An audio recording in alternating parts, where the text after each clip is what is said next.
Luego vas a código QR y todo, ¿eh? Qué pro, chaval. Guau. Esto estaba todo pensado, has dicho. Se va muy bien, voy a ver qué han hecho los 20 y luego- Fácil, te ves a las 5 de la mañana como usted. Madre. Es broma, es broma. Es broma. ¿Sabes que te acabo? Contestamos. Pensaba que te iban a atracar. No, porque estoy con una hora de hambre aquí tomando algo. Esta gente se lo juega al fútbol. ¿Qué tal el...? Todo bien. ¿Y cómo... ¿Quién ganó ¿El partido tú también? Yo me volví a casa, estaba reventado. ¿Quién ganó Es que al final, como se bajó gente y creo que eran de dos equipos, y teníamos como. Al principio teníamos ni cambios casi. Entonces, luego ya fuimos llevando unos pocos más y al final un equipo tenía uno y otro dos. Bueno, yo creo que el equipo era el que iba Flavio. ¿Cómo era? Lux United o cómo? Interlo a Liverpool. Que me está muy bien. Sí, o sea, para tal vez hay que hacer... Me dan realmente. Se puede hacer incluso, y para que todo el mundo juegue, se puede hacer también, bueno, yo que soy chapado antiguo, un torneo en el Pro 6. Es el mejor pro de todos. Yo a eso juego, yo a eso juego. Yo antes jugaba mucho el Pro 8. Al Pro 8. Yo soy muy Pro 8. Claro, Es que por edad te correspondía más el Pro 8. Yo tenía el Pro 6, luego el Pro 11, y luego creo que tengo el Pro 16, pero eso no menos. El Pro 16, del Pro 6 al 11, luego más pero luego el Pro 16, el Pro 16, estoy ahora mismo FIFA 22. Bastante. Es que a mí ¿Qué se llama FIFA? sí, ahora se llama EA Fútbol o algo así, o... Sí. Yo es que a mí lo que me gustaba del Pro era que te podías customizar los equipos, las camisetas y tal. Y yo tengo esa por ahí. Bueno, yo es que a aquella época, yo estaba por ahí en un montón de foros de SimCity y cada uno teníamos esta Wikipedia y todo. Y teníamos Juegos Olímpicos, teníamos Festival de la Canción, teníamos Mundial de Clubes. Entonces yo tengo hechos todos los equipos, el Pro 11, con todos los jugadores personalizados, las camisetas. Sí, y lo voy actualizando poco a poco cada vez, voy cambiando las camisetas y tal. Sí, a ver si tengo algo de las que he hecho.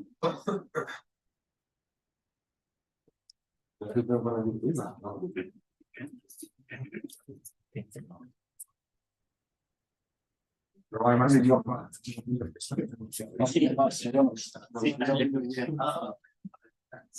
Y somos los dos, estamos ahí todo el rato. En orden vida, no pasa nada. Yo te puedo decir que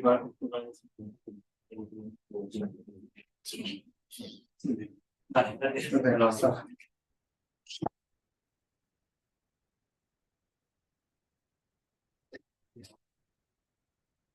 Sí.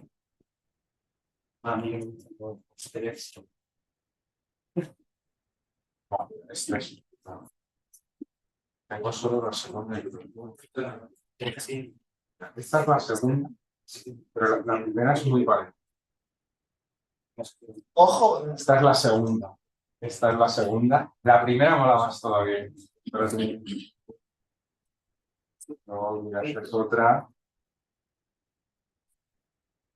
Hay con Nike, Adidas. Sí, o sea, ahí va cambiando. También tengo alguna que es como de Puma, ¿sabes? Mira, esta fue la actualización. Esta era la antigua, esta la hice hace muchos años y la actualizaba esta. A ver el escudo, ¿cómo ha cambiado? Ojo, incluso rebranding, ¿eh? Sí, con un rebranding y todo, ¿eh? Más modernita. Yo lo que he visto ahí que te has adaptado a los nuevos tiempos. Sí.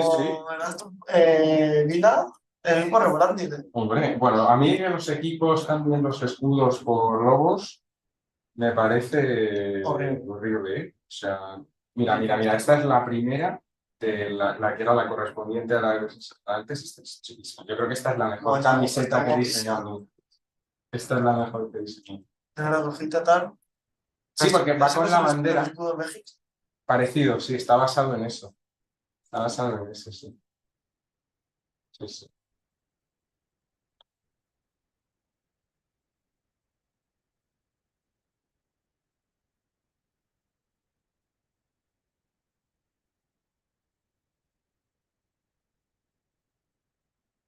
Nos relajamos. ¿Sí? No, sí, yo no estaba. No sé, antes, no sé por qué. Todo el mundo me dijo. "Madre, ¿por qué no me he puesto la-?" A ver, tú te pusiste al... No sé cómo te lo pusiste. No, ni yo. O sea, sí, de claro. Pero nosotros te estábamos viendo. Pero eso es- Adrián. Pero eso es por patosidad, básicamente. O sea, Hubo un intento, dijiste, no, si no me tengo un poco hacia atrás. Dijiste, pues yo. Bueno, yo qué sé. O sea, Con la idea está. sí, bueno. Y pero tú ahí tiras tus palotes y no sé si visteis que fue espectacular, que dejé el micro y dije, ya lo he dejado, ya no hay peligro de que suene. Desde que un par de pasos, y suena, digo, ya está, se me ha olvidado quitarme la petaca, maravilloso. Qué patoso soy, qué espectáculo, qué maravilla. De verdad, querían patoseando. Mira, en esto, el primer día que nevó, el primer día que nevó, empezó a nevar como a las 7 de la tarde, fue súper bonito. Iba volviendo a mi casa, estaba lloviendo y vi la nieve, la lluvia, muy bonito. Y al día siguiente, cuando me levanté, miré por la ventana y dije, bueno, no hay mucha nieve, había muy poquito. Pues lo que puede nevar en Madrid. Unas zapatillas. Lo que puede nevar en Madrid, dije, todavía no me hace falta sacar la foto. Me voy normal, zapatillas. Eso es maravilloso, que además puedo entrar agua. Total, yo además iba andando. Para apuntar, ¿sabes? Era Muy bien, ¿y tú? Total. Sí, sí, Nieves,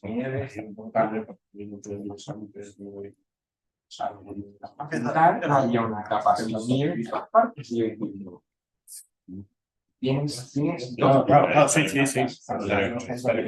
poquita por la Bueno, es como lo que pasa con los empresarios,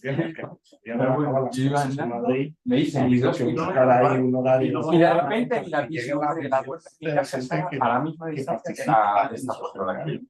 ¿Sabes lo que pasa? Que O sea, era una esquina. sí, se llaman seminarios, los llamamos seminarios poligonales. Porque al principio iban a ser triangulares, que iban a participar con diferentes instituciones en Madrid, pero al final son cuatro. Este tamaño, o sea, esta acá y esta justo donde el canal.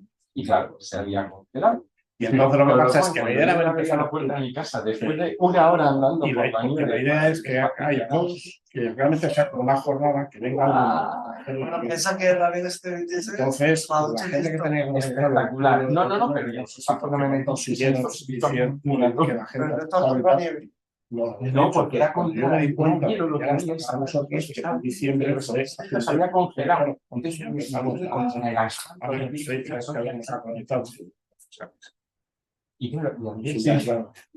Ya con botas, ¿no? al día siguiente, Ya a además partir era sábado, ya sí que viernes total, la ya en las charla de afueras, Pepe, todo bien. exacto.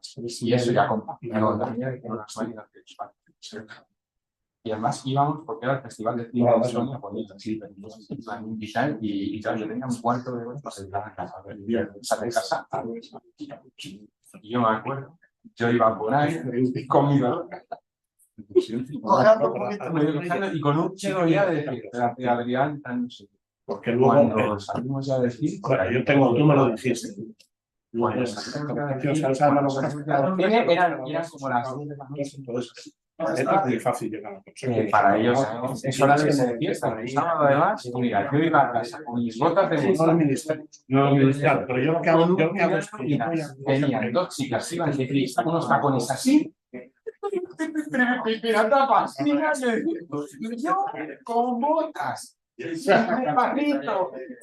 Claro. Pero ya os digo, Si empezamos una ya- semana después yo ya corría al autobús, corría por la nieve, que igual todo.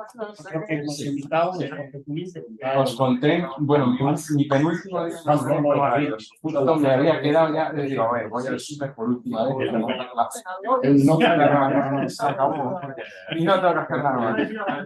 Cuando salgo de Eso ya está. el súper está como en una y hay una calle aquí y una calle grande. Y aquí está el súper. Tienes que bajar por aquí y girar para allá.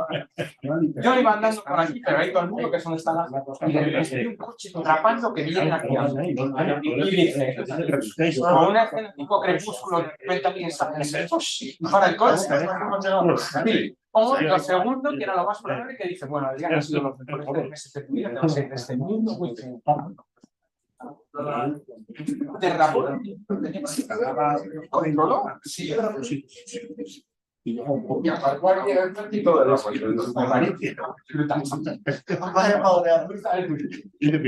teniendo por mi ayuda, voy a morir. ¿Qué pasa? Una hora.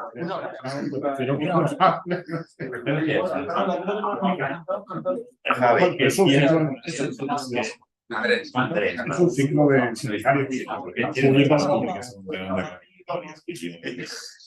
yo le doy he perdido una cuantitad de información, pero lo hace muy bien.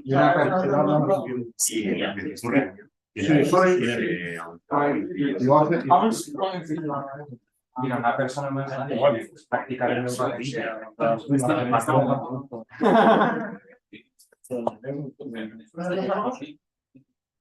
Pues sí,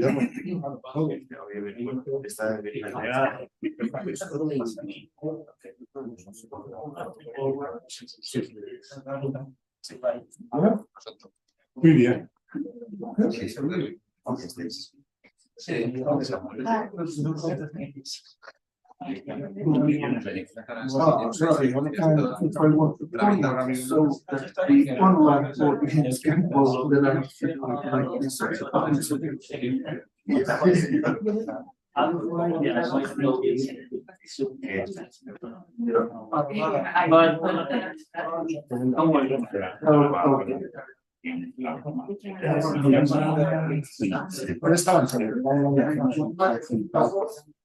Yo vine, claro,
Carlos es espectacular.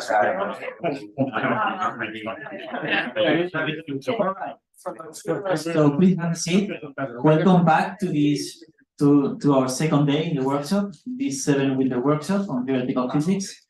Today we'll start with quantum aspects in gravity, and in particular we will have Professor Jorma Longo from the University of Nottingham.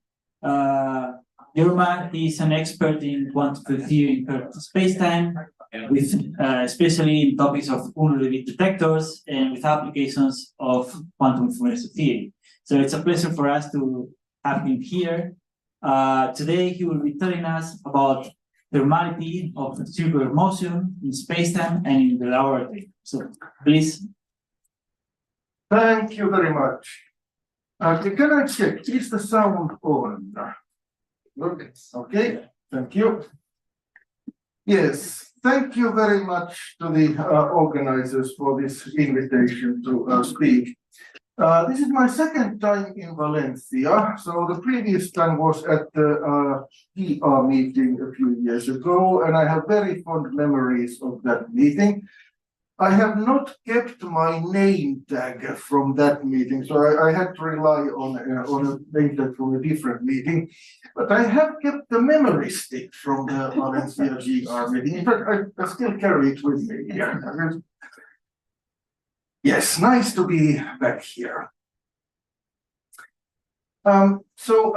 Today I'd like to tell about a topic that is at the interface of theory and experiment in curved space-time quantum fields. And that may seem a concept that you don't hear about all that often, but I want to argue that we are now at the okay.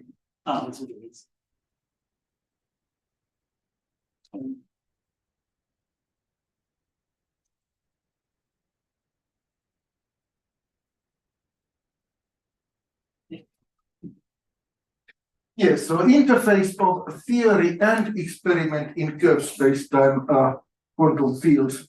And I wish to argue that we are now at the level of development, both on the experiment and theory side, where this interface is alive and well, in particular, experiments that can be done in the laboratory, not in a genuine relativistic space-time, but by simulating a relativistic space-time in laboratory condensed matter systems. So the specific work that I want to talk about is, well, it's mainly based on the 3 papers there, and then with some later and ongoing developments, and I will mention those developments in due course. This may be a good moment to remember that, so I'm at the University of Nottingham, and I'm in a maths department there, in the School of Mathematical Sciences. And I've been there for over 20 years. And I've come to appreciate that the jokes that mathematicians tell, they are slightly different. They are different in a subtle way from the jokes that physicists tell. And with this talk, I was reminded of one of those mathematician jokes. So the joke says that a talk should consist of 4 parts. Not necessarily sequentially, but there should be 4 elements in each talk. First, there should be the part that everyone in the audience can follow. Okay. Then there should come the point where the specialists in audience can follow. Then there will come a point where the speaker can follow. And you can see where this is heading, right? Then there comes the point where not even the speaker can follow. And this resonates with today's topic. There will come a point where not even the speaker can follow. This is ongoing research, and that there are open topics. And I in fact hope to end on a kind of cliffhanger. This is ongoing research. And so more seriously, a more sequential plan. So this is about curved space-time quantum fields. And the specific effect there that I want to focus on is the Unruh effect, that is experiences of an accelerated observer in a relativistic quantum field theory. And I'll review it both in the relativistic space-time, in the context where it has come, and then aspects of how you simulate that effect in an analog space-time, in a condensed matter laboratory system. Then for a technical part, I want to say something about what the theory is that you use, what is the theoretical device that you use to probe these acceleration effects. Okay. And then I focus on circular motion. So Unruh effect is usually discussed in the linear motion case. That's where it originally case. But I will argue that for these laboratory things, it's the circular motion effect that is better suited to our experiments. And I will in particular want to highlight what's different there in the kind of 3+1 dimensional spacetime in which we live, and the kind of 2+1 dimensional effective spacetimes that are more amenable to realization in a laboratory system. Then there will be part of the results, and the results is, well, how good is this, how close is this circular motion Unruh temperature to the linear motion Unruh temperature? And the bottom line there will be, in most parts of the parameter space, it's a pretty good thing. There is an effect that we want to see. And I will summarize there. So that's the sequential plan. That's my sequential plan anyway. If there are any questions, comments, please don't hesitate to try and catch my attention, and I will do my very best to answer. Any questions, comments at this point? Okay, I'm not seeing hands. So let's think about the background of the Unruh effect. So a prediction in relativistic quantum field theory from the mid-70s, from about the same time when Hawking came up with the Hawking radiation, very much connected to the Hawking radiation. So Bill Unruh's prediction was that you consider Minkowski spacetime quantum field, relativistic quantum field, and you set it in a no particle state, the usual Minkowski vacuum, the vacuum that you learn about when you first start learning about quantum field theory, the no particle state as we usually think of it. And then you put a uniformly linearly accelerated observer in that Minkowski vacuum. And you ask, what do they see? And the outcome of Unruh's calculation was, you don't see a no particle state. The devices that you carry with you, they react as if they were in a thermal bath in a temperature that is proportional to the acceleration. To this acceleration, the seat of pants acceleration that you feel when you are in your spaceship. There is some fine print about the technical context, like weak coupling. There is a long time limit involved in which this formula comes. There is a question of how you switch your interaction on and off. So there are these technical bits. But for today, let me not concentrate on those technical bits. This is the formula that comes out of Unruh's calculation. Long time, weak coupling, and tone limit. So it's a prediction. And it's, so this temperature, it's a prediction in a way that we can imagine observing in a practical experiment. So let's think of me in my spaceship, right? I'm using my engines, I'm sitting there, I can feel the spaceship is accelerating, and there on the shelf, I have a set of jars with different types of atoms, like there's antimony, arsenic, aluminum, selenium, and so on, different kinds of atoms. And once in a while, I look in each of those jars and I see what fraction of those atoms are in their ground state, what fraction of those atoms are in their excited state. And when I look at from jar to jar, I'll see that it's a different ratio from each jar. And the prediction says the different ratio in those different jars, it follows this formula where gap is the energy gap between the ground state and the first excited state in that particular type of atom. T is this Unruh temperature over here, proportional to the proper acceleration. And this ratio is the ratio of, well, downwards transitions and upward transitions. This is the detailed balance relation. This is the characteristic relation of a thermal bath. This is what we normally mean by a thermal bath. So this is something that you can, this is a prediction that you can observe. It has a real meaning. You could say this Unruh effect, this thermality, it's so real that you can cook a steak with it. That being said, to date, no steaks have been cooked with the Unruh effect. And you see there's a little bit of empty space over here. I've here written the formula in natural units, setting the constants of nature equal to 1. If you insert the constants of nature and you use the actual units, you'll see that in this conversion factor, there's h bar upstairs, there's the speed of light downstairs, speed of light in vacuum downstairs.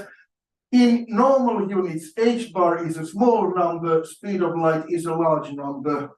So if you put in the numbers, it means that to get 1 Kelvin temperature out of Unruh effect, you'd need to have an acceleration about 10 to 20 meters per second squared. No observation to date. Okay? It's a prediction. It's standard quantum field theory. I would argue it's an entirely uncontroversial prediction. Was a surprise when it came, certainly, but the input is standard quantum field theory. Real prediction, right? But difficult to observe in practice because of the numbers. So since the 70s, there's been a long history of attempts to find a setting in which this Unruh temperature, it would be more amenable to observation. There's a long list. Let me not get into that. But what I want to focus today is consider uniform circular motion. So the original context here was linear acceleration. Suppose you consider acceleration that is uniform in circular motion. It is an accelerated motion. From the observational point of view, this has an obvious advantage. If you have a finite size lab and you accelerate linearly, after a while you will run out of your lab space. But if you do it with circular motion, then you can keep your motion in your lab in principle for an arbitrarily long time. This is an obvious selling point. In fact, there is history going back to the 1980s with Bell and Linus, where they argued that you could observe this phenomenon, you could probe this phenomenon in accelerator storage rings. Okay? And there is a phenomenon that takes place there. Bell and Linus analyzed that phenomenon. There are technical issues. So they used something called spin polarization in those beams. There is a practical issue that if you try to extract the temperature out of those observations, there are 2 quantities that depend on the tunable parameters, and those 2 quantities depend on those tunable parameters the same way. To do a measurement, you would like to measure points on a curve. If you do it in this Bell and Linus setting, when you try to tune those parameters, you can't tune them independently. You don't get a curve. You get 1 point on that curve. Okay, and it's a measurement, but then it's hard to say that you actually measured the curve that you would like to measure if you only can measure 1 point. So there is a phenomenon there, but to extract something like the temperature that from that setting, that has difficulties. Today, I'd like to look at analog space-times in laboratory, like Bose-Einstein condensate, possibly superfluid helium, surface waves in superfluid helium, and look at this uniform circular motion there. And there, this phenomenon, I will argue, it is better suitable for observation. Any thoughts at this point?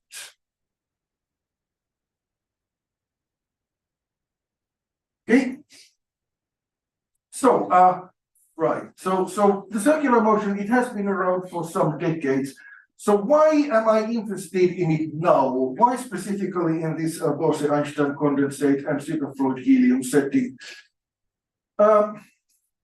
there are these analog space-time experiment proposals. These are two of the papers I mentioned at the outset. And they rely on two properties of circular motion on the theory side. One is what I already mentioned. So if you are in circular motion, you can stay in a finite size lab for an arbitrary amount of time. So that is a selling point. The second selling point from the theory point of view has to do with the role of time dilation. Now, those of us who have studied the Unruh effect in the usual relativistic space-time context, we know that the time dilation has a crucial role in the theory behind the Unruh effect. Okay? If you try to do an experiment in a laboratory system like Bose-Einstein condensate, Bose-Einstein condensate doesn't have time dilation. It has a relativistic field equation for phonons, okay, similarly for helium, but there's no time dilation in your Bose-Einstein condensate. If you want to model the Unruh effect there, you somehow need to build the time dilation in. And if you try to do it in linear motion, then you've got a problem because the time dilation depends on your velocity and the velocity is dependent of time. And you will need to tell your experimentalist to build something time dependent in your Bose-Einstein condensate. That's a catch with linear motion. But if you go to circular motion, that time dilation, it's in fact time independent. I mean, think of the circular trajectory. There is velocity, the velocity changes direction, but it doesn't change magnitude. The gamma factor is constant in time. So this means you don't need to ask the experimentalist to do anything peculiar time dependent. You can do the modeling of the gamma factor entirely at the data analysis level. Gamma factor is an important part of the effect, but you don't need to bother the experimentalist about it. It's something you can take care of at the data analysis level.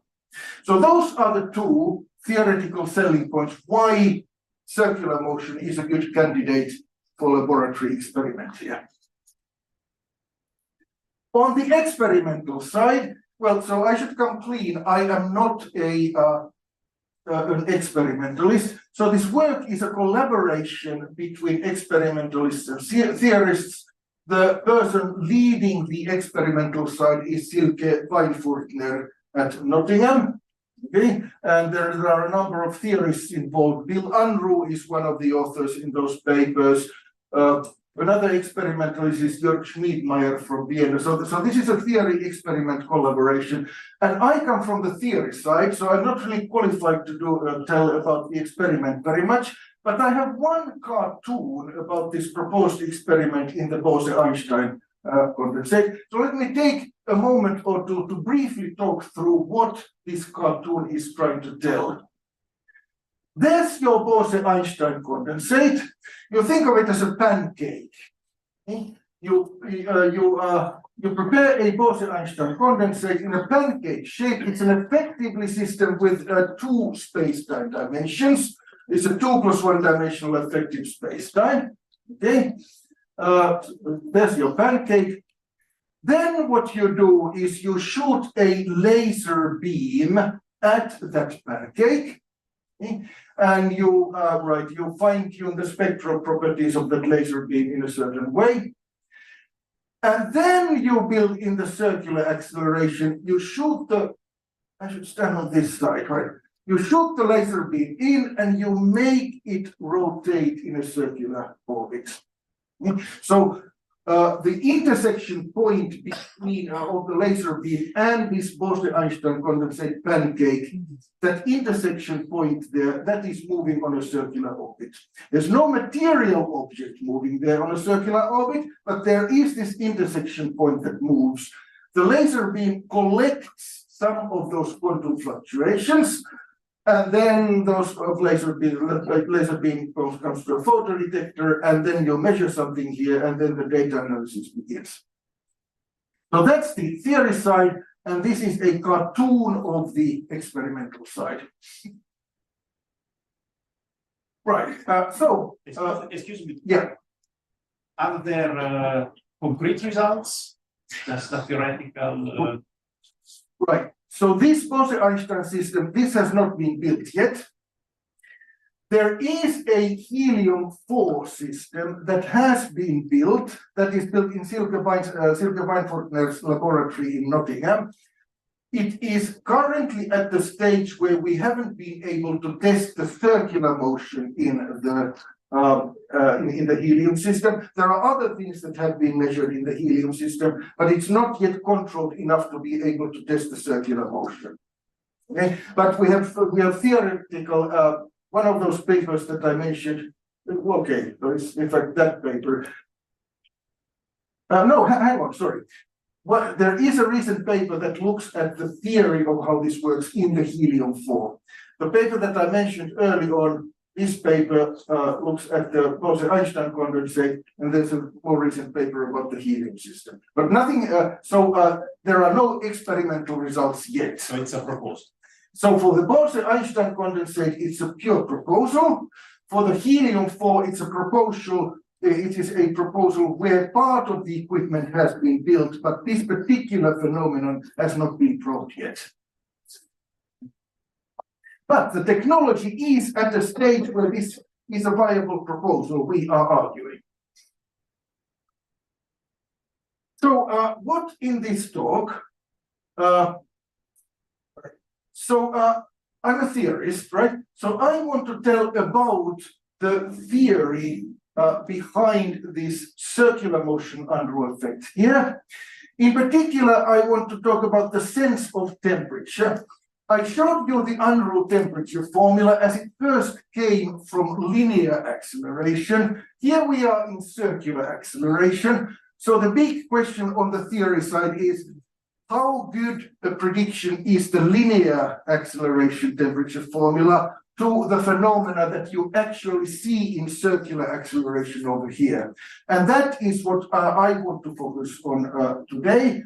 In particular, right, so there are issues of this relativistic analog spacetime where you put the gamma factors there. And then there's the issue that the Bose-Einstein condensate or the helium surface, it's an effectively 2 + 1 dimensional system, not 3 + 1 dimensional system. There are some subtle differences over here, over there, and one of those differences will be the cliffhanger at the end.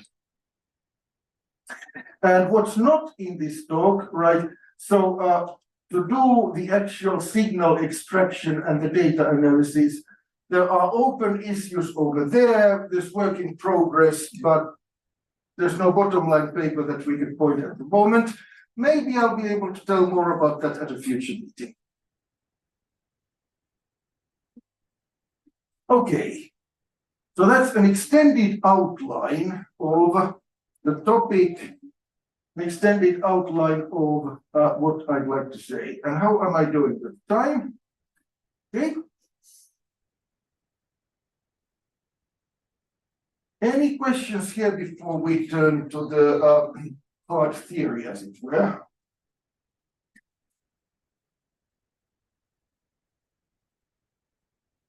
Okay, I want to tell about the theory that underlies the Unruh effect. So I've got 3 overheads about this, and these are the most equations that I will show. Okay, so warning, 3 overheads of theory. So I want to look at the Unruh effect in the context of a relativistic spacetime where it originally was found. So it was a prediction by Unruh, it was then later elaborated by DeWitt. And the tool that you use is something you call a quantum dot. In the condensed matter community. In the relativity community, people would often call this an Unruh DeWitt detector after these pioneers who came up with this thing. And what is it really? Well, remember those jars of atoms on the shelf in my spaceship. Okay? There are atoms there. That's the kind of system you would really like to use. Atoms atoms are complicated things. I mean, there are different sort of orbitals, and then there's, I don't know, spin orbital coupling, and they are messy systems. So you'd like to use an atom, but you'd like to idealize it so that all the messiness goes away, and you just keep the two things that are important here. So important here is that you need to be able to make the atom move through space-time, and you need to have a gap between the atom's ground state and the excited states. And those are the only properties of an atom that I want to keep in this quantum dot. That is what Unruh and DeWitt did with this, introducing this Unruh-DeWitt detector. So what is it really? Let me do it in the context where my quantum field is a real scalar field. Ultimately, I'd like to think about the electromagnetic field, okay, and the dipole interaction by which the electromagnetic field couples to atomic orbitals and so on. But I'm going to ignore all of that and model things with a real scalar field. Okay, space-time dimension. Let's make it general at this point. I will specialize to 3 boson and 2 boson later. And let's prepare the field in its usual Minkowski vacuum. And here, then I've got the idealized atom. I'll make it a two-state atom. So the notation is such that these double lines, they refer to the atom. The single lines here refer to the quantum field. So it's a two-state system, state with energy 0 and state with energy E. E is now the gap. And for now, E can be positive or negative. So if E is positive, then this one is ground, is the excited state. If E is negative, then this one is the ground state. Okay. And the crucial thing is it's point-like. It moves through my relativistic space-time on a world line parameterized by its relativistic proper time. So that's the system. And I need to tell how that idealized atom interacts with the quantum field, with my scalar field over here. And you'd like to use something like the dipole interaction between orbitals and the quantum electromagnetic field. In this context, we'll simplify it by saying that it's linear in the quantum field at the space-time point where the detector is. This is a point-like interaction. Then there needs to be something about upwards and downwards transitions, and and then all that gets packed into this thing that we'll call the monopole moment operator. It really comes from an idealization of the dipole interaction for the atoms. And for me, the details of that will not be very important. Then to begin with, you need to worry that you are going to switch your experiment on at some point, off at some point, and do it in some controlled fashion. And finally, we want to do perturbation theory. So there's a parameter C in which coupling constant in which we are going to do perturbation theory. So this is the starting point. This is the input of the system that we are working with. Given this system, what is the measurement you want to do? So remember those jars in my spaceship, and I'm looking at them. So what do you want to do? You want to start with your quantum field, your Minkowski quantum field in the Minkowski vacuum, your detector in the state 0, and then you want to ask, was there a change in the detector to the other state? And you are not observing what happened to the quantum field. Maybe some photons were generated, they are long gone. You just look in the jar and you look at your detector, you see, did something happen in the transition over there? You're working first on the perturbation theory, and this is time-dependent perturbation theory. This you can now handle your hand to your quantum mechanics class. And they come out with a formula. So standard first order perturbation theory. There are some things that have to do with that monopole moment operator. They are overall constants. So let me not worry about that. But all the dependence on the trajectory and on the energy gap gets packed into this thing called the response function, which is over here. There's a formula for it. So that's this W, that's the Whiteman function, the 2-point function of your quantum field pulled back to the detector trajectory. Then you take a double Fourier transform of it weighted by this way how you switch the interaction on and off.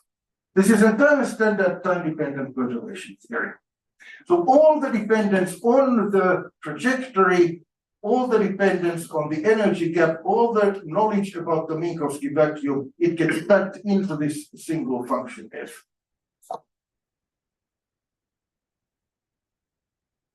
Here, I have not said anything about the trajectory yet. The trajectory is completely general. I'd like to go to the circular motion direction, and I'd like to go to the long interaction time limit where I do many, many circles. Here I've still got this chi that tells how the system is switched on and off. So how do I make this applicable to the circular motion?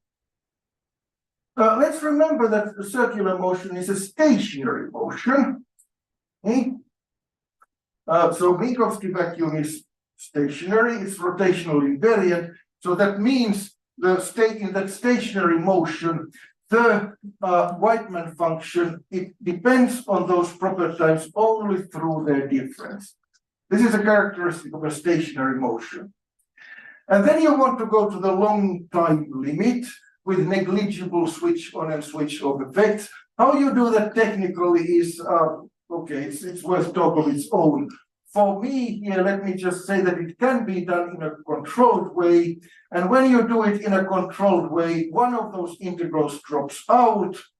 And what you are left is this single Fourier transform of the Whiteman function. At this point, you might start worrying that the Whiteman function, it isn't really a function, it's a distribution. It's got an I epsilon sitting somewhere. Okay, it is a distribution. There is an I epsilon sitting somewhere, but I assure that I epsilon here, it hides no sins. This makes perfect sense as a mathematically rigorous object. The I epsilon is there, but it is not a fudge factor. This can be stated in a rigorous manner in terms of distributions. And this Fourier transform, it exists in a mathematically rigorous manner. This is a technically well-defined thing. So now you have that F that tells about the transitions upwards and downwards in the long interaction time limit. And now I want to get to the temperature. All right, so this is the last of my 3 theory overheads. I want to get to the temperature. How do I get there? Well, there are the formulas that I want to use. Why do I want to use those formulas? You should recognize them. And this is a formula that all of us have seen in some form or another. This is the detailed balance condition. If you have a system in a genuine thermal equilibrium, Gibbs ensemble or something like that, then the downwards and upwards transition probabilities, they are related by an exponential factor, where in the exponents you have the energy gap and you have the temperature. Right? So if you have a genuine thermal distribution, then this is a standard result for the de-excitation and excitation rates. The Bose-Einstein distribution obeys this. The Fermi-Dirac distribution obeys this. The Planck distribution obeys this. This is the standard temperature formula. This is the standard transition downwards versus upwards transition rates formula when you are in a thermal ensemble. Given that, you can invert it. You can compute the temperature from those upwards and downwards transitions. So if you had a genuine thermal ensemble, this would be a standard textbook thing. What about us? Well, for the linear acceleration, for Unruh in the 70s, he noticed that in the linear acceleration, this holds as an identity, and the T there, it is the Unruh temperature. The linear motion system, it is a genuine thermal ensemble in precisely this standard sense. We are in circular motion context. Well, for other uniform motions, other stationary motions, then there is no underlying Gibbs ensemble. There are geometric reasons why that is the case, and it could be a topic of a talk of its own. But this doesn't, for those other uniform motions, including the circular motions, this doesn't apply with T an overall constant, but it still gives you T if you consider T at a certain energy scale. So what I want to do is the temperature for the circular motion is what I get from this formula. It will now depend on the energy scale as well, at least a priori. And I want to ask, how does the T, how does the effective temperature that I get from this formula, how does it depend on the energy scale? Very strongly, perhaps very weakly. How close is this to the prediction that I get from the linear Unruh? Is there something in the laboratory that we really want to measure?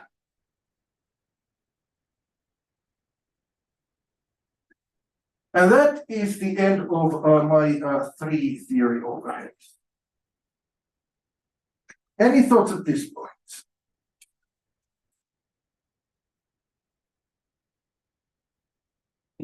Yeah. Well, does that formula change if you consider the Smear fields, the temperature formula? If you consider Smear fields instead of point-length interaction.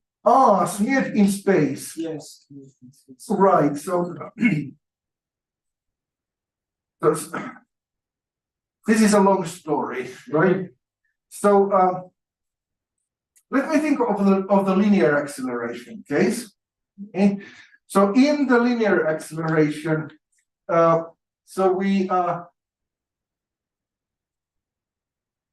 formula for the Unruh temperature, it depends on the acceleration.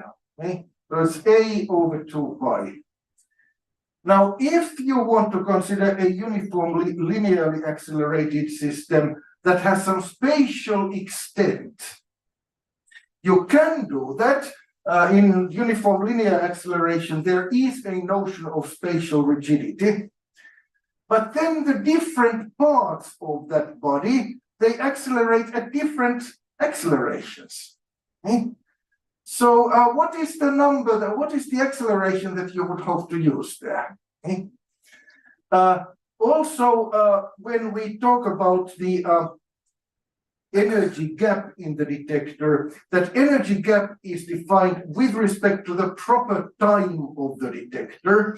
If you now have this object with spatial extent, well, I mean, the different points, they have different proper times. So what do you need by an energy gap in the first place? So you need to start asking questions of this sort. And there's no simple answer that I know of. There are some partial answers depending on what point of view you take on this on this notion of rigidity, on this notion of gap, on this notion of localization. And there are issues that have to do with communication in space-time. Is there still causality involved? And so it's really a long story. And I don't have a short answer. Yes? In any case, the spectrum measured by that near field detector will not be thermal. It would be deformed. No matter how you find. So the paper I know most is by De Vievre and Merkley from about 15 years ago, where they prove a non-perturbative result, saying that in a certain setting you get exact thermality in this for an extended system. But it's a strange kind of thermality because their notion of thermality they have, it knows nothing about where the center of mass of your spatial distribution is. It relies on an arbitrary choice of where you choose to put your reference time. And you get different temperatures depending where you put that reference time. So it's really a complicated and open story. And this is under those things that not even the speaker can follow.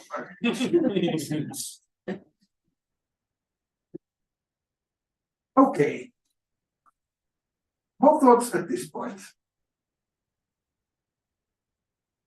Right, so that's the theory, that is what I'd like to use. So how good is this circular motion? How good is the linear motion prediction for the temperature, energy dependent temperature that you want to measure in a circular motion? Circular motion, okay. So we all know how to write down circular motion. So metric, Minkowski metric, we know how to write that down. Trajectory, uniform circular motion, you know how to write that down. There are some gamma factors there, okay, but you know how to do that. For my field, it's Whiteman, so I need the Whiteman function, massless scalar vacuum, and this is what happens in the low energy excitations in those Bose-Einstein condensates and superfluid helium. So it's a good thing to do over there. We know how to write down the Whiteman function. Depends slightly on the dimension, okay? And you see that there is an I epsilon over there, but I assure you again, there are no seeds hidden in that I epsilon. This is mathematically well defined. And now you can start plugging things in formulas.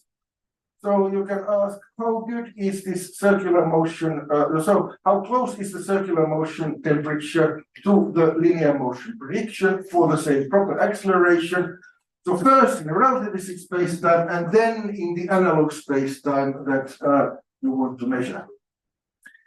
One final comment before I go to the results. So as we know, the Whiteman function, it depends on the space-time dimension. In circular motion, is circular motion in any dimension, 2 plus 1 or higher. Okay, the extra dimensions just go for the right. But the Whiteman function, it depends on the dimension, so there's no a priori reason to think that your experimental 2 plus 1 system would be exactly the same as the 3 plus 1 system you usually think of. And you see it from these formulas, okay?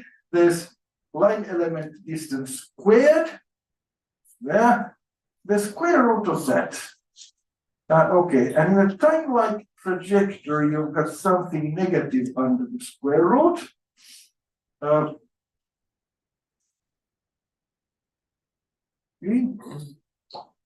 Yeah, so we've got something imaginary over here. That's something to think about, and I'll come to that at the very end. Okay, so let's go for the results. This ratio, how close is it to 1? How far is it from 1? Right, so there's a big paper that does analytic asymptotic limits and so on. Let me here start from the artistic impression side and only make brief comments on the technical merits. So let's go for the relativistic space-time setting first. Okay, so here are plots. What's being plotted? It's the ratio of the circular motion temperature to the linear motion prediction. That's on the vertical axis, the ratio of those temperatures. In 3 plus 1 dimensions over there, in 2 plus 1 dimensions over there. What do you see? Well, the first observation you see is that these plots, they are not a horizontal line at 1. So the circular motion temperature is not identical to the linear motion temperature. Okay, there is some structure over here, but it's not too far either. So in fact, in this 3 plus 1 case, it's of order unity over most of the parameter space. Similarly, in 2 plus 1, there's a small gap regime where 2 plus 1 is kind of, well, 2 plus 1 is peculiar because of the fall-off properties of the Whiteman function. There's something funny happening at the small gap limit. But if you don't go to the small gap limit, it's more or less of order 1. So there is an effect, and it is of the same order of magnitude of effective temperature that you would have in the linear motion effect. So this is in the relativistic space-time. Let's put in the gamma factors and see what happens. See if you can spot the difference. Relativistic, analog. Again, relativistic, analog. Some quantitative differences, okay, in particular some quantitative differences when you go close to the speed of sound in that system. I should say that this velocity here is the velocity, it's the orbital velocity in the units of the speed of sound in the system you are probing. Okay. So some quantitative differences, but overall, overall, it's of order unity over most of the parameter space. If you look very carefully at this picture, you'll see that there's sort of start of a start of a downward hill over there. You can show analytically that it comes down as 1 over log. The numeric gets tricky over there, and I gave up on the numerics. But so if you try to push very close to the Machian limit, to the sonic limit over there, then you need to worry. But over most of the parameter space, it's really of order unity. There is an effect, it's of the same order of magnitude as the linear motion is. And for the details, in analytic details in several asymptotic limits there, let me just refer to the paper.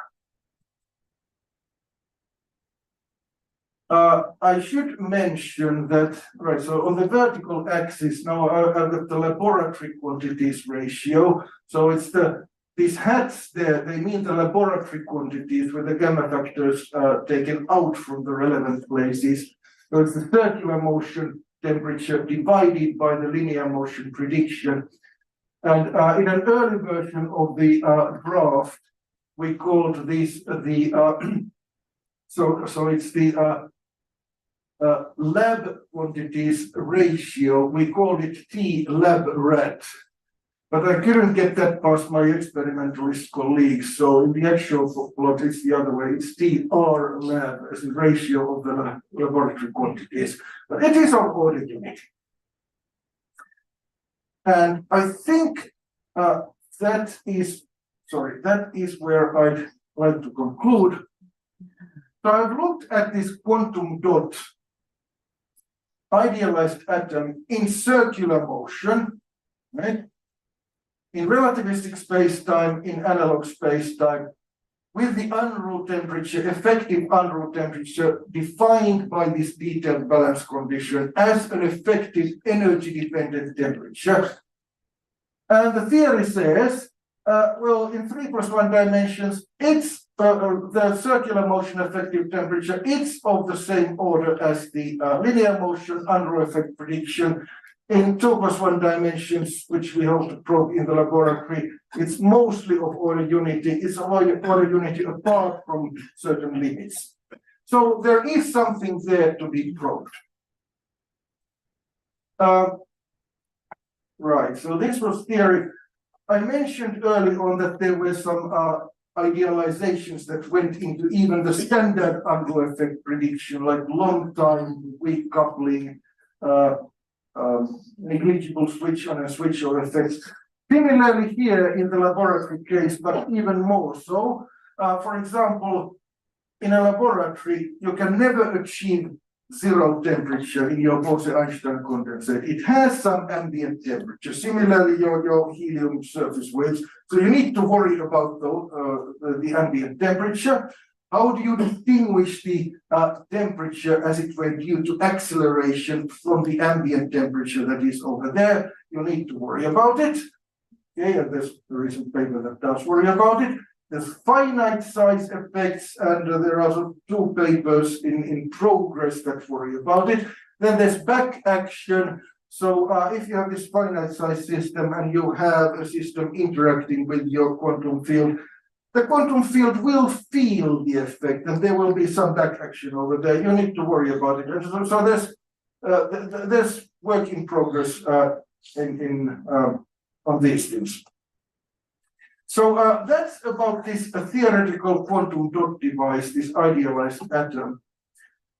Now, I mentioned with the cartoon about the experimental proposal that we are not actually hoping to use a quantum dot, a material object that would be doing the circles. The proposal is to use a laser that goes through the Bose-Einstein condensate or the helium system, samples the fluctuations, and then analyzes those fluctuations later in a photodetector. And this is the place where I'm really coming to the place where not even the speaker can follow. So there are some parts of the story that are understood, but there are still some gaps. And I want to finish by mentioning one particular gap. Remember, in 2 + 1 dimensions, the Whiteman function had the square root in the denominator. So what does this mean? So if you're in 2 + 1 dimensions, the vacuum time-time correlations, they are purely imaginary. In 3 + 1, they are real. In 2 + 1, they are imaginary. Okay, now you can't measure an imaginary number. So what's happening? This theoretical device that I was talking about, this quantum dot, this unruly Wick detector, it's a very smart device. It's a Hermitian operator in the relevant sense over here. Hermitian operators know how to deal with purely imaginary things. So morally speaking, it's okay to have an I off diagonal over here if you have a minus I off diagonal over here and your overall operator is Hermitian. No problem, you'll get real answers as real quantities as predictions. And that's what's happening over here. The time-time correlations, they are purely imaginary, but it's not a problem for this theoretical device, this quantum dot. It's a very smart device. It's Hermitian in the right sense, and you get real numbers out of it. If you want to think about signal extraction from a photodetector, you open any quantum optics textbook, and quantum optics textbooks say that what the photodetector measures is the symmetric part in the spectrum.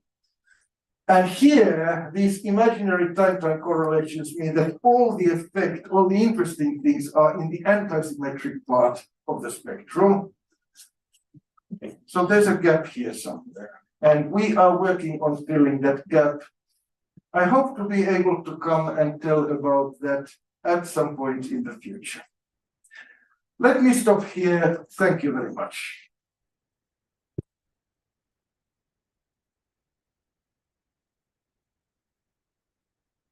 Thank you, Jorma, for this nice and entertaining talk. I think we have time for questions. Oh dear, have I offended everyone? Okay, I have a question. In this experiment with the Bose-Einstein condensate and the rotating laser beam, actually you can make this the point where the laser hits the Bose-Einstein condensate move as fast as you want. Faster than the speed of sound, and even faster than the speed of light. What happens then? Right, so you have a Cherenkov type effect. You could set up that experiment. That would not, you could not map the theory of that experiment to the relativistic space-time system, material system in a relativistic space-time. So it would be, so that's the region that we are not proposing to probe. It could be probed, it would be a different effect. In fact, if you're thinking of a Bose-Einstein condensate, you can control the speed of sound in a Bose-Einstein condensate to maybe a few percent if you are very good, but not more than that. So if you want to set up the experiment here, you want to be sure that the orbital speed does not get close to the speed of sound. And so you need to be away from that by more than a few percent to be sure that you are not pushing your experiment into the Cherenkov regime. Any other question? You have big questions over here. Okay. Thank you, very nice talk. I was wondering if there is a way to somehow prove the quantum aspects of the Unruh effect, maybe by coupling more with another detector and signing tandem or something like that. So there is a body of work looking at Unruh-Lewis detector and entanglement extraction. In fact, you have sort of worked on related things, right? So there is a body of work over there. To do it in a Bose-Einstein system, right. So there is a collaboration between Silke Weinfurtner and her people and Rob Mann, who are in Waterloo, who are looking into that. So the people are thinking about it. There are some challenges of getting the experimental numbers right. I mean, so part of the story is that you need to have an interaction that's long enough, and then you need to have something with the energy gap. And I can't remember the details, but there are some challenges in getting the numbers in an experimentally realizable range. Other questions? Hi. So I think maybe it's related to Fernando's question, and if the answer is too long, I don't bother to answer now. I was wondering about this back action that you mentioned in the end. Can you give some insight, as in the sense, is the experimental setup stable enough for your purposes? Right. So so the Bose-Einstein experiment, it has not been built yet, okay? But part of the proposal is to minimize the back action, and that has to do with the parts of this cartoon that I didn't talk about. So the laser, when it goes through the Bose-Einstein condensate, it does disturb the Bose-Einstein condensate to some extent.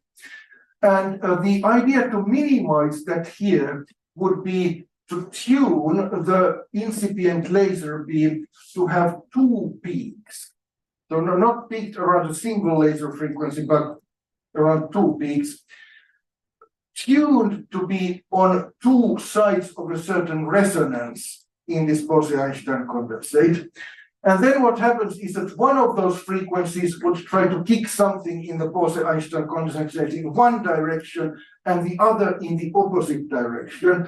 And this would be a way to minimize the back action on the Bose-Einstein condensate. So it does require that. So this is a very real question, and it does require thought.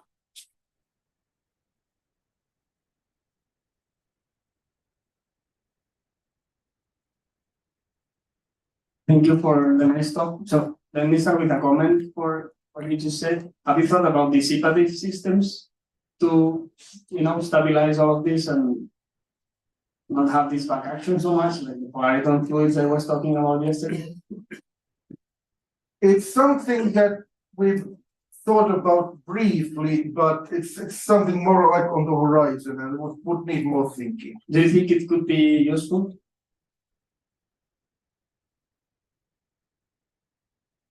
Goes under the topics that not even the speaker can understand.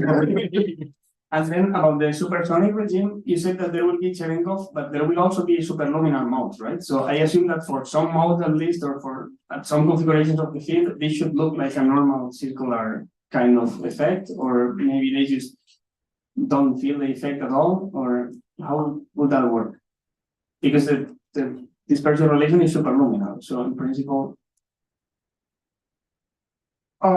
Right. So we hope to stay in the regime where we are in the phononic regime. Yeah. So we can model the 2-point function as the 2-point function of a scalar field, possibly in zero temperature, finite ambient temperature. Okay. That's what the theory work has been concentrating on so far. Okay. So any idea about the superluminal? How would that affect, or? So we certainly like the intersection point speed to stay well below the sound of the speed of sound. As of the non-linearities in the dispersion relation, that's something to think about, but I don't have much to say. Okay, thank you. Okay, I also wanted to ask you something. How difficult would it be to extend these results to the electromagnetic field? Is it possible? Or...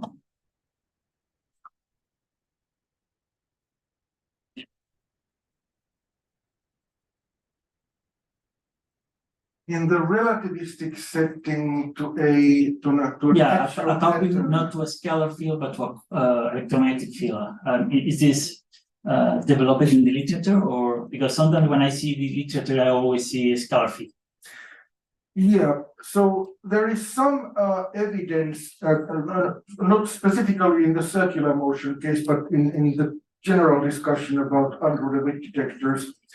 There's some evidence that this scalar field unruly detector model is a good model of the dipole interaction with or atomic orbitals and the electromagnetic vacuum in situations where angular momentum interchange is negligible. There are a couple of papers about this. Achim Kempf was one of the authors. So there's some evidence that in those situations it's a good model. What would happen when the angular momentum interchange is significant? Yeah, I don't know much. Yet to be worked out. Okay. Yeah. Okay, thank you. So if there are no questions, we'll move on to the next speaker. Okay. Fernando Barbero. Let's have a speaker again.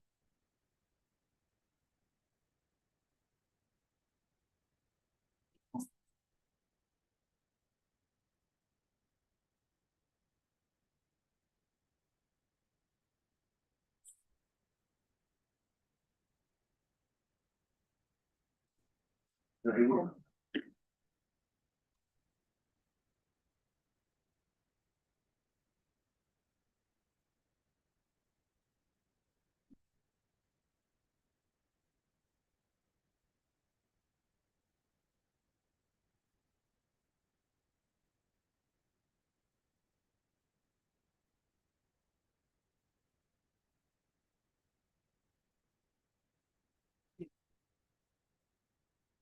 So our next speaker is Fernando Barbero from Instituto de Estructura de la Materia. And he will be telling us about the self-dual action after variables without gauge fixing. Please go ahead. Okay. So first of all, I would like to thank the organizers for the opportunity to talk here. It's always a pleasure to come to Valencia and visit my good friends. The subject of my talk may feel very old. In fact, the people were talking about the self-dual action in the context of Ashtekar variables since the late 80s last century. So it is an old subject. Quite surprisingly, if you look at the Hamiltonian formulation that you would get from the self-dual action, and you do it carefully, and this is one of the messages of my talk, you find some surprises. And the most important one is what I am mentioning already at the title. So there is a way of getting the Ashtekar formulation for Euclidean gravity from the self-dual action without any gauge fix, which is not the usual way people do these things. Of course, you get that result if you do the Hamiltonian analysis of this action, which gives you a singular theory with curve, okay? And this is something that I will explain here, not in much detail because I don't have much time, but I really urge you to look carefully at the kind of analysis, geometric analysis that I will be presented here, because if you have to study a system and you don't know exactly how it behaves, you really have to do it carefully. You want to do the Hamiltonian formulation and get it right, okay? Oh, let me just use 3 slides to tell you what the self-dual action is and what the field equations, the Einstein equations, look in this setting. So we start with a 4-dimensional manifold, which has this structure. It's the product of, let's say, a closed, compact, without boundary 3-dimensional manifold times the real line. The basic fields that you use to write the self-dual action are actually a tetrad. So this EI and this alpha together are a tetrad. I will split the indices in this funny way. I would not even use a D0 to emphasize the fact that this will behave as an SO3 object, okay? But you can think of these two heights as tetrad, and then you have a connection, spin connection, where this index goes from 1 to 3, okay? This alpha and this EI define another genetic tetrad, and this is equivalent to saying that this object is a Euclidean 4-dimensional. Now, in 4 dimensions, I need to introduce an equivariant stereo differential, which, for example, acting on these one forms behaves like this, but this is just the ordinary stereo differential in 4 dimensions. And then I have a curvature one form, which has the usual structure, again written in terms of the stereo differential in 4 dimensions. Now, the central action for general relativity can be written in this form, in which I have 2 pieces. Actually, the first one is something that maybe some of you can recognize. This is the so-called Husen-Kucher action. This is a very old model also. This was talked about a lot in the early 90s, because it's an interesting theory in the sense when you do the Hamiltonian analysis of that, you find something which looks very much like the Ashtekar formulation for Euclidean general relativity, but without the scalar constraint. So you don't have the difficult part of the general relativity there, but the phase space, many other structures are exactly the same. So you can somehow disentangle some trivial symmetries in that context, which would be the internal SO3 symmetry and the 3-dimensional diffeomorphisms from the symmetry generated by the Hamiltonian constraint, which is where all the non-trivial dynamics of the R is, okay? And then there is this other term, which has very simple form, okay? Now, when you look at this action, there is an obvious symmetry, which you can read off because of how I wrote the indices, in fact. So you can see that this will be SO3 invariant with transformations which are the standard ones, something like this. So the alpha has no index, so it will not transform, but then this omega really transforms like a connection, and then the EIs transform like vectors, okay? So just this is just an infinitesimal notation. But there is an additional symmetry, which is actually also an SO3 symmetry, which is given by these infinitesimal notations, which of course is there. I mean, when you write the action, instead of you splitting the indices in this funny way that I use here, you use it with 4-dimensional internal indices, then of course you can actually tell that there will be an SO4 symmetry, and of course because SO4 can be factorized as SO3 times SO3, you expect to have an additional symmetry, which is what I have explicitly written here, okay? And now the field equations, you compute the variations, you can usually get the field equations, you get something like this. And of course, they're equivalent to Euclidean Einstein equations in vacuum. Now, an interesting point that I want to make here is that for these type of theories, which are written in terms of differential forms, actually, when you look at the field equations, you can guess the form of a constraint in a useful way. I will not insist on that here, but that is something that you should think about because it gives you some very interesting views about the Hamiltonian formulation of one of these systems. I insist when the action can be written in terms of differential forms. So now I will make a small detour and I will review for you very, very fast, and probably some of the people here have already heard about this, what is the best way, in my opinion, to really think about singular Hamiltonian systems. The standard approach is using Dirac's method. Dirac's method is perfectly fine, but when you read it in Dirac's book, it's actually quite awkward. It's difficult to understand, and I must say that many people really, when they don't do it correctly. You must be very careful, in particular, to check the consistency of them. Now, the way Dirac phrases that in his book is really strange. It's much, much better and easier to understand what you are doing if you take a purely geometric perspective. And this is what I will describe very, very quickly in some minutes now. So, when you have a Lagrangian formulation for the field theory, what you do is you choose a configuration space, which is a space of fields with some structures, and we'll discuss that here. Now you take its tangent bundle and you define the real function with standard bundle to define the dynamics. This is the now, in order to write the action, you have to choose a suitable space of paths in this configuration space. Usually you take something like this. So you take paths that go from a configuration Q1 to a configuration Q2 in a time interval T1, T2, and you require some regularity, you impose some regularity conditions on these paths. The normal one is that it should be twice the function, okay? Now, with the help of the Lagrangian and in this space of paths, you build a real function like this. This is the action, and the dynamics can be found by looking for the stationary points of these, which are given, as we all know, by the Euler-Lagrange equations. Now, how do you go from the Lagrangian to the Hamiltonian?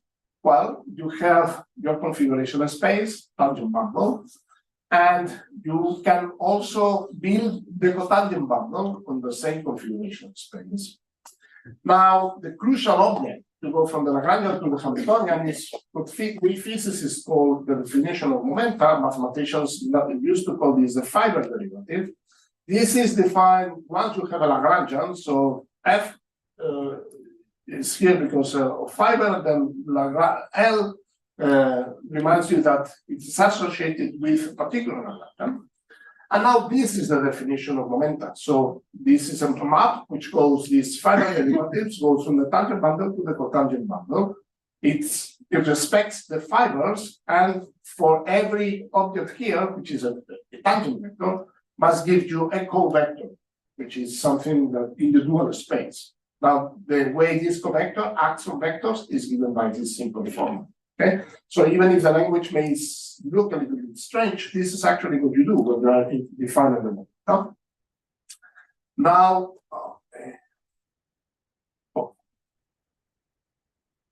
once you have that, you can define the energy here on the tangent bundle.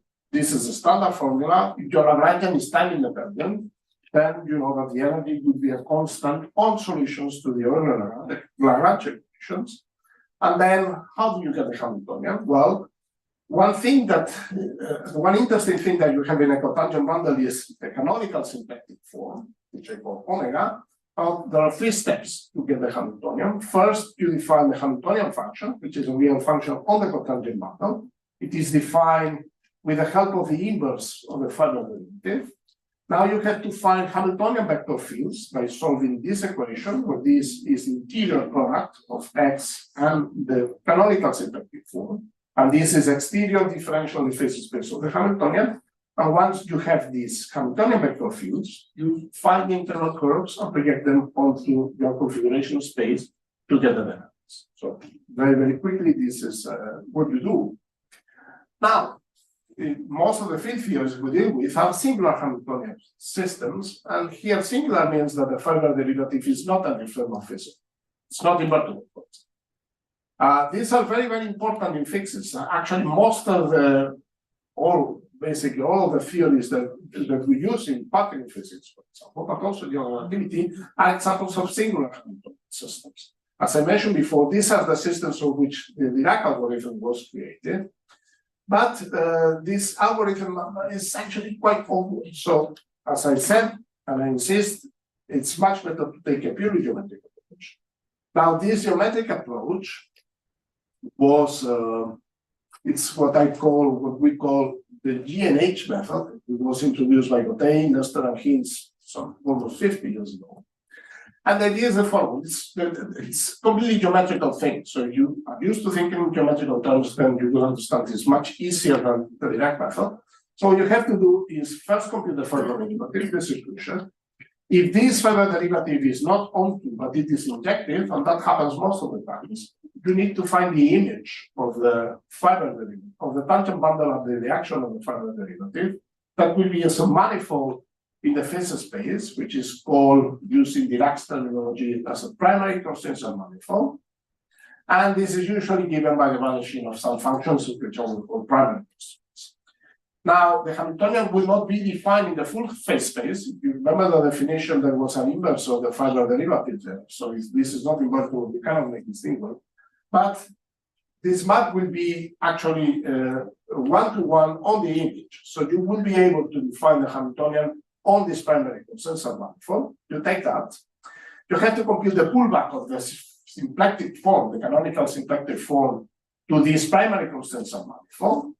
And then the gist of the method is the following. You have to solve this equation as before, but not in a full phase space, but in a maximum sum manifold of M0 in such a way that this vector field is actually tangent. And I will describe in a minute what that means. And once you have that, you get the integral curves, project them, and you can actually prove theorems that tell you that this gives the same dynamics of the Euler Lagrange equation. This is exactly equivalent to the Lagrangian, what you get in the Lagrangian sign. This is a picture to illustrate this. So this block here is a piece of the primary consensus manifold. When you try to solve the basic equation there, you cannot do it every year. You can generically only do it on some submanifold of that. And then you will find a vector field. But that vector field will not be tangent in this other submanifold that I'm calling M1, but only to the submanifold. This is actually what you are looking for. And this is actually what will give you the dynamics, the right dynamics. So, some comments. If you want to quantize, there are some issues. I will not discuss that now.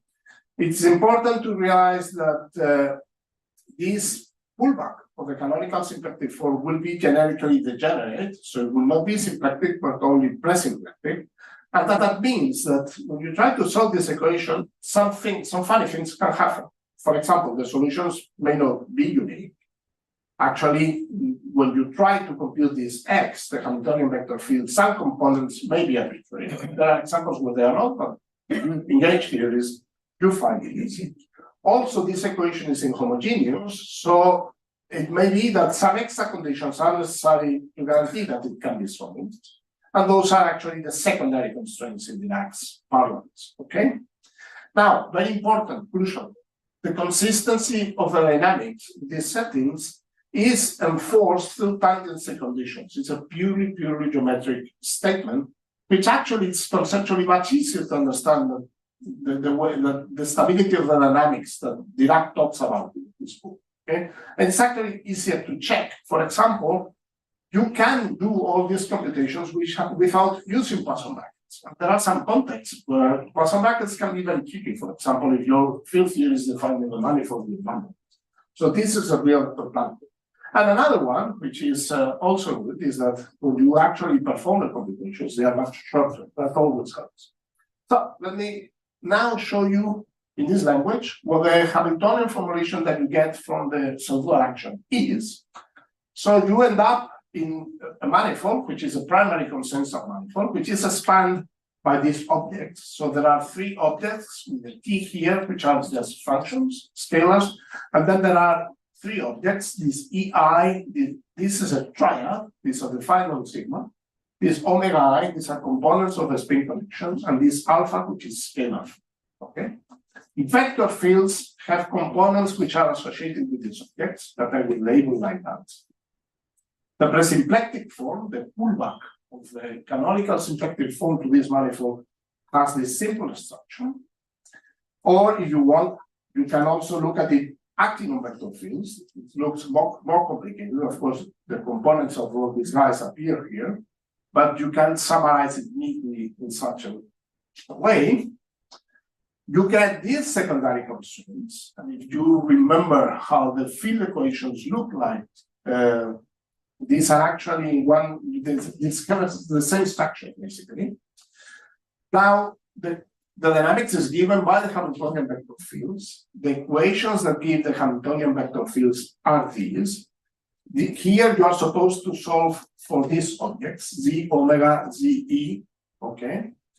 And it's very, one important thing is that there are no conditions for some other objects. In particular, there are no conditions for these guys, and there are no conditions either for Z alpha, okay? So the dynamics of these objects and also of Z alpha is arbitrary, okay? Now, are the crucial consistency of the method. And this is where, when people do this kind of analysis in the Iraq's case, they don't really check this part, is this tendency conditions, which really tells you that you're getting something consistent. If there is a problem here, there may be extra constraints, there may be some structures. So this is really very important. So the tendency conditions are these. And then what you're supposed to do is, of course, you want to have the dynamics, you have to solve these equations, and then you have to plug the solution into these and check if they hold. Okay? Solving the equations is not trivial, it's not horribly difficult. Checking that these things satisfy is an end. Okay, but you have to do it. I mean, otherwise, you are not sure that you are really having consistency. Okay, so you are really advised to find the simplest way to write out the solutions to the equations for the components of the Hamiltonian vector fields, because otherwise you will run into trouble. Okay. So the Ashtekar. So this is what I showed you very quickly is what you get when you do the Hamiltonian analysis for the subdual action. Now, an application of these is how to get the Ashtekar formulation without H fixes. In all the literature, as far as we know, when people get the Hamiltonian formulation for the subdual action, for Hall's action too, they have to do a gauge fix, and they have to go to a time gauge in order to arrive at the Ashtekar formulation. Now, what you can get from this way of presenting geometrically the Hamiltonian formulation is a way to get the Ashtekar formulation without gauge fixing. And actually, the idea, when you look at it, when you think about it, is actually quite trivial, because you see, when I wrote down the presymplectic form for it, you see there are two pieces. There is the omega I, stereo differential phase space of the connection, and then there is another guy, which of course is beginning to be called the momentum canonical conjugate to this. Okay, so something that you can do is say, well, I will introduce a new variable, which is this one. The number of components, I know that alpha is arbitrary, so actually have to care only about this thing, this guy, the triads. And of course, if the number of components of this object is the same as the number of components in the triad, you can probably invert it for arbitrary values of alpha and work with it. And actually, that is precisely what happens. So if you do that, you introduce this object, which I have called A here, then you will get this presymplectic form, but this has a canonical form. It's sum of D something which D or something. Okay. This is what I said before. When you count the number of components it fits, it's something that for arbitrary values of alpha you can invert, so it works very well. And then, of course, the only thing that you have to do in order to check that you get the Ashtekar formulation is rewrite everything in terms of this new object and the omega, in particular, the constraints and the components of the Hamiltonian. You can do that. And when you do it, okay, that's a caveat here, which I can tell you. When you look at the standard way of writing the symplectic form, actually, you have a volume form here. So you don't work with this two form, but with a density, which is something like this. And I am using the usual notation that Ashtekar uses for these things. This density this is a kind of dual object that you define in terms of a volume form, of a fiducial volume form. So you can actually write down this thing, and this is really, really, really what you would find in textbooks about quantum linearity. And then in terms of its objects, you can rewrite the constraints, and these are exactly the constraints in the Ashtekar formulation for Euclidean graph. Okay, I'm writing them without indices, so I'm using these interior derivatives, but these are exactly the same objects. So this is the Gauss law. This Gauss law is independent of the fiducial volume form that I introduced here. This is the vector constraint, and this is the scalar constraint. Okay. Now, when you go to Hamiltonian vector fields, computations are harder, but actually, what you can show that you get exactly the same Hamiltonian vector fields that you get in time gauge. The way to do it very quickly is the following: you define this small lowercase h, defined in terms of the triads and the components of the alpha. Okay, this is associated with this, essentially the inverse. Now, when you look at the non-arbitrary components of the Hamiltonian vector fields, they have this form, it's a little bit complicated, where these guys with the heart are these objects that you see here, okay? And this is actually quite funny because this is actually what you would get by performing an SO3 transformation of the second type, the non-obvious one, on these things here. And then when you compare it with the result, the standard result for the Hamiltonian vector fields in terms of the regional variables, you see that you get exactly the same structure. Exactly the same. The only difference is that here the objects don't have a heart. And this is what you would get just by using this time gauge, alpha equal to 0, which is what everybody has been doing all the time up to now. Okay? So in this case, actually, you don't have to care about the issue that you are gauge fixing. You can actually show that by a clever choice of variables, you can really work without any changes. So let me end with the last slide. So comments. This is what I mentioned, that once you look at the precipitative form and you write it in the right terms, that tells you actually how to get this the Ashtekar formulation without the gauge fixing. The replacement of parameters that I mentioned before is actually a finite SO3 local transformation corresponding to what I call delta 2. Of course, when you go to the time gauge, there are some arbitrary objects that we have in the Hamiltonian vector fields, which are associated with the gauge symmetry, which are fixed. And the way these are fixed is actually very neat because it gives you, this is what you get when you gauge fix, whereas when you do the other analysis, this actually comes automatically. Okay, so it's very surprising with this complicated object, but this is exactly the same structure. Then last comment, if you compare this procedure with the situation in the case of the Holst action, then actually what you see is that this is significantly simpler. If you try to do the same thing with the Holst action, you have no escape from this time gauge fix. Okay.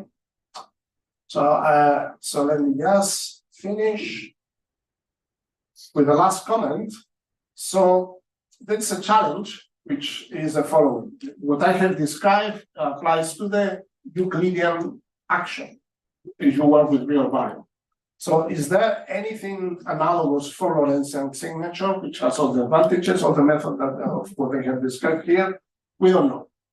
And it's a challenging problem because we have tried hard to find this and we have not succeeded yet. So if you want a nice problem to work on, there is one. Okay? So I will end here.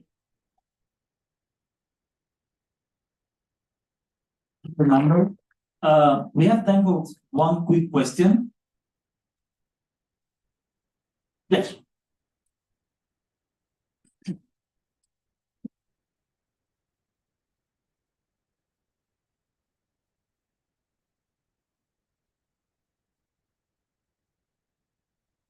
So thank you for your nice talk.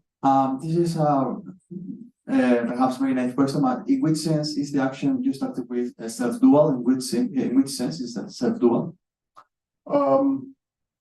Actually, okay. If you look at the I didn't use it here because the original action I may be able to write it.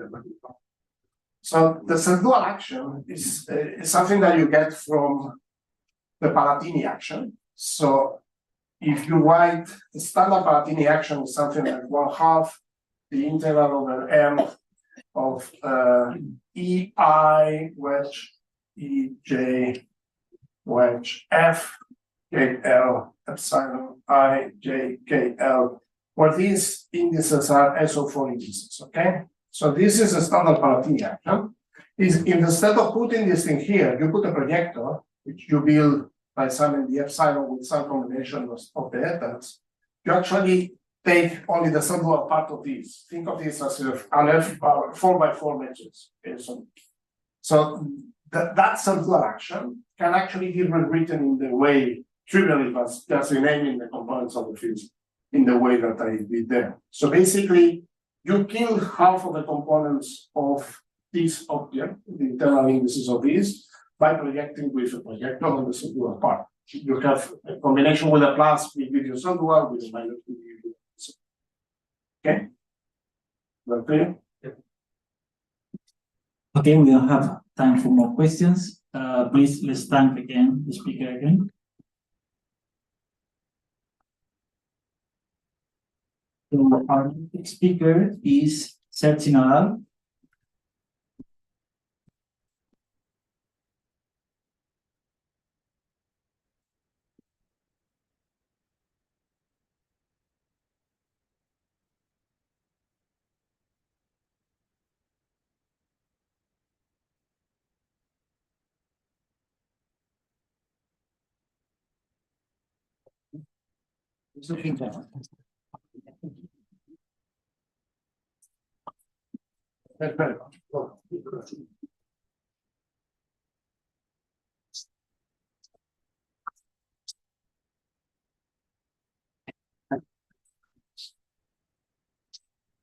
So our next speaker is Sergi Nadal from University of Valencia, and he will be telling us about quantifying entanglement in quantum theory and harvesting entanglement with particle detectors. Thank you.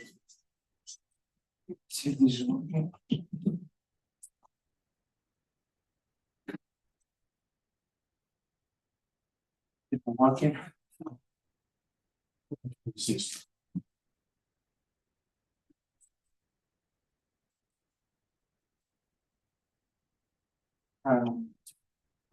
I can use it. No.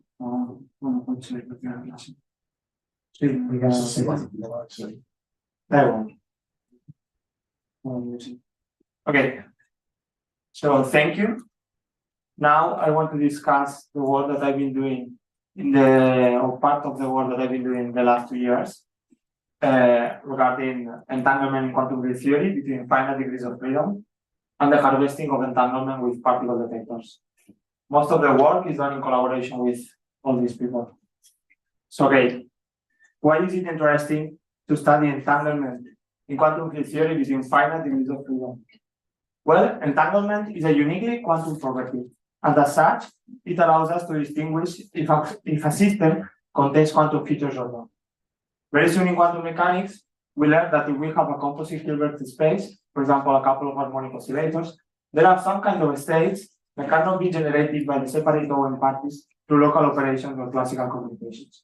We usually say that these states are entangled states in a given bipartition. Okay. And between finite degrees of freedom, because we know that in quantum field theory, we have infinitely many degrees of freedom. In fact, we have one per each point in space. However, we only have access to a few of them. For example, if we have some detector, the number of degrees of freedom could be given by the resolution of our detector. So, okay, it seems that a way to determine quantum properties of a quantum field theory system is to compute entanglement between the accessible finite degrees of freedom that we have. And this is the work that we have been doing in this paper here, where we have learned an operational approach to extract degrees of freedom from the quantum field and to compute entanglement between them. So, okay, let me first discuss what is the content of the entanglement in quantum field theory for the vacuum state. And this all comes from the Ries-Leiter theorem. So imagine that we have a Hilbert space and we consider mere observables localized in some region of space-time. And it is intuitively reasonable to say that the states of the following form are sufficient to generate any state in the Hilbert space. However, what is not very intuitively is that this statement is also true if we restrict all these functions to be supported in a small region of space-time. Now, the usual explanation for this is given by entanglement.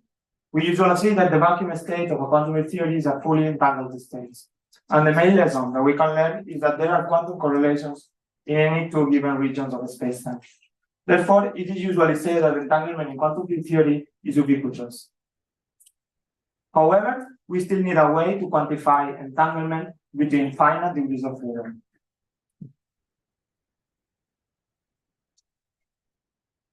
So this is part of the work that we've done, and it was the way that we used to extract degrees of freedom was first introduced by Eugenio Bianchi and Alejandro Sachs in this paper here. And the idea is the following: consider a region A and the complementary region. We can extract 1 degree of freedom in the region A by meaning the field observable and the momentum observable momentum operator with some function of compact support restricted to that region A. Now you see that the algebra that these observables satisfy, if we set this quantity to 1, is nothing else than the algebra of one harmonic oscillator. Therefore, this pair of canonically conjugated operations form a system of 1 degree of freedom. Now, still, here we have infinitely many degrees of freedom in the complementary region A bar. And what we can do is to extract more degrees of freedom by considering other Smearing functions. So, for example, here we extract 1 degree of freedom in region A and another degree of freedom in region B, and we can compute entanglement between these 2 degrees of freedom. What we use to quantify entanglement between these finite degrees of freedom is logarithmic negativity, which Adrià the other day already introduced. And this is a good entanglement quantifier, a faithful entanglement quantifier, whenever we have Gaussian states, such as the vacuum state, and these conditions are satisfied, these our conditions. So, okay, this is the first part of the talk, and I have been describing this paper in a way that we have quantified how to compute entanglement within finite degrees of freedom, and in this paper we have studied many different configurations where we are studying entanglement and seeing how it changes with the spatial dimension, the distance, and many other things. In particular, it is interesting that entanglement between finite degrees of freedom is less ubiquitous than we expected, and it is distributed in a subtle manner. In fact, it was not easy to find entanglement between finite degrees of freedom for smear fields. And in particular, this configuration, which I will be restricted to the second part of the talk, we have studied this configuration where we extract in 3+1 dimensional Minkowski spacetime, we extract 1 degree of freedom by using a Smearing function supported in a spherical shell, and another one supported in another spherical shell. And we have studied many Smearing functions, and in any of them we can find entanglement. There is no entanglement for this configuration. Even if we consider different instants of time, there is no entanglement. So, okay, what happens if now we consider particle detectors? And this is ongoing work in collaboration with all these people. So, let me review already what Jorma Loco said. What are these Unruh-Dewitt model particle detectors? So, these are 2 energy level systems that couple locally to the quantum field by the following Hamiltonian of interaction, where we have the Smear field with some spatial profile that would be providing the sensitivity profile of our detector, and we have some switching function that turns on and off the interaction. And this is the monopole moment of the detector. And also we have some coupling. So this would be the configuration that we study now, where we couple these detectors to the previous degrees of freedom that we were showing before, where we were not able to find entanglement. This is the space-time diagram, a representation of the configuration that we can study, where we let the detectors interact during some amount of time, provided by the switching function, and the degrees of freedom to which the detectors couple is given by the Smearing functions that we were using before. This configuration is such that the detectors are always in causally disconnected regions, so they cannot transmit information from one to another one. Now, surprisingly enough, you can compute also negativity for the detectors after the interaction, and you're able to find entanglement for the detectors. The detectors are able to harvest entanglement from the field although we were not able to find entanglement for those two degrees of freedom. So again, if you look into the equations of the harvesting protocol, you realize that the only thing that the detector cares is the 2-point function of the smear field at different instants of time. So this tells us all the information that we need about the state regarding these two degrees of freedom. And it is equivalent to what we were using before. So this seems to be in tension with our previous result where we weren't able to find entanglement at any given instant of time. So, okay, what is going on? In order to explain this, let me jump to an easier example where we restrict to a finite number of degrees of freedom. So we will consider the following case. We have a bunch of harmonic oscillators, and we have a detector that couples to harmonic oscillator 2, and another detector that couples to harmonic oscillator 2. Harmonic oscillator 2 is also coupled to a pair of detectors using the following Hamiltonian, right? And we can let the system evolve in time. And now we explore the harvesting of entanglement. And again, what we see is that if you look into the equations, the only thing that the detectors care are the position, the 2-point function of the position observables for harmonic oscillator 2 and harmonic oscillator 1 at different instants of time.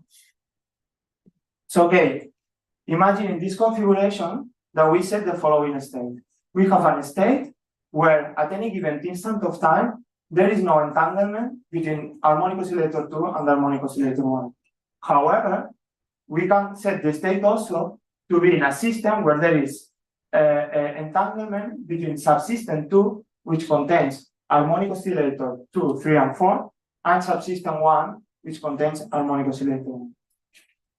Now, if you look into the evolution, in the time evolution of the operator that you have, you soon realize that the harmonic oscillator 2 at a given instant of time knows about the original modes that you have in your system.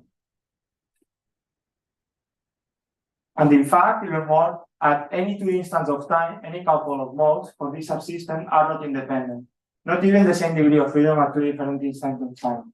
Therefore, we can extract 3 independent modes from the time evolution of the second harmonic oscillator. Now, therefore, although the harmonic oscillator 1 is not pairwise entangled with the harmonic oscillator 2 at any given instant of time, the detectors might be harvesting multimode entanglement between the harmonic oscillator 1 and the system 4 by harmonic oscillator 2, 3, and 4. So, okay, what happens in quantum field theory? In quantum field theory, we have infinitely many modes, and this pair of operator defines a continuous family of modes through time evolution. Detectors, through the harvesting protocol, can explore all this family of modes through the integrals in time and looking at the 2-point function of the smear observables, the smear field observables at different instants of time. So okay, what we knew before was that the modes, these particular modes, are never entangled at any given instant of time, but the detectors might be capturing multimode entanglement from the continuous family of modes that they observe. So now we propose how to check this. And our proposal, I will skip all the details here practically, but what we do is to investigate multimode entanglement between these 2 families of modes that each detector couples to. And the plan that we follow is the following. We select a discrete family of modes that each detector couple to. And for doing this, we need to discretize the time of interaction and extract modes per each instant of time, right? We do this in a rigorous way, and we find that these modes are indeed not independent. So we need to perform some kind of orthonormalization process in order to get them independent. And we use some symplectic orthonormalization process. Finally, after having a pair of sets of modes, we can compute negativity between them and check a system where there is harvesting of entanglement and there is also multimode entanglement, as we will see. So just let me show you the results. This is a schematic representation of what we are doing. So for a given subsystem B, we extract one mode per each instant of time, and we do exactly the same for the subsystem A. And then we will compute multimode entanglement between all these systems and all these systems. And we will compare it with a situation where we have harvesting with some switching functions. So, okay, as I already mentioned, we need to perform some orthonormalization process because the modes are not independent, and this makes the calculation very difficult, but we managed to do it for some situations. And again, this is the configuration that I was showing you. I discretize the time interval in m independent instants of time, and I extract 1 degree of freedom per each instant of time, 1 mode per each instant of time. Then I compute entanglement between all these set of modes and all these set of modes. And in particular, these are the configurations that we are using, where we have some Smailian function, we have some time interval, and we use this particular one because it is a configuration where we know that there is harvesting. And we set always the two subsystems to be causally disconnected in order that compared to the harvesting situation in a case where there cannot be information transmission. Okay, so we can increase the number of modes, and this is still preliminary results, but we see that as we increase the number of modes, entanglement appears. It seems that there are some oscillation depending on how we distribute the modes, and as we increase the number, the oscillation tend to decrease. And we hope that this will get to some asymptote, but we don't know yet. So okay, now we know that there is multimode entanglement, and we can compare it with a situation that there is harvesting. Again, I am using the same geometric configuration where we use this Smailian function, the same that we were using before, the same time interval that we were using before, and now we need to introduce also some switching function that tell us when to switch on and off the detectors. And if we do this, this is basically the schematic representation that I've been showing you all the time, where now we can establish harvesting in a continuous configuration by using some switching function. And indeed, we find that there is also harvesting in the same case that we find multimode entanglement. And this omega is just the energy gap of the detector. So for some regime of the energy gap of the detector, we are able to harvest entanglement also. So just to summarize, I have shown you two different works here that somehow are related. And in the first one, we have seen a way to extract degrees of freedom from the field and compute entanglement between them. We've seen that entanglement between these accessible degrees of freedom is not easy to be found. And in the second part, we have seen that detectors can harvest entanglement from the field by exploring a continuous family of modes. And in order to check this, we have computed multimode entanglement for the field by discretizing the time interval, and we have comparing with the same exact geometric situation where we can harvest entanglement. And this is all I wanted to say. Thank you very much.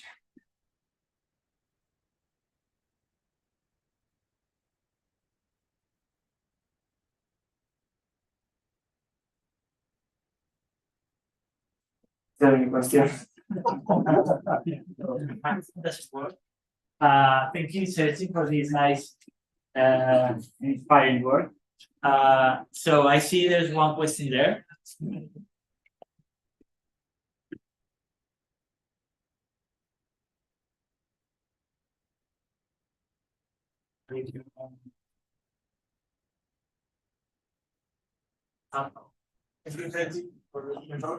I was wondering, you're talking about multimode entanglement, but you're quantifying it with logarithmic negativity. Is it still a quantifier in this case? Yes, if you have a symmetric configuration, as I was showing you before, it is a faithful quantifier. Symmetric means the same number of degrees of freedom, and it was somewhere with. I remember, but I didn't understand. In case that you have symmetric configuration, the same number of degrees of freedom. And also when you have 1 degree of freedom and as many of you want. And Gaussianity. Yeah, Gaussianity. I'm doing this for the vacuum state. Okay. Gaussianity, yeah. Any other question? So I wanted to ask you something. Why are you always so I guess this multimode entanglement calculation involves a countable Yes. Now, so why don't you, have you tried density, set with some infinite number, but not, something that has a measure, like density number of modes or something like this. Have you tried to do entanglement between two regions that instead of focusing on one countable number of modes on A and B, to just have like a density number of modes, maybe infinite number, but the density number is finite? No, we haven't. I know that there are some groups that what they do is to discretize field theory in lattice, and they compute the maybe entanglement within different nodes, but always you need, as far as I know, you need a finite number of modes to compute entanglement. Otherwise, because this is for when you select these two regions, you have a mixed state. Mm-hmm. So the calculations that I know where they consider infinite amounts of degrees of freedom, they always compute entanglement entropy, where you have infinite number of degrees of freedom in one region, but you reduce to the other region, or you extract some degree of freedom as I showed you in the linear calculation. But yeah, I don't know how you could do these calculations with considering infinite number of modes. Okay, thank you. Any other comment or question? Exactly like finite density. Yeah. So I was thinking of the typical problems that you learn when you study quantum mechanics, the early, when this capacity calculation that you study the number of modes in a given interval of frequencies, things like this. But these are, if you only go around and you have. Well, but still you can consider, infinite number, but finite density, or I'm just thinking of this, maybe even in a box. You can consider. Yeah, box, yeah, but in a box, what I'm thinking is that this is like when you integrate something that doesn't have measure, that the integral is 0, like a point or a countable number of points in the real line, the integral is 0. And I was thinking of that. Maybe the reason why this was 0 is because it doesn't have any measure. So this is why I was thinking in an interval, like a density number. But of course, you need to have control on this interval. Yeah, that was like how to find density more. I will need to review all these classical calculations of the capacity things, but this is what came to my mind. Okay, so I think we are done for this first session in the morning. We'll have now a 30 minutes break, coffee break. We'll see you in approximately 30 minutes, okay?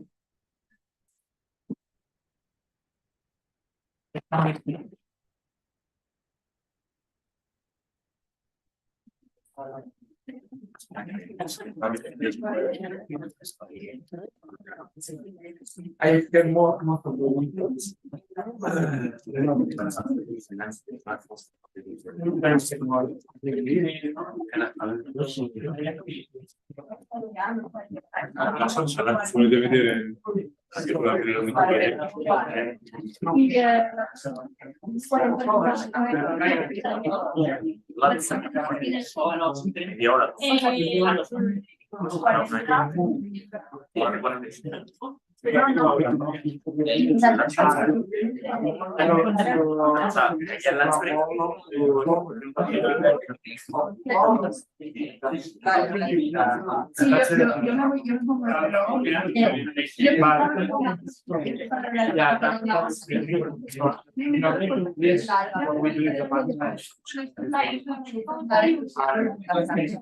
Now, one thing that we said so many changes are given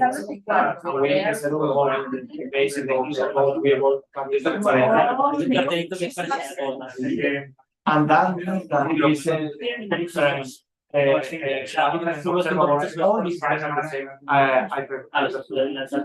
we bring all these meaning candidates and given some size in TC. So in that sense, we can define all the operator conditions the same magnitude. It's just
El siguiente es este, el siguiente es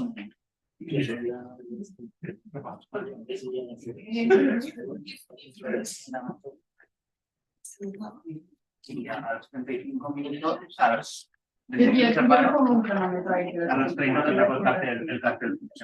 Vale. Sí, tenemos que hablar de dinero. Sí, te lo iba a decir. Ayer sí,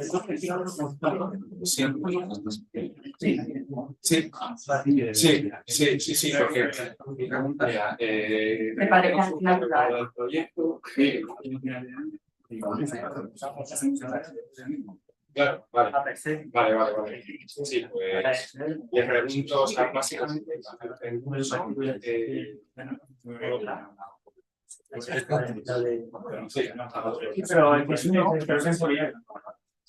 Pero yo pensaba que está en una región del país, ¿no? Y ahí pero una necesitas en una región del país es un poco tenso, pero el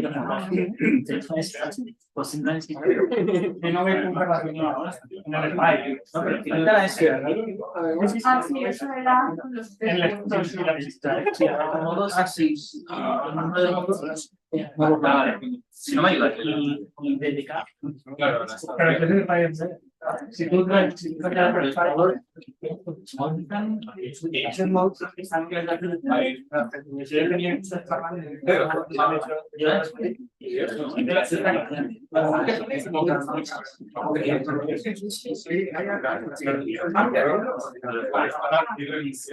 sí.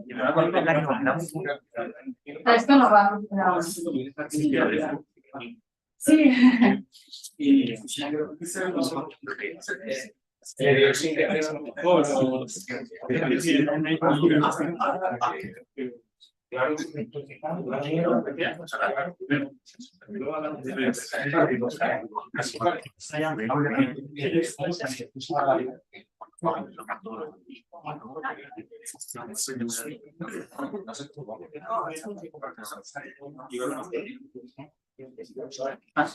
Ahora sí. Hola. So let's start the next session. Our next speaker is Silvia Pla. She's an expert in quantum field theory of spacetime. She did her PhD thesis here in Valencia, and now she's a postdoc at King's College. And you are going to talk about quantum tunneling and if quantum tunneling can induce cosmic maps. So you can start. Okay, thank you. Thanks for the introduction and thanks for inviting me.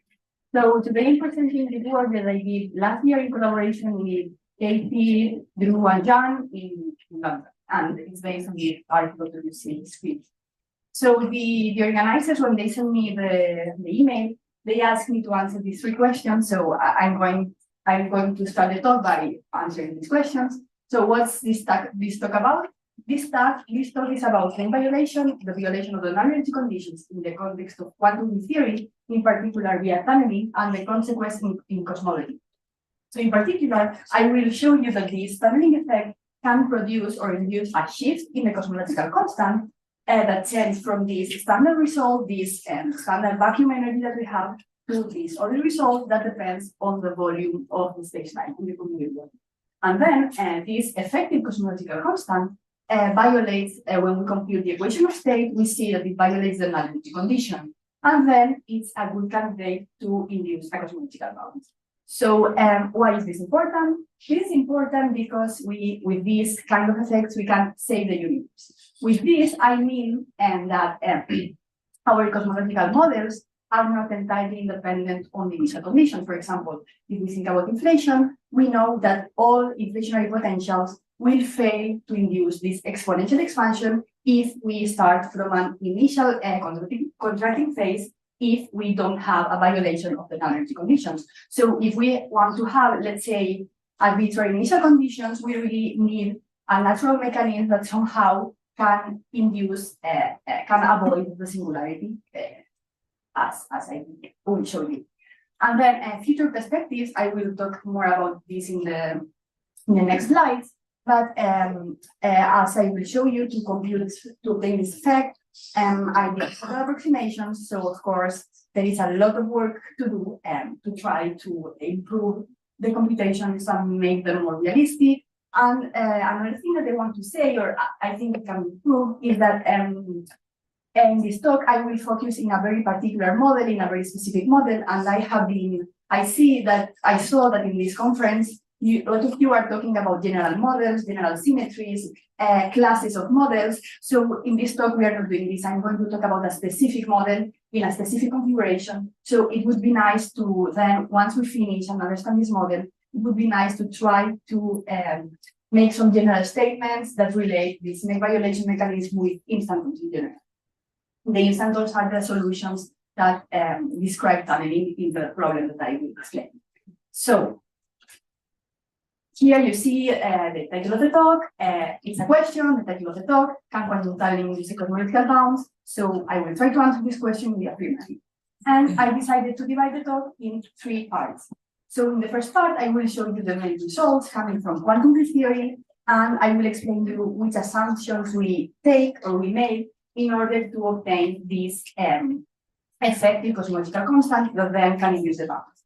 In the second part, I will talk about the cosmic bound itself. I will solve the Feynman equations, and I will show you how a lot of people get lost. So I will try to focus on gravity first, and then if I have time, I will explain a bit more about the effective theory and about quantum tunneling. So in the first 2 parts of the talk, you will have to trust me and trust the result that I'm giving, and then in the third part, I will give you more details.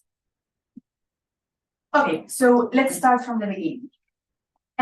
First, I want to explain you in which framework are we working, because I realize that sometimes people get a bit confused. So this work has been done in the context of quantum theory curved spacetimes, but it includes like different layers. If we go to the basic layer, when we talk about quantum theory curved spacetimes, we mean we study the evolution of the propagation of test fields, quantum fields, in a given background, an external background that can't be modified in any way. So it's like when in standard electromagnetism, for example, we study a particle in this electromagnetic field, we do something similar here. We study how this test field propagates in this curved background.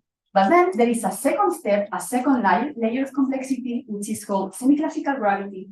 That is, let's say, a second step to better understand the theory. And in the second step, what we try to see is what's the effect of these quantum fields in the background. So in this case, what we solve is the back reaction problem, and what we want to understand is what's the effect of these quantum fields in the background. And to this end, we have to solve some dynamics. In particular, for gravity, we have to solve the semi-classical Einstein equations, where in the source term, we include some quantum effect that we are interested in.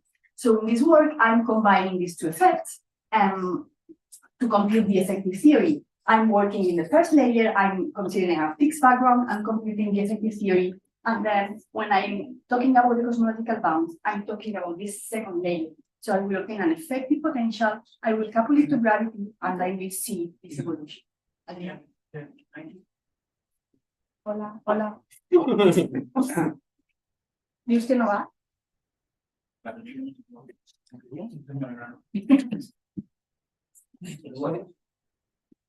Ah, sí, no va.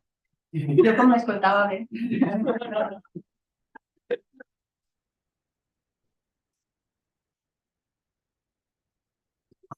Hola. Ah, vale, ya. Ah, vale. Vale, pues. Okay. So I hope you can read, so you know what I said before. Okay. So let's start from the beginning. Now I'm giving you the main results of our work, and I'm talking about the effective theory.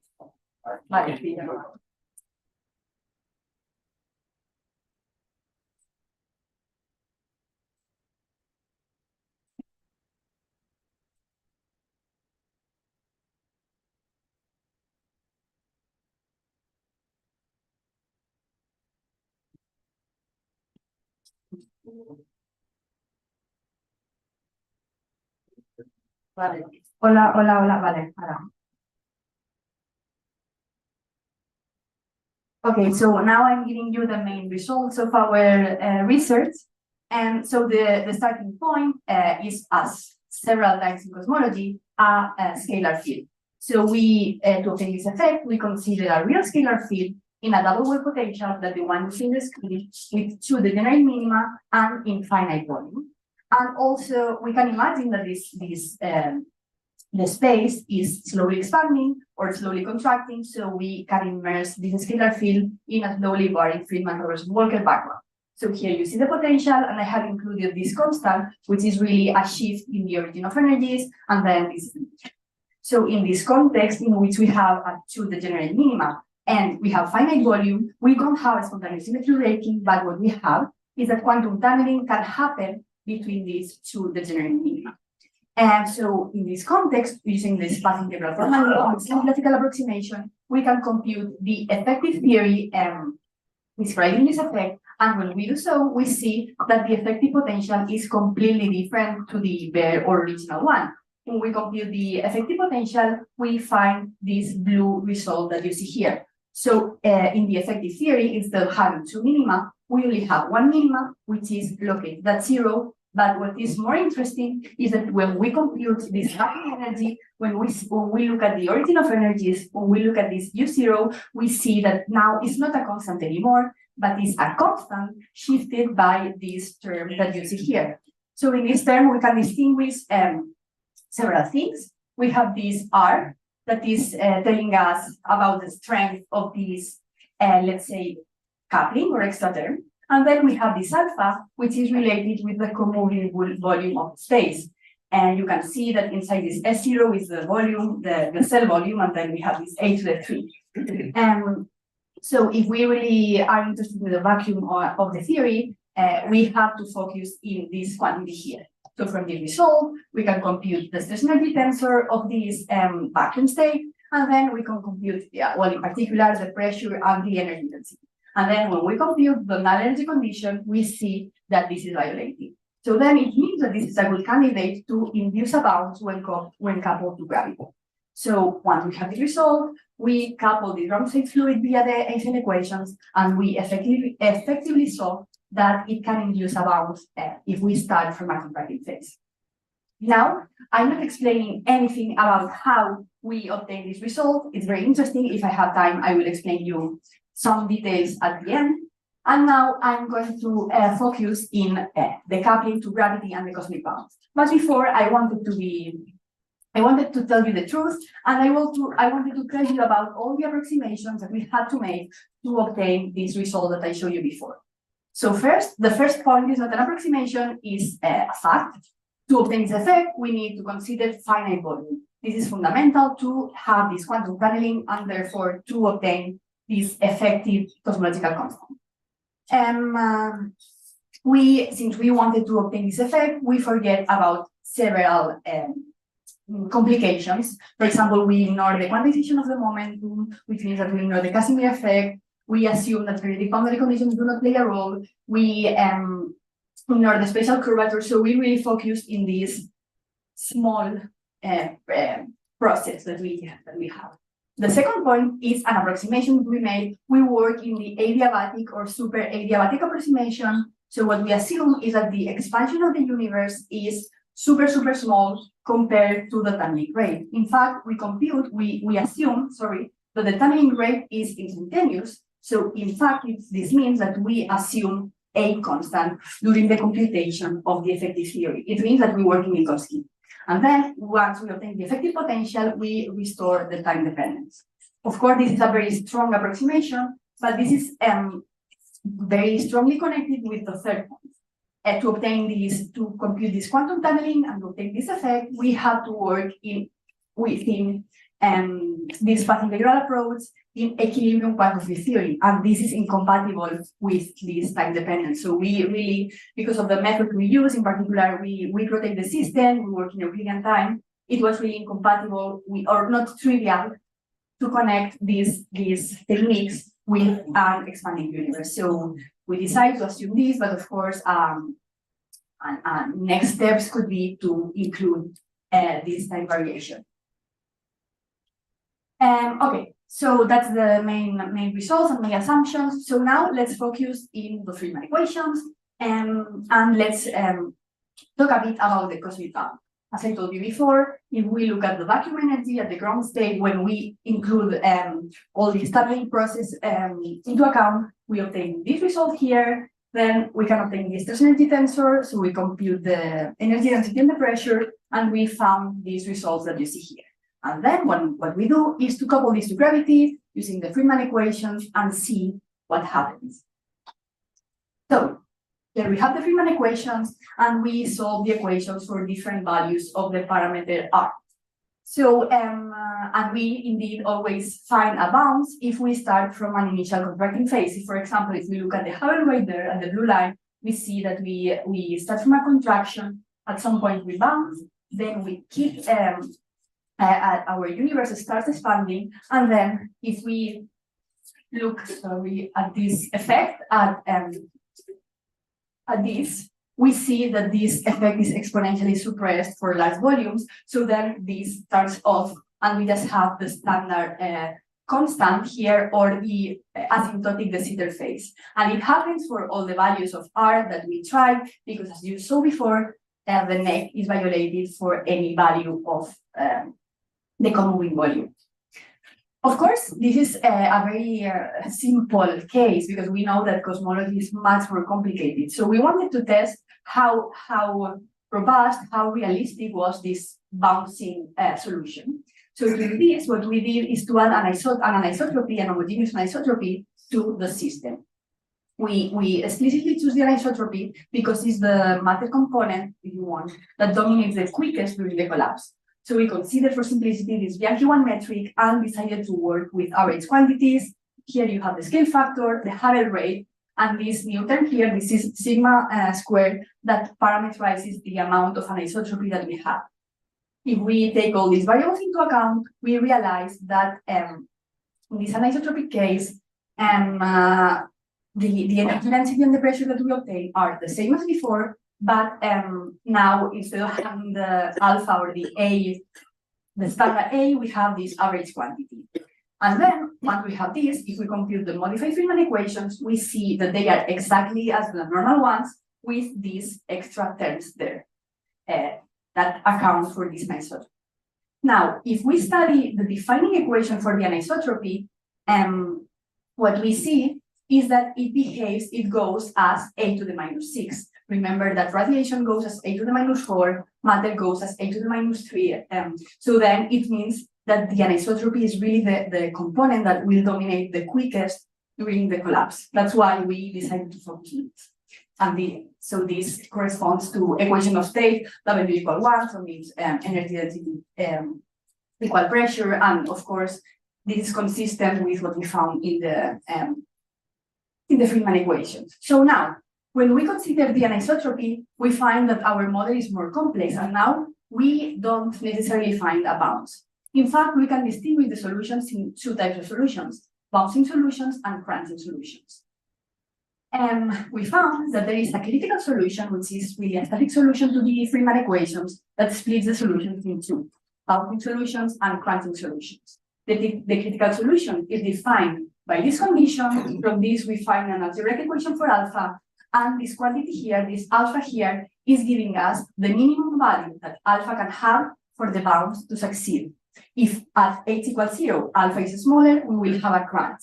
If at h equals 0, alpha is bigger, we will have a bounce.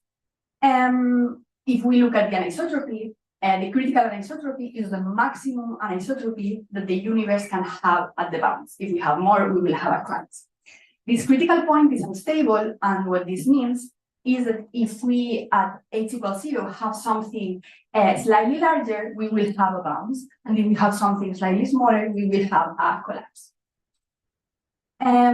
This is the minimum value, but we can also find the maximum value that the universe can have at the bounds by looking at the homogeneous solution. We ignore the anisotropy, we recover the previous result, and then we get this maximum value for alpha.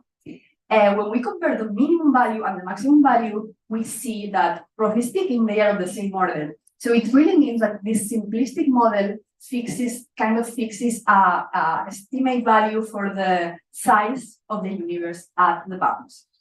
So here in this slide, I did some phenom. So we can estimate the size of the universe at the bounds from these critical solutions, and then fix or put some bounds in the parameters of the theory for this toy model. Of course, this is not realistic yet. And so in this plot, what I'm showing is in the x-axis, the mass of the field, in the vertical axis, the length of the universe at the bounds, and then in the upper y-axis, the let's say vacuum energy or cosmological light constant. So now this coupling, this strength of the ground state fluid, it's free. So we just, as an example, I can choose it to be equal 1. So then if we want, for example, the size of the universe to be of 1 meter at the bounds, then we go to the plot, we go to the blue line, and we see that in this case, the mass of this scalar field has to be of order 10 to the minus 6, 10 to the minus 7. And when we go up and look at the blue line, which corresponds to r equal 1, we find that in this case, the cosmological constant should be of the order 10 to the minus 140. So really, really, really, really small, even compared to the current cosmological constant. With this, I don't mean anything. It's just some kind of weird prediction that our model needs. Okay, this is enough about the cosmology part. And then in what follows, I'm going to focus again about the effective theory. So I'm going back. I'm not going to talk about cosmology anymore. And I'm going to focus in how we obtain this effective potential and how we obtain this non-trivial vacuum energy. So now, before I was talking about this semi-classical gravity, where I was studying this effective theory coupled to gravity and see what was going on. But today, now I'm going back and I'm going to talk again about quantum field theory in curved spacetime. So a fixed background and computing in this fixed background the effective potential. The starting point to compute the effective theory is the classical theory, this potential here. So we have the double Bragg potential in finite volume. This is very important. We include this constant, which accounts for the origin of energies, but what we need is important, it's necessary for renormalization. And then we also have to include this source term, that is the one that will allow us to obtain the effective potential. So if we don't want to include the source term, we will only be able to access to the ground state of the theory. We really need to include this source term if we want to obtain the full effective potential. So how do we obtain the effective potential? So we should find the partition function that describes the system. In general, it's not possible to obtain the partition function, so we always have to make some approximation. One approximation that we usually make in quantum field theory is this one loop expansion, where we expand the field in terms of a saddle point or classical solution, and then these one loop corrections or quantum fluctuations. This approximation is one that we are using, but we are also using this other approximation, which is called the semi-classical approximation.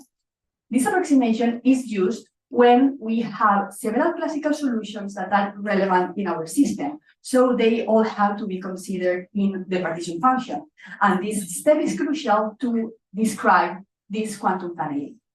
So we are going to assume that the partition function in the system is the sum of its of the individual partition functions associated with different saddle points. For example, we choose one of the saddle points, one classical solution, one minimum, for example, minus b, and we study one corrections. We choose the other, we study quantum corrections, and we choose all these tunneling solutions that I will explain you later, and we study quantum corrections. So with this, we compute the total partition fraction of the system in terms of this sum of all these individual configurations. So second question. Now I told you that we are doing this semi-classical approximation in which we have to consider all these relevant classical configurations. Next question, which are these relevant classical configurations? So in this problem, because the potential is homogeneous, is degenerate, and because we have this finite volume, we focus only on homogeneous configurations. So we have to look at the solutions to these equations. And we can distinguish between two types of solutions: classical solutions in Euclidean time, because maybe I didn't say it in the previous slide, but to compute the partition function, we are weak rotating the system. So now we work in Euclidean time, so the prime is the derivative with respect to Euclidean.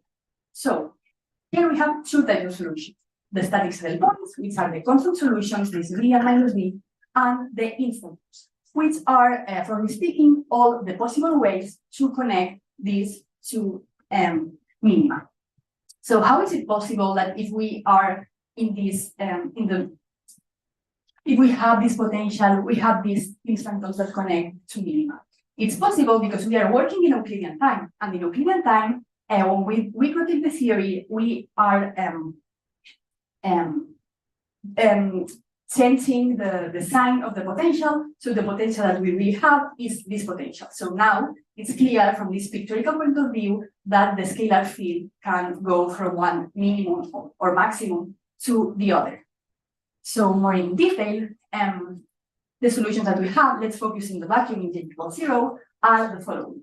So we have the static saddle points, which are the two minima, V minus V, and the corresponding classical action of these saddle points is the one that you see here, just this origin of energies and then the volume, the time, etc. Now, the other and more interesting solutions are the instants, that are the solutions that connect these two minima. So we have multiple ways to connect these minima.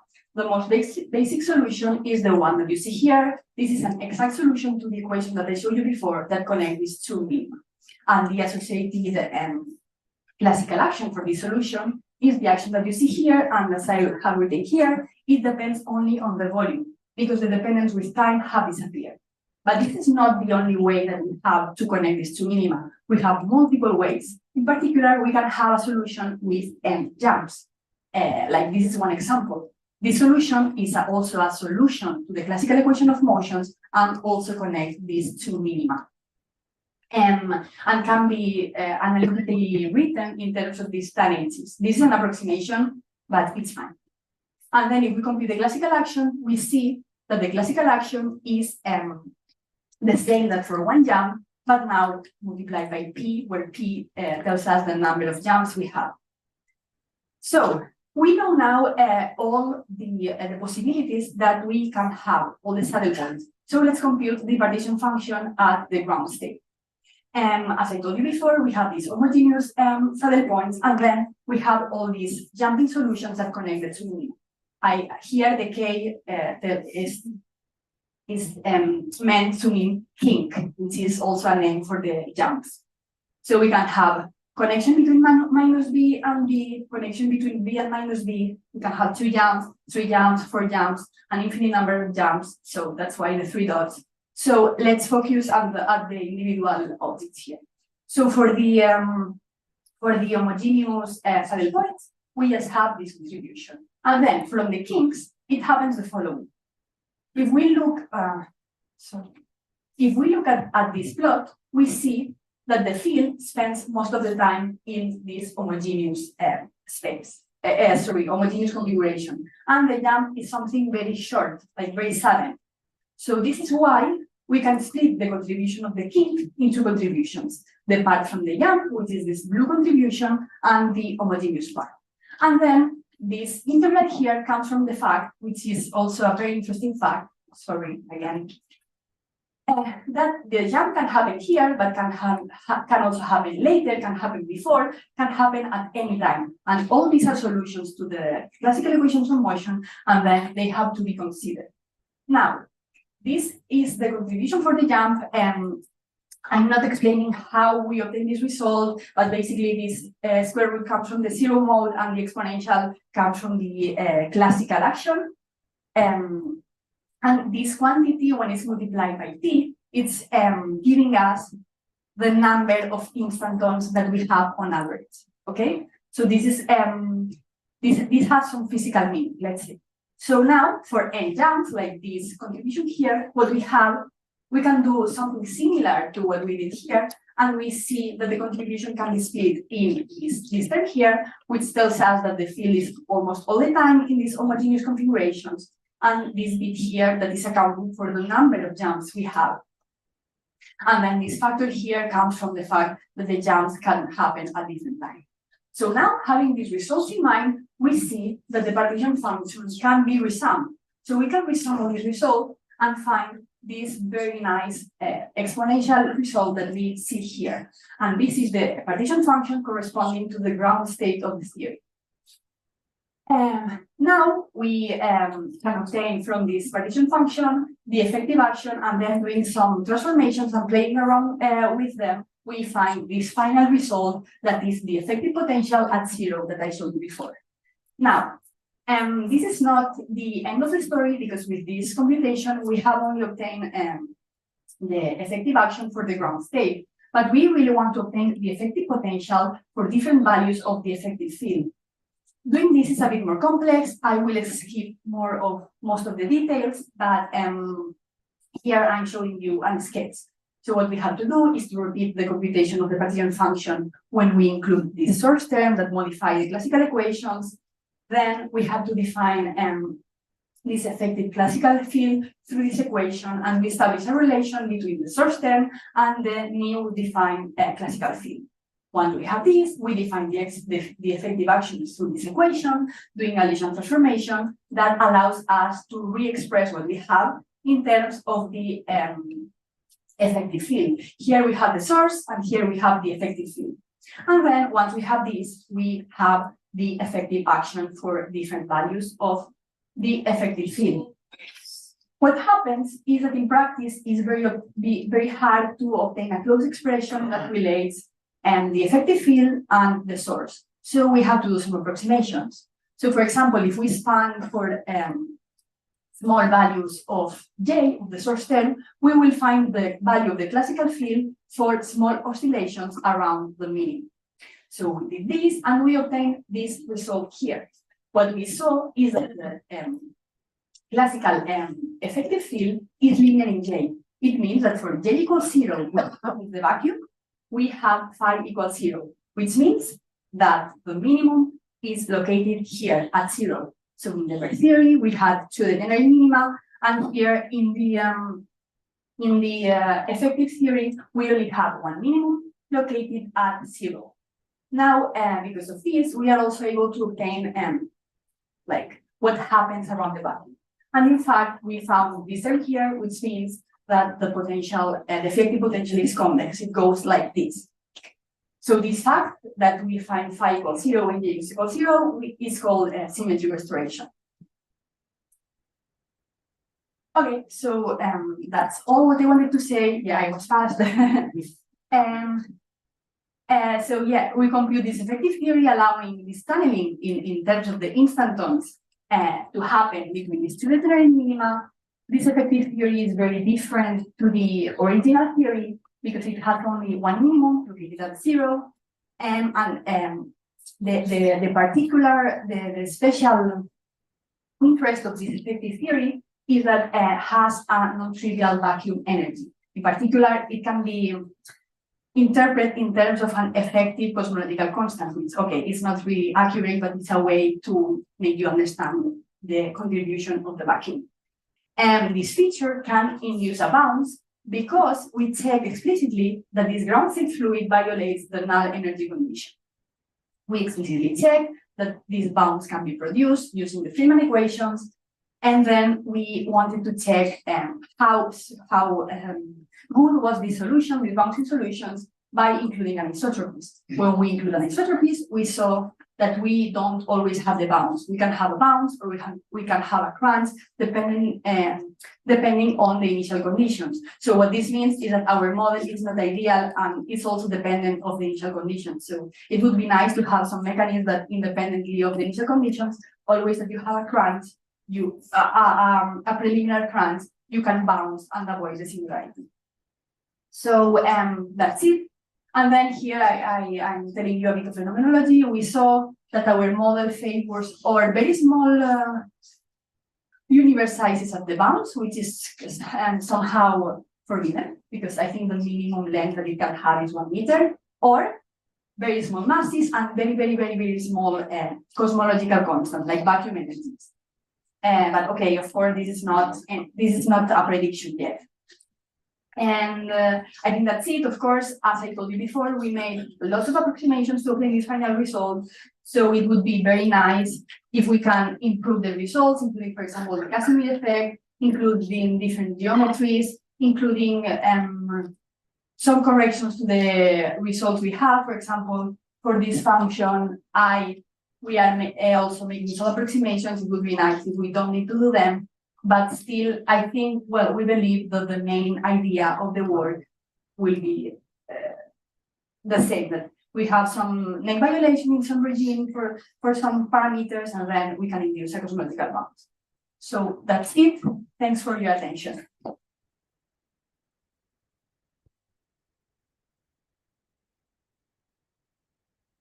Yeah, any question?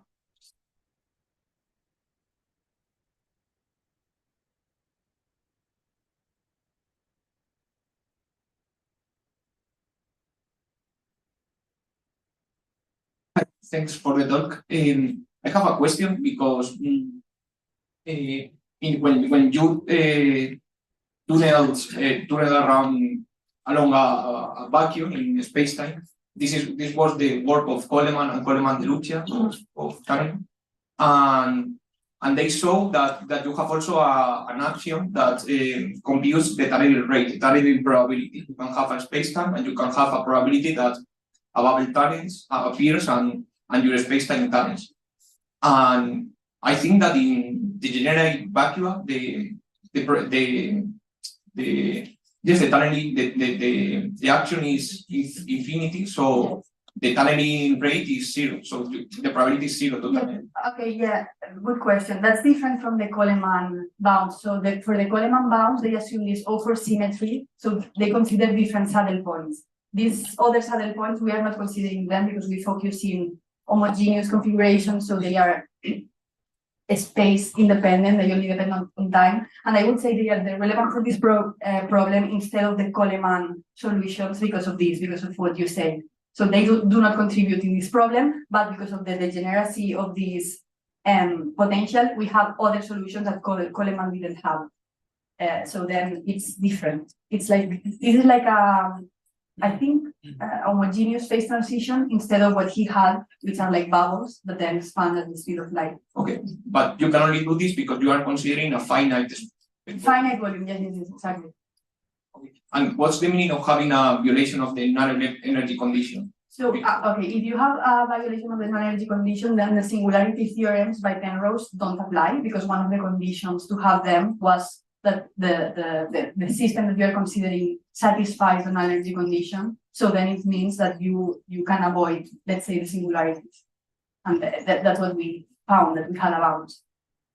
And last, are you assuming that our universe, maybe you are studying it in the beginning, so you have the finite volume, or are you studying like a finite volume part of the entire universe? No, so I'm studying imagining that the universe is like a box or a three torus or a closed universe. But of course, this is not very compatible with observations, but it's possible. So there are some recent articles that say that it's possible, like if it alleviates the Hubble tension, but no, I assume just a finite universe, not a patch of the entire universe. But it could be interesting to see if this is also an option, because maybe it would be more general. Okay, thank you.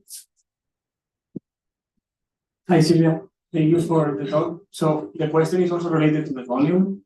You said that it's essential to have a finite volume for this, but also you don't consider the quantization of momentum, Yes. which is inconsistent. So how does that like square? Or why are the two things? So like- if you consider quantization of the momentum, you will have an additional effect. So what happens is that you will have this, and you will have plus this Casimir energy. So then, yes, no, it's not. So yes, you're right. It was just an approximation, or we just wanted to look at the tunneling process, and then we borrow some ideas from quantum mechanics. But we are completely right that we have to include the quantization of the momentum, but we are safe because it's like an additive contribution to the result. So when you say that the bounds is robust and the So the problem with the Casimir effect is that depending on the geometry or on the topology, it can violate or not the neck. So sometimes it can spoil this effect. So when you add something to the model, you make it less robust, you make it worse. Okay. So it's not perfect. Does it depend on the spatial curvature? If it's possible? Yeah. Any other question? Okay, if not, let's thank the speaker again.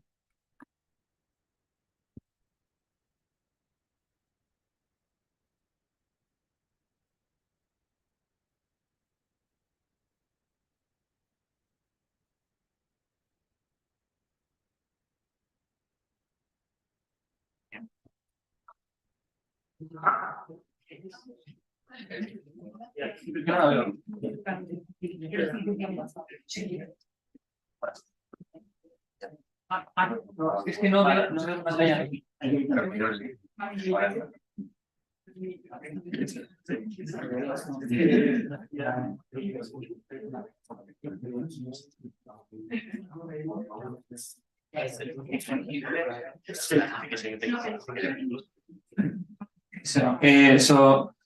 Let's continue. Our next speaker is going to be Antonio Vicente Becerril, who is going to talk about primordial Cover spectrum in modified cosmology. So it's Okay, thanks very much to the organizing committee to allow me to talk about my work. As I said, the presenter said that I'm Antonio Vicente Becerril, and this work was done in collaboration with Alonso Serrano and Guillermo Mena-Marwan. And it's about modified cosmology that we start from. This modification is derived from the thermodynamics of the spacetime, and then we are going to reach the same dynamics as in LeConte cosmology, then to compute the primordial power spectrum. So a little bit of motivation of my work is why we need to modify the standard cosmology. First, because if we do that, we can obtain some stable prediction of quantum gravitational effects in the early universe, but also we can provide some clues about the general behavior of quantum gravity. So for this, we're going to investigate the implication of a phenolical quantum gravity approach based on thermodynamics of the spacetime that was done by Alonso Serrano and Liska in 2020. From this work, we are going to derive the modified equation of motion for an homogeneous anisotropic universe to then finally compute the primordial power spectrum and compare with the standard one and with other power spectrum found in the literature. So these modified cosmology are derived from a modified equation of motion that have a thermodynamics derivation, and these modified equations are trustless, and we have some modification in red that depends on a new parameter, the parameter D, that becomes the big and the main parameter of our equations. On the left, we have a geometric part that is just the transless Ricci tensor, and then some combination of the Ricci tensor and the Ricci scalar. That depends on D, and just then on the left, we have just the transless Ricci tensor.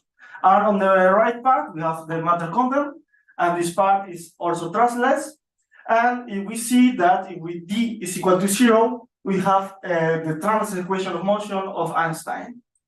So we are consistent with the classical behavior of gravity.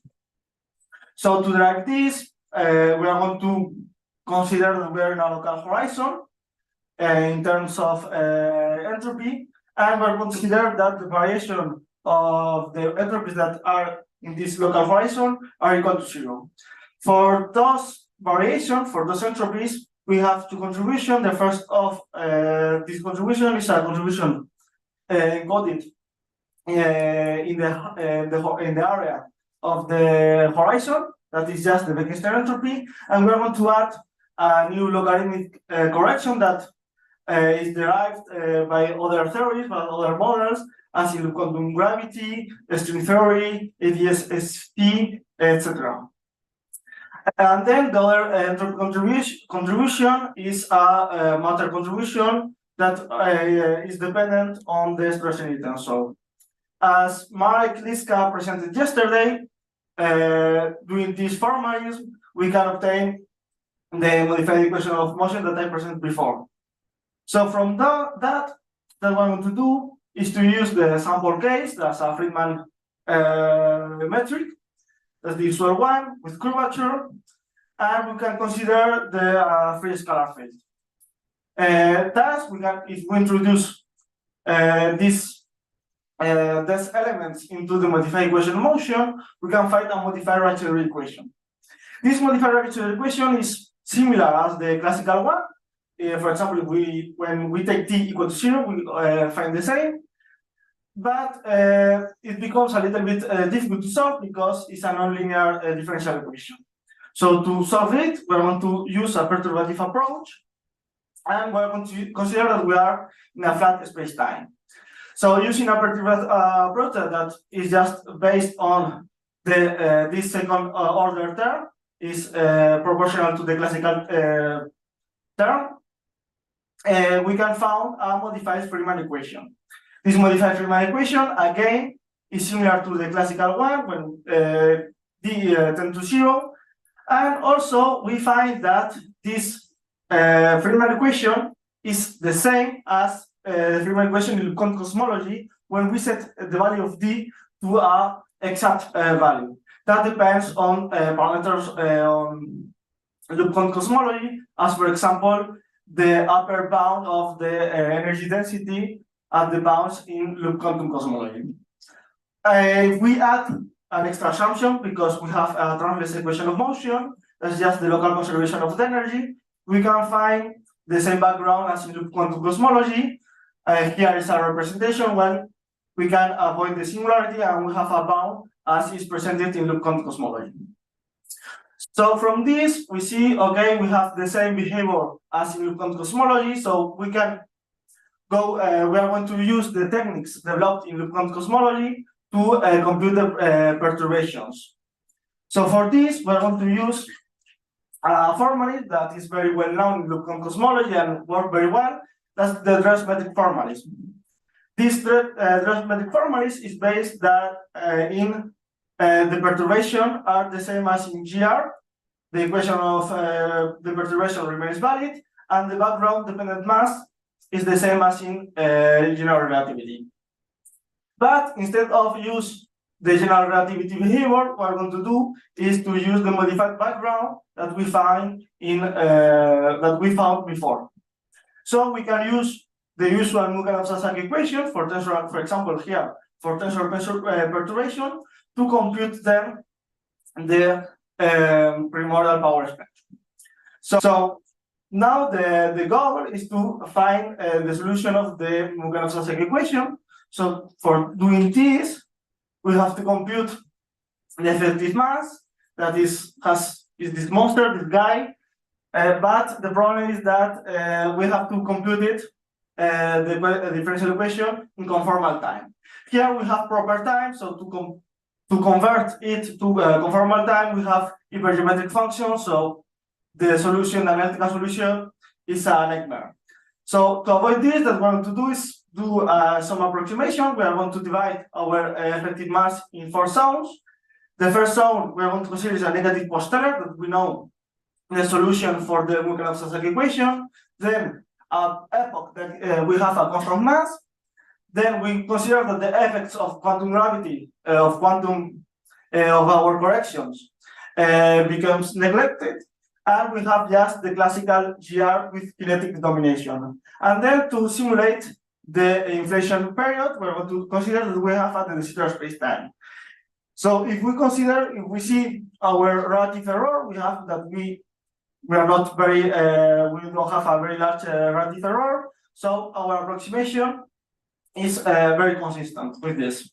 For the future, I would like to stress out that we are going to remove the constant mass, then to do a comparison between if this approximation is really the most important thing, and then if this the weight of this approximation has an important impact in the primordial power spectrum, and we will say that the approximation is very well is very well consistent. But we have a problem because we have the Mukhanov-Sasaki equation. There's a differential equation. That's nice. We know the solution for each of the zones, but we have a problem. We need some initial conditions. And in cosmology, put some initial condition is the same, is equivalent to choose a vacuum. Here, the goal is to have a primordial power spectrum that has non oscillatory properties. So for this, we're going to consider that our vacuum is the no-vacuum state developed by Guillermo Mena-Marwan, Bea Elizalde, and Thomas Tiemann, sorry. So this vacuum state is associated with a set of annihilation and accretion operators that depends on the background.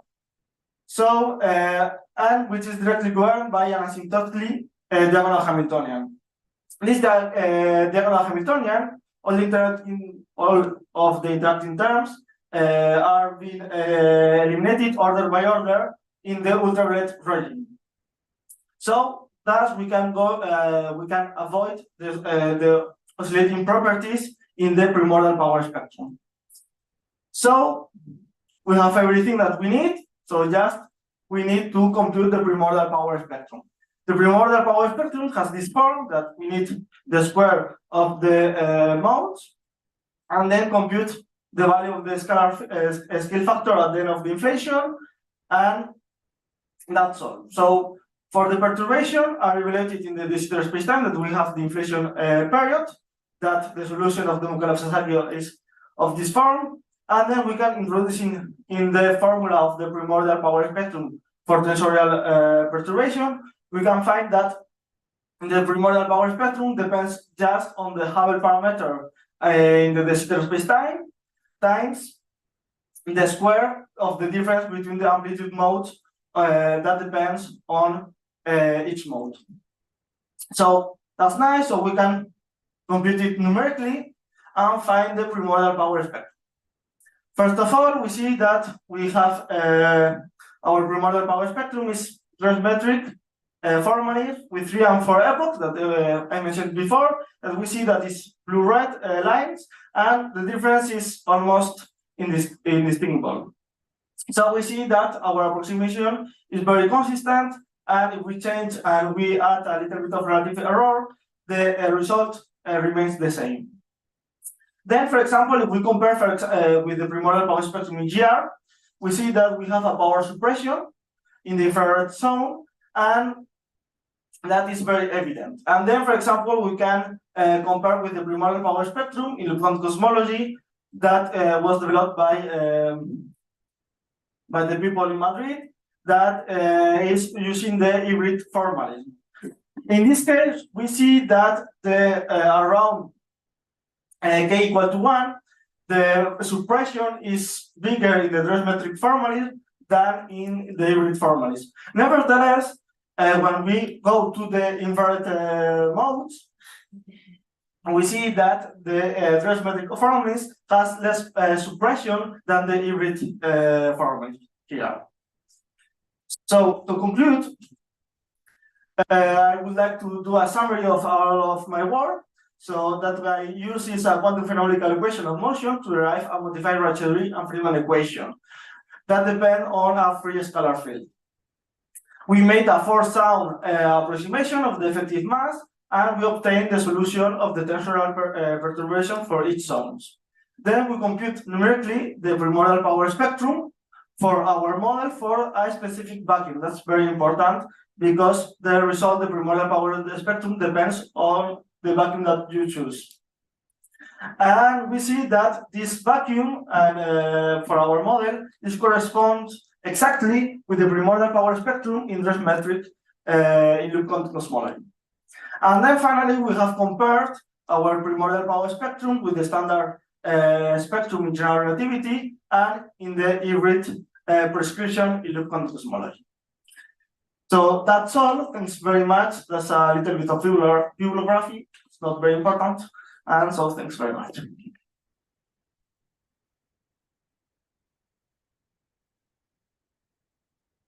So we have time for questions.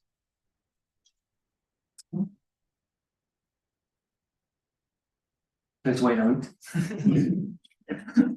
Yeah, there's 2 questions. At least 2 questions. Yes, thanks for the very nice talk. You know that the people in Madrid, Rita Neves and her supervisors, they have also worked with another family of vacua, which are the low energy vacua. And have you tried to use those vacuum states as well, or do you intend to use them at some point to compare with the results? Or? I have not really checked right now which are the consequences of this backward to our computation, to our results. But I think it's not very complicated because it's just a Kuklipov transformation between a closed vacuum, so we can implement it very easily. But yeah, it's something that we would like to check to compare our results with the results. Okay, and the thing would be that in principle, those results, here you expect to get the same as in loop quantum gravity because of this equivalence that you have between the 2 models that you said before, right? Or... Not exactly, because I think that Rita Neves and all, they use the hybrid format to complete the perturbation. So it will be interesting to compare the method of the transmetric formalism with hybrid formalism, but with other vacuum. Okay, so in principle, even though you used the same set of vacuum states, then some differences could arise. Yes, I think so. Okay, thank you. Thanks so much.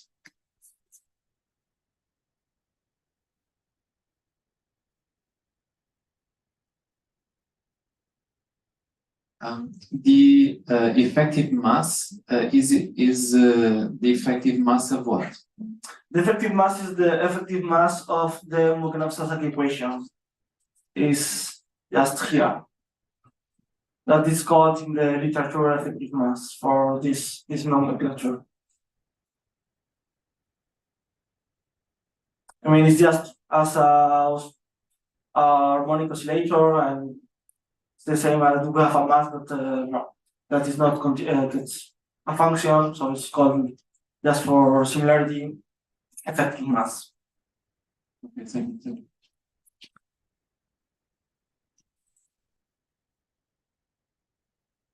Any other question? Okay, if not, let's thank the speaker again.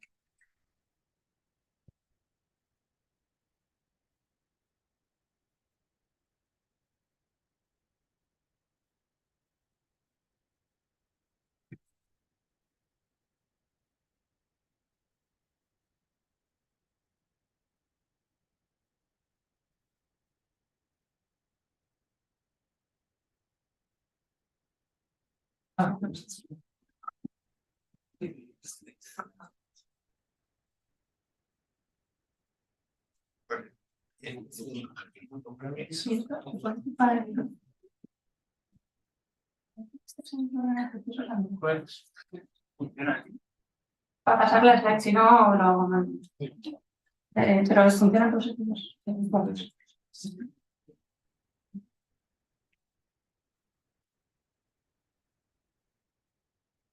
So our next speaker is Beatriz Elizaga Navasquez, and she's going to talk about the environment. So you can start. Okay, thank you for the introduction. Thank you very much for this nice workshop. It's very friendly. I appreciate that.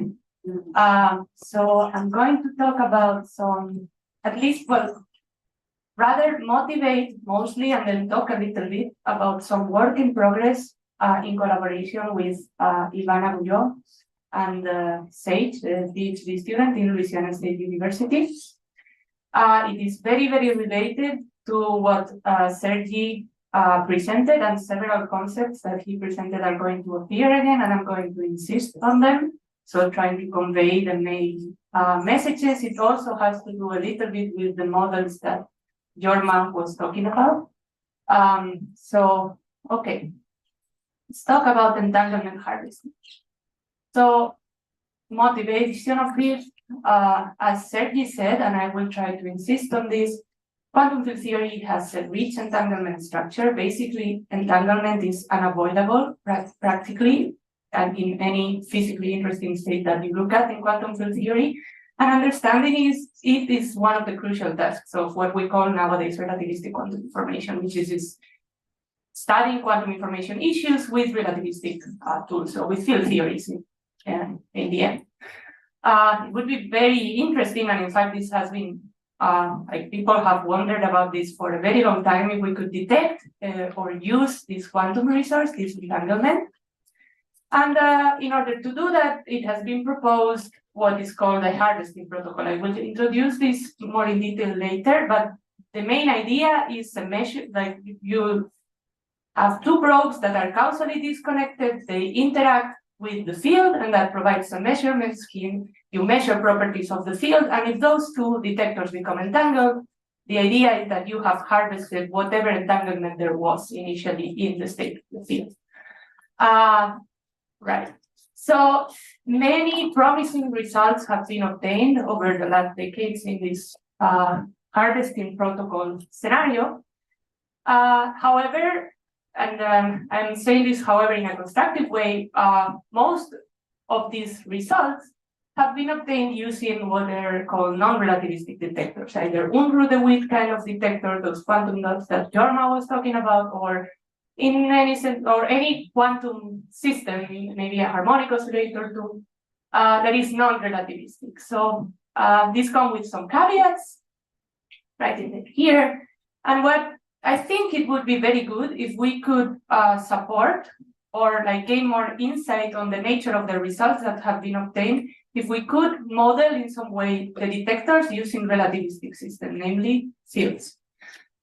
In support of this, there's been, if you ask me, I will talk a little bit more about this, but I'm not going to go into details. There have been some recent advancements in measurement theory, in quantum field theory, which is not a settled issue, at least not so much as in non-relativistic quantum mechanics. And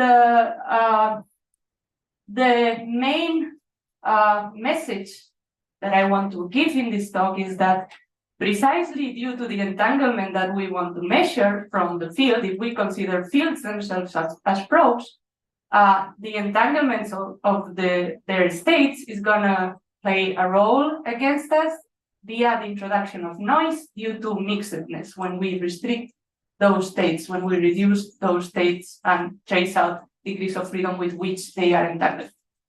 So, is perturbative harvesting possible? It would be amazing if the answer was yes, but we want to investigate this quantitatively. Okay. So let me start with basics of entanglement in quantum field theory. We'll not go into many details, and Sergi has already talked about this. You can formulate this in many equivalent, mathematically more involved or less, but I will stick to a simple or one of the simplest introductions. You have a field equation, relativistic field equation. We're considering stationary situations, flat spacetime with possibly a space-dependent potential, which could play the role of a confinement for the field. We find the basis or positive, what are usually called positive frequency solutions of this equation. We expand the field in terms of those, and the coefficients in the expansion, they are annihilation operators, and creation operators are their adjuncts. their commutation now, this, you can do this at an algebraic level. You can, from the Poisson or from the symplectic relations between the field and its momentum, you can extract the canonical commutation relations between the annihilation and creation operators. By the way, this could be an integral if you have non-normalizable basis. For example, if like this potential is 0, but I mean, that's technical detail. We can a constructive way to build the space of states. The Fock space is to act cyclically on what we call the vacuum, which is the only state annihilated by all the annihilation operators with the creation operators. Right? Now, the field operator is not really an operator on the Fock space, it's an operator value distribution. What this means is that we, in order to make sense of it as an operator, well-defined operator, we need to smear it with functions of compact support in space. Here, this Q and this. This would be pairs of canonically conjugate momenta. What is the physical interpretation of these smeared field operators is a degree of freedom. So field has infinitely many degrees of freedom, one per point in space, heuristically, if you want. So the idea is that each of these localized field operators capture the local information or the quasi-local information of the field in a region of space. There's infinitely many of them. So very well surprising at the time. Now it's still, I think the consequences are still to be fully understood. CRM in quantum field theory in flat spacetime says that at least in flat spacetime says that if I consider a single region of space and I act with as many of these localized field operators as I want on the vacuum, I can generate the entire Fock space. Namely, in a heuristic kind of way, if I act with local degrees of freedom of the field or local creation and annihilation operators of the field here, I can create excitations of the field, I don't know, in the moon. All right?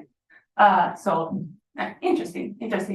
One of the consequences of this is that if I consider two regions of space and I trace out all of the degrees of freedom of the field except those, the infinitely many of them that are in those regions, the reduced state, the restricted state, is entangled between those two regions. Okay, and this is part of this rich entanglement structure of quantum theory that I was talking about. And what will be very relevant for, in particular for harvesting this entanglement, is the fact that due to this entanglement, if I trace out, like if I consider even a single mode of the field in a region of space, and I trace out all of the rest of the degrees of freedom, the reduced vacuum, the reduced state, is gonna be mixed always. And this mixedness introduces noise when you want to detect entanglement. Like entanglement and mixedness do not get along well, so to say. So, all right, maybe going too slow. Anyway, can say more about this, but I think I will jump to explain the harvesting protocol. This is a particular configuration of it. So the idea is that you have a free field in flat spacetime. You assume that the field is in vacuum initially. All right. This is the density matrix, or if this means anything to you, can be an algebraic quantum state. We have two probes which are causally disconnected always in the whole measurement scheme or in the whole experiment, if you want, which are Alice and Bob. This is the causal disconnection, is what these dashed lines mean, indicating the light cones. We prepare the probes. Each of these two are, like Alice and Bob, have access to a quantum system, 1 degree of freedom each. They prepare their system in the known state. Each respective system interacts with the field, typically with a linear perturbative coupling, which is the simplest one that we can do easy computations with that. And at the end of that interaction is when you have completed the measurement when you read out the whatever is what like the read out the properties. Alice and Bob read out the properties of the state of their probes, and then they communicate to each other what they found. And if initially there were no correlations between the two states, and finally there are correlations between the two states. Oh damn! Okay, 5 minutes, nice. Then it means that means that they have harvested the entanglement that were present in the vacuum, but we know it's a little bit more in detail, but quickly, the initial technical details, the initial state is separable. There is no entanglement between Alice and Bob. During the experiment, it evolves to some state that will not be separable in general. We trace out the field degrees of freedom. We check the positivity of the partial transpose, and if it's violated, we have found entanglement. All right. Now, non-relativistic probes. Typical coupling is of this form, can also be singular in the sense point-like detectors as the one that Jorma introduced. I'm introducing an extended detector here just to point out some of the caveats that arise. If you consider point-like detectors, there's problems with singular evolution. Okay, the experiments are localized, meaning that the interaction function here, this is usually called switching function. For Alice, it's supported only here, and for Bob, it's supported only here. Okay, and it happens that if the initial state of the probes is pure, if the configuration is such that the reduced state after the interaction violates the positivity of the partial transpose, it does so for any value of the.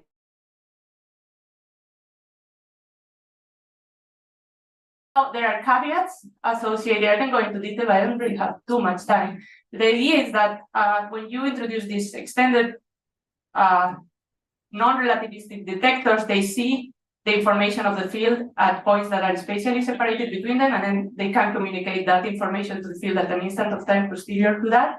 And then, in general, superluminal signality is not ruled out.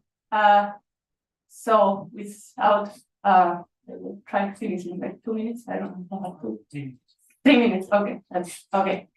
So now that I mentioned the caveats, let's see what like the main ideas behind what we are trying to quantify, which is harvesting the entanglement using systems that, by their very construction of the interaction, must preserve covariance in the sense they must not lead to superluminal signality. So we do that considering that Alice and Bob, what they have access to is to local modes of relativistic fields. Okay, they make measurements on those local modes after the interaction is switched off. They communicate them between them, and again, if they find quantum correlations and they are really causally disconnected, those quantum correlations must come from the vacuum of the field that they are trying to measure. Again, initial separable state, some final state. The probes, we put them initially in the vacuum so that we know that we have a Gaussian state and interaction is linear, so Gaussianity must be preserved. And now the important difference, an avoidable difference with the non-relativistic detector case is that the restricted state to which Alice and Bob have access to, precisely because they only have access to like a limited region of space, is mixed due to the entanglement of their own, the state of the probes that they are trying to gain information on, right? And this, I mean, can be seen not very difficult. It's not very difficult to see that the partial positivity, the positivity of the partial transpose cannot be violated for coupling strength. So there is a threshold. There is a minimum coupling strength below which you cannot harvest entanglement due to the noise that the mixedness introduces. Right. So a bit more detail. Maybe I'll skip this, or maybe I'll go very fast. We are considering first what we are starting. We almost finished that part. We are considering probes that are free fields, but that's not very realistic. So right now we are working also with probes that are confined. These are the type of confining potentials that we are using. We are focusing on two configurations for Alice and Bob, either two spheres, Sergi talked about this, and the other one is a sphere and a shell around it. all right? We can compute the Heisenberg, or I should have put / interaction picture evolution of the field at each perturbative order, but then evaluation needs to be numerical, and this is part of the reason why it's still work in progress. And well, I can go into details for this. Tracing out the degrees of freedom, local degrees of freedom from the vacuum is a nightmare. So because we are dealing with Gaussian fields, we are going to study the presence or not of entanglement using the covariance matrix. We want to quantify the values of this minimum threshold for entanglement harvesting, and we want to see if it is consistent with perturbation theory, and this at the order at which we need to study things. And then if it is, hopefully we would have found it. Leaving the conclusions, I think I have talked about this. I hope I made this clear. The main message I want to convey is that it would be nice to support the entanglement harvesting results with non-relativistic detectors using relativistic ones to rule out any possible superluminal signaling shenanigans that may be going on. But this is non-trivial because of the existence of noise due to mixedness, due to precisely the entanglement structure of quantum theory. Outlook can talk a bit more about this, but yeah, you can read it. I think I'm done. Thank you.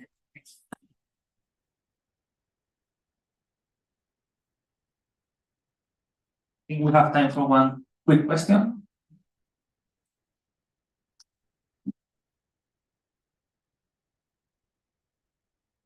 Just one. Okay, one question. Yeah, I can speak loud. Can you comment more on how you define the localized probe? Which one?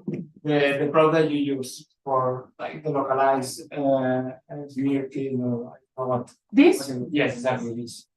So we consider the evolution according to these dynamics plus the interaction. Okay, we consider the evolution of this field plus the interaction when we smear it with this kind of object and the momentum. Okay, so when you write the Hamiltonian of interaction, do you have somewhere there? Not explicitly written, but it would be the Hamiltonian generating this evolution plus an interaction Hamiltonian of this form. Okay. Okay, and this is a switching function. We are working with examples. I mean, yeah, it's very nice. We need to put concrete. So the last function is the switching function. Yeah, this is a switching function. Yes, this is the field that you want, the system if you want, and these are the probes. So this is not summation. This is A for Alice, B for Bob. The switching function is localized in different regions, space-time. Okay, so I think we need to go with the last speaker. So let's find her again. I think the next one is online, right? No? Oh, okay. So Adrián told me it was online. But it's not online. So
okay, so our final speaker for the session is Jesus Huertas, who is going to talk about localizing gravity in string theory. So you can start.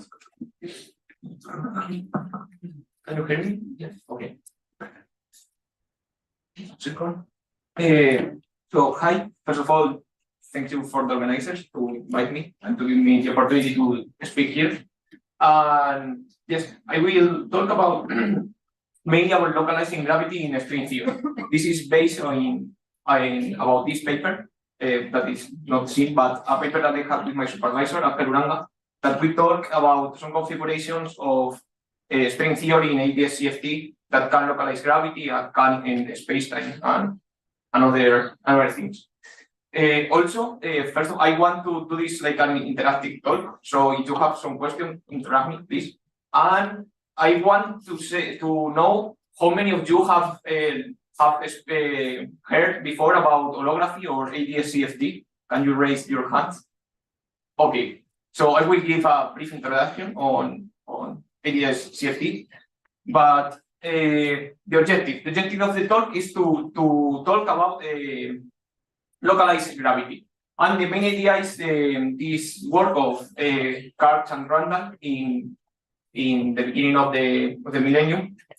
Well, if you take, for example, 5-dimensional ADS, where ADS is anti-de Sitter space, 5-dimensional anti-de Sitter space, that is a space with negative curvature within the Sitter, so anti-de Sitter.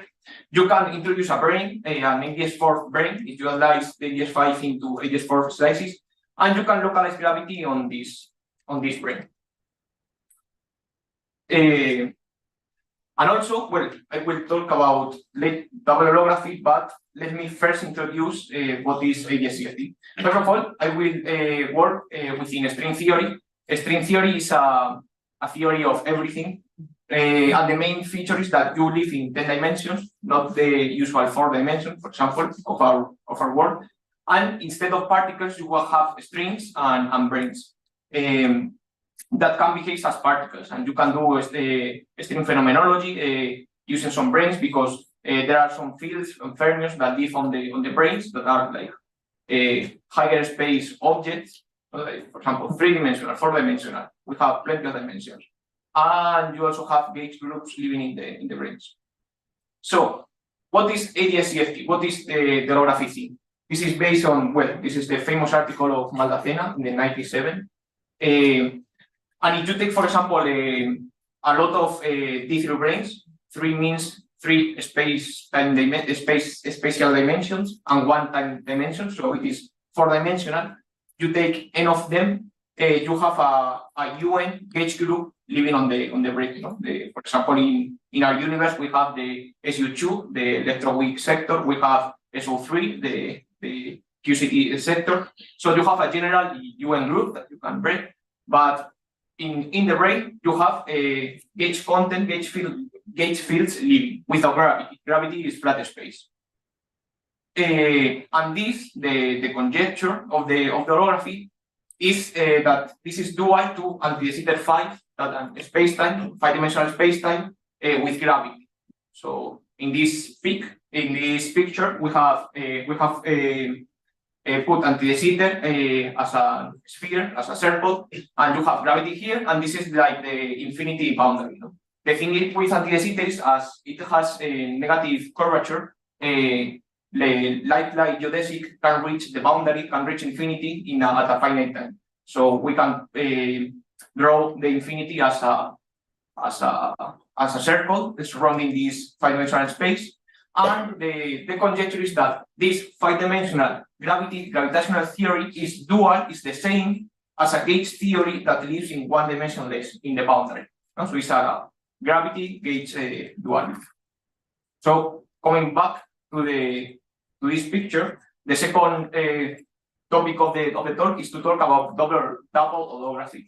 That is, if we have D+1 gravity theory that ends in a D+1 boundary, as a boundary, this by holography, if this is ADS, is dual to that D+1 gauge theory that has a D-dimensional, that ends in a D-dimensional boundary conformal field theory, is called. But if these two pictures are equivalent, we can also draw this. That is, you substitute the D+1 gravity theory by its equivalent D+1 gauge theory, and you attach this to the D+1 gravitational ending of the space-time. So you have gravity coupled to a non-gravitational gauge value. And this is, I don't know, if this is useful, for example, to the Iceland thing that some people have tried to prove that information paradox is solved using some island that leave behind the horizon, and this can be in a lot of work recently. They use this double holography thing. So the aim of this talk is also show you that we can do the double holography thing, that is a very heuristic construction using string theory. Okay. So ADS-CFT. Morphy. If we take this D3 branes, as for example, in a point particle in space-time has a metric, has a back reaction that is the Schwarzschild metric, and you can see that it has an narration that depends on the mass, etc., etc.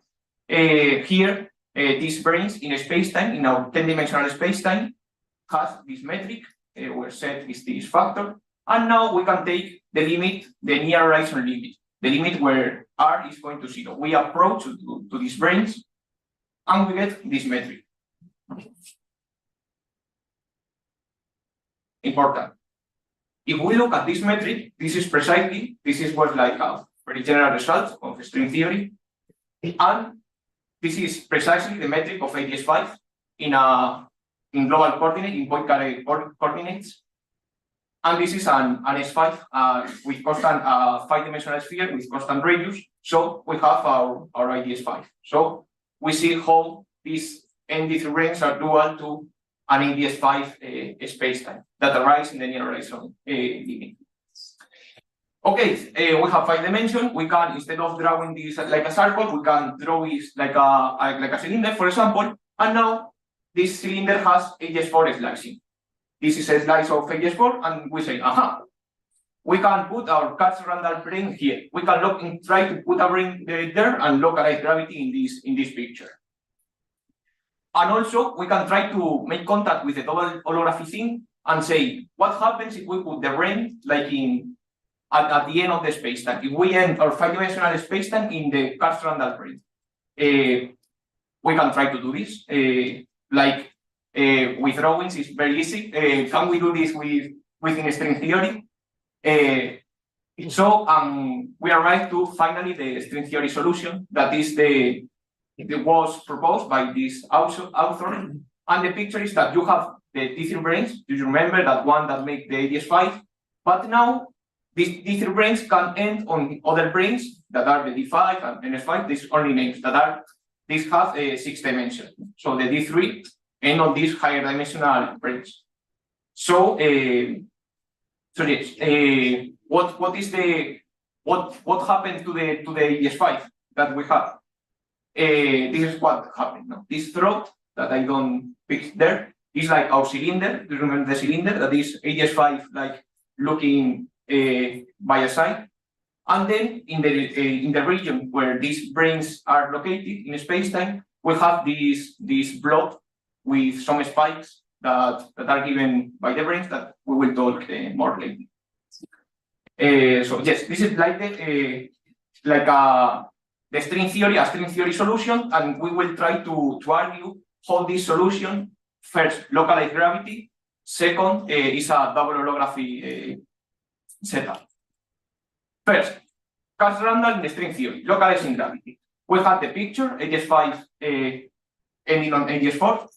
And now we will say that this is the same as this. These D3s ending on 5 branes, NS5 and D5 branes. This is a complicated solution. This doesn't look like this solution that is like super easy.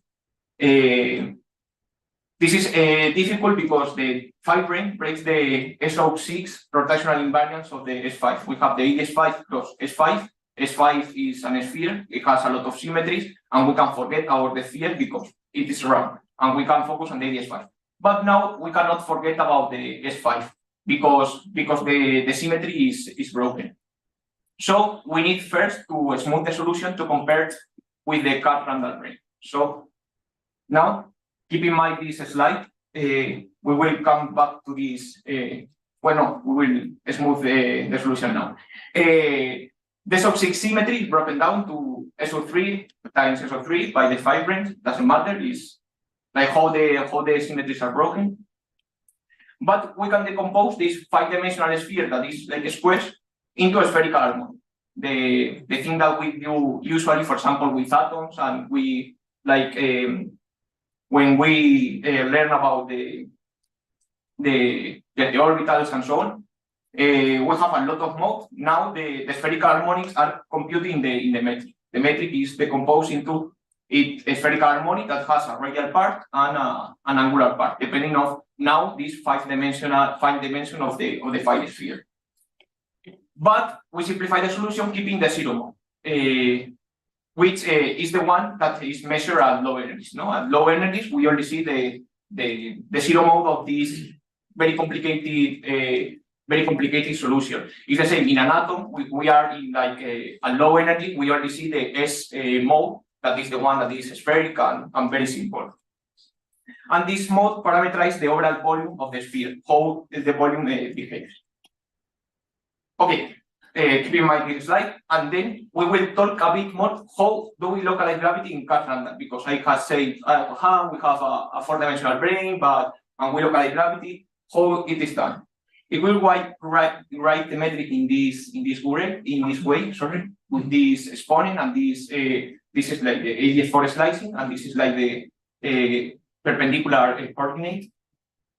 Kac random says that this A in the exponent, in the work factor of the ADS4, if it has this shape, if it has this peak like there in the middle, this is X, this is where the brane is located.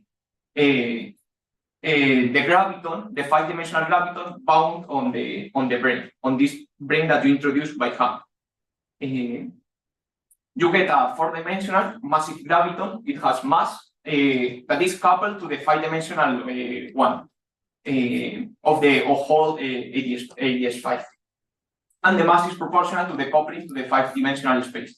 If you like put your brane, you take your ADS4 brane and forget about the ADS5, you get that your graviton is massless. You don't have these things there. You have that is go to 0.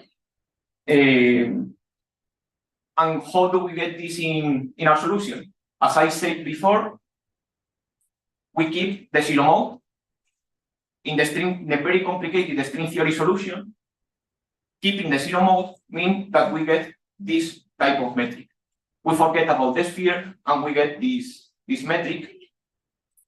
And we can rewrite this R in terms of X, in terms of the Kac random metric, and we get these values. This is for example, one NS5 brane and one D5 brane for these values of the parameters. You have a lot of parameters in the solution, and you get that for some values you don't get the maximum, but for other values you get precisely this maximum that is signaling a localization of gravity.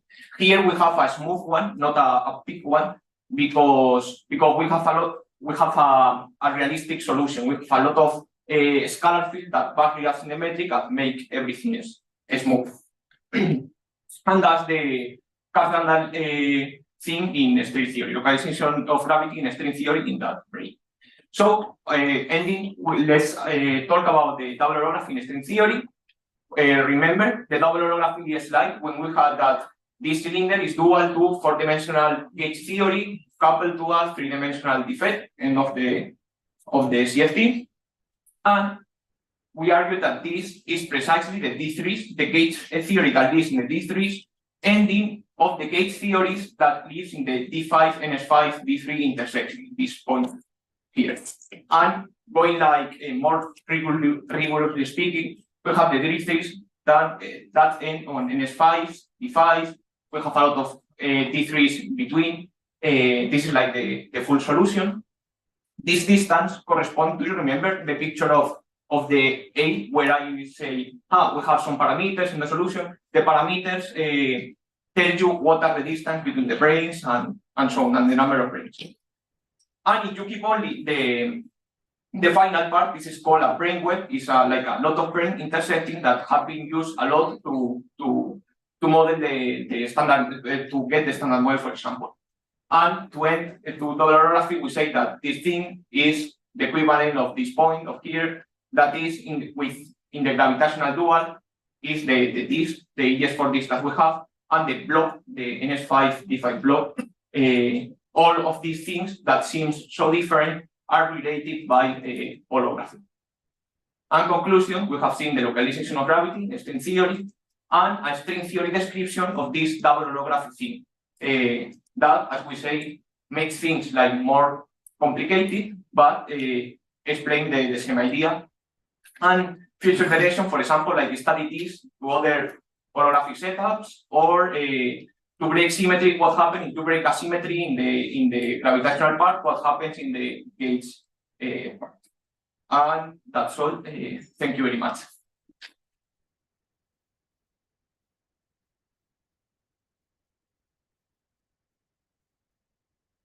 Is there any question? Yeah. You need to go to the other side.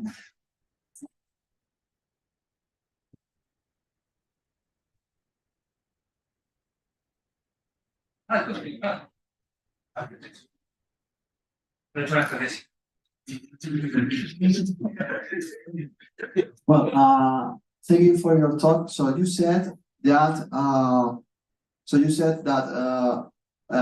when you were considering localization of gravity in this forebrain, so you were saying that in the 5-dimensional bulk you have a massless graviton, but then it turns out that the theory you use on the brain, it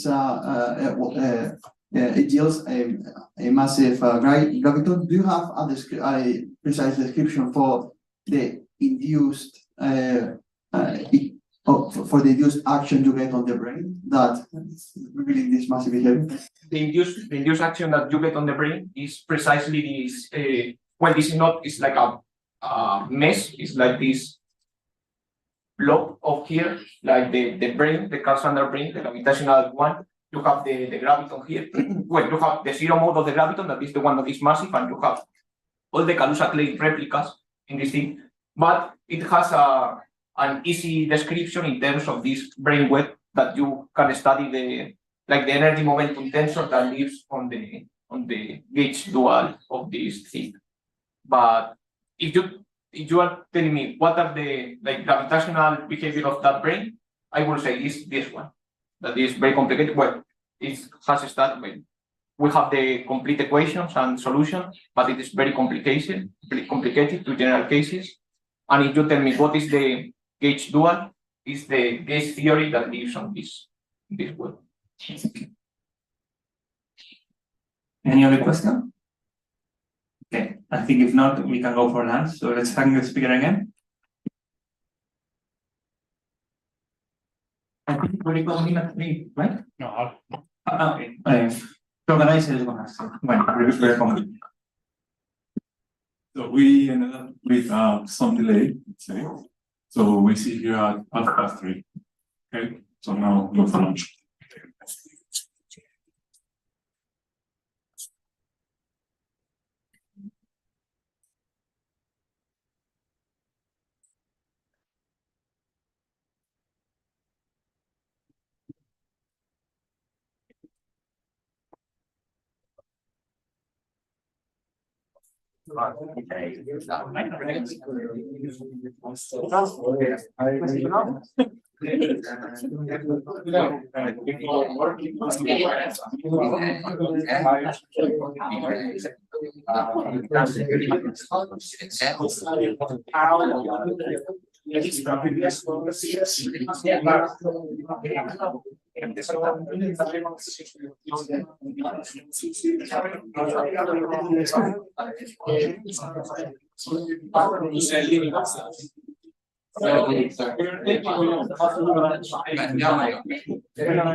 So for me, it's very, very interesting.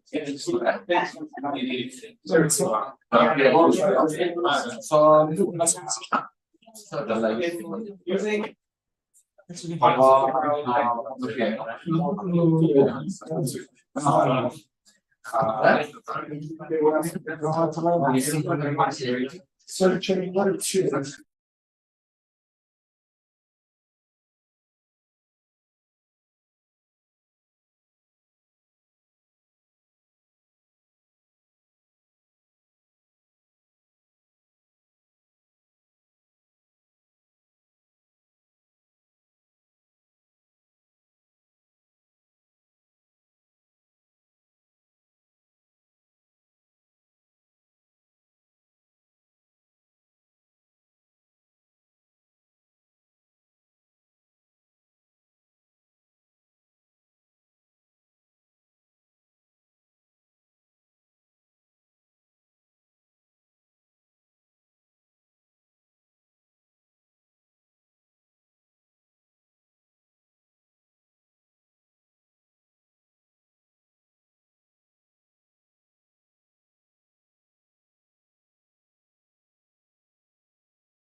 But it's a pleasure for me to introduce Albert, friend and collaborator. So Albert's gonna speak to us about brain walls in bumblebee gravity. So Albert, if you're there, you can share your screen and whenever you want. Well, thank you very much. I am happy here. And so can you see my my presentation, my screen? Yeah, we can see it. Can you turn up the volume a little bit, Albert, or is it at maximum? Volume, yeah. Now it is. Is it better? A little bit. Okay. Yeah, we are also at maximum, so it's work. So whenever you want. Yeah. So first of all, I am very grateful for organizing committee for a kind invitation to participate in this conference. The title of my talk is Brain Worlds in Bumblebee Gravity. So here I am planning to unite two spheres in which I have essential interest in my research, that is Lorentz symmetry breaking and modified gravity. So in this case, we will turn to the gravity in 5 dimensions. For the first time, we consider bumblebee gravity in 5 dimensions. Here, I will present the talk composed by 3 sections. First, we will give introduction, what is Lorentz symmetry breaking, what are brains. Then I will discuss the features of typical brain world solutions in our 5-dimensional bumblebee gravity. And then I will give some summary. This is a talk based on a recent work. This is the work in collaboration with scientists of our department, Mateus Marques, Roberto Menezes, and Paulo Porfirio. We published this year in Nuclear Physics. So let us give introduction to our study. First of all, we know that there are a lot of studies of Lorentz symmetry breaking in many contexts. The main motivation is clearly to test limits of applicability of Lorentz symmetry, to consider more detailed, more advanced models for elementary particles. We have a lot of various applications, including even within solid matter context. And one of the main problems of studies of Lorentz symmetry breaking is the embedding of gravity within Lorentz violating context. Because if we consider flat space-time, we have no problems. If we consider curved space-time, we have certain difficulties. Why difficulties? First, explicit Lorentz symmetry breaking within curved space-time is not a good solution. Why? This is a typical Lorentz breaking term with an explicit breaking. This is a paradigmatic Carroll-Field-Jatif term. It involves a constant vector which just introduces the Lorentz symmetry breaking. This is a construction well developed, well defined in a flat space-time. But in a curved one, we have problems. This vector is not well defined to be constant in the curved space-time. This condition is not covariant. If we covariantize this condition, we have in principle new equations on geometry, which will involve metric or connection if we have metric affine gravity. And even we cannot be sure that this solution, these conditions can be solved, admit a consistent solution in general. So explicit breaking is not so good. We can use spontaneous Lorentz symmetry breaking. Its key idea is the following. We consider the new dynamic field.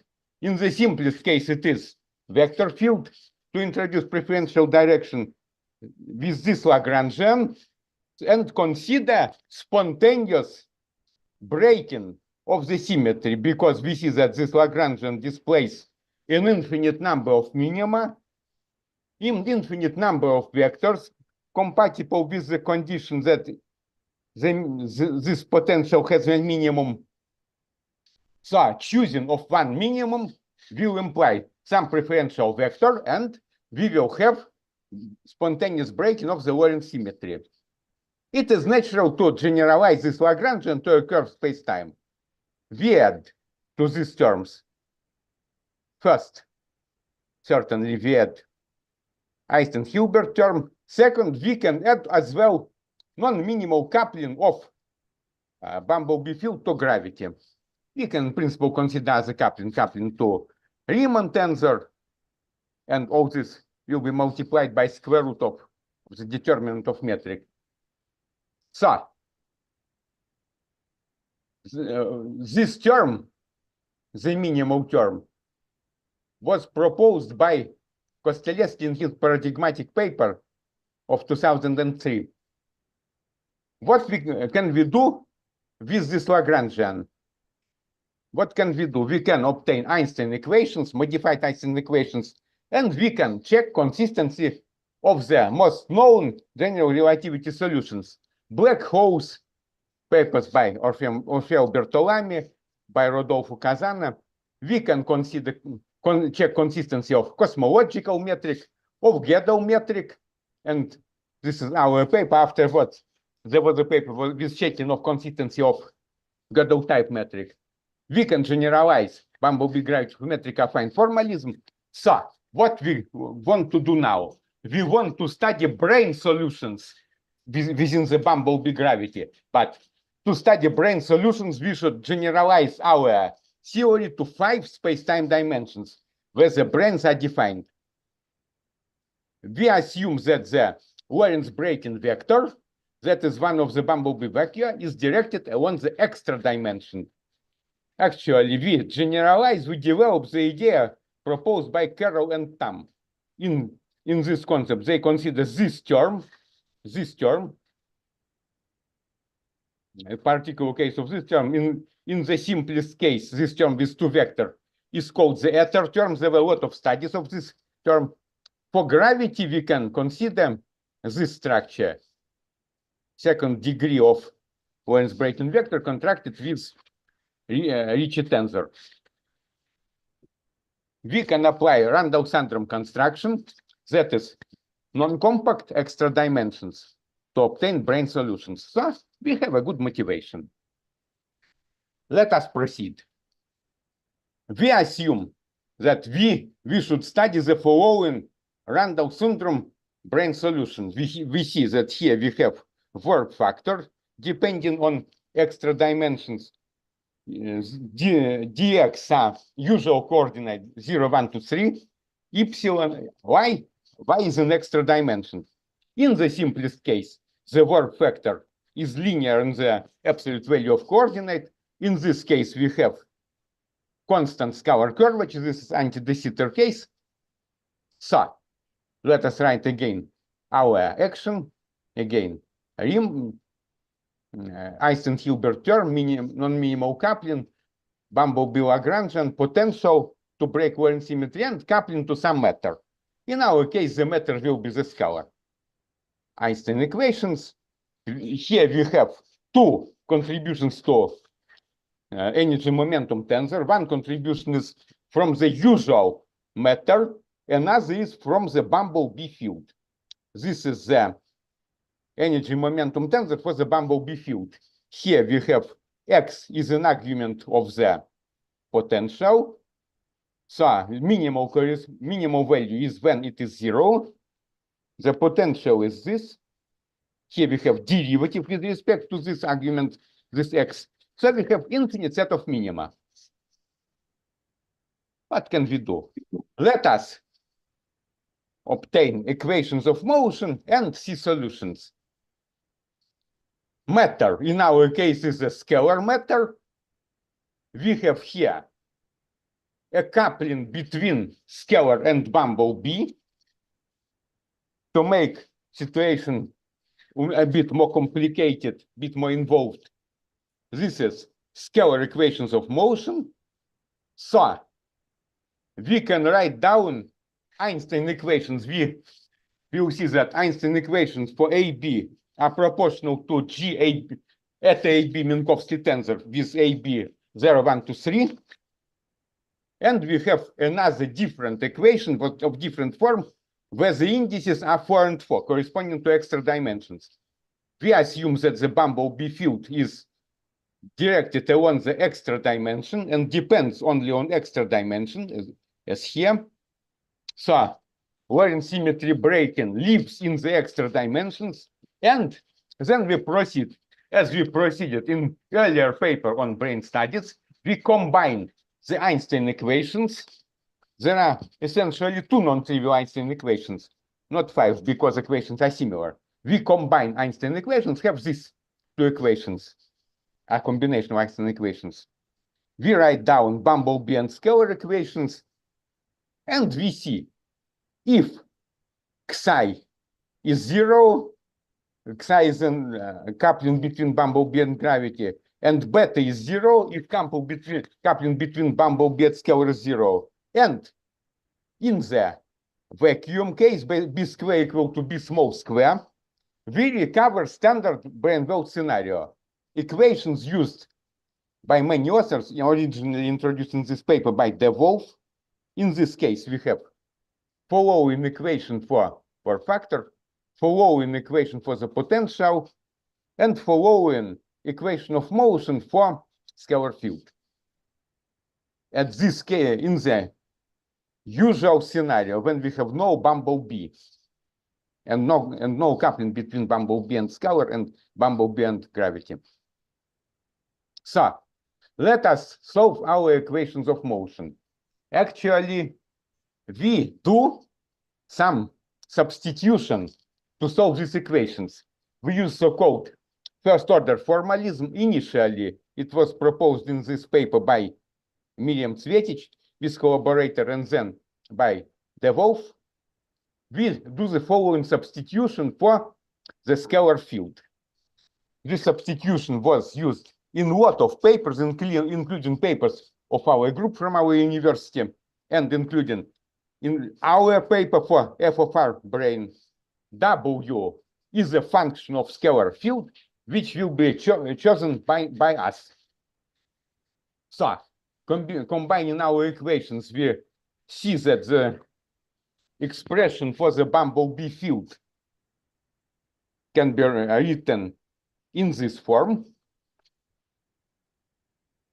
And let us assume that the Lorentz symmetry breaking is small, that is coupling of the bumblebee field with scalar and with gravity is small.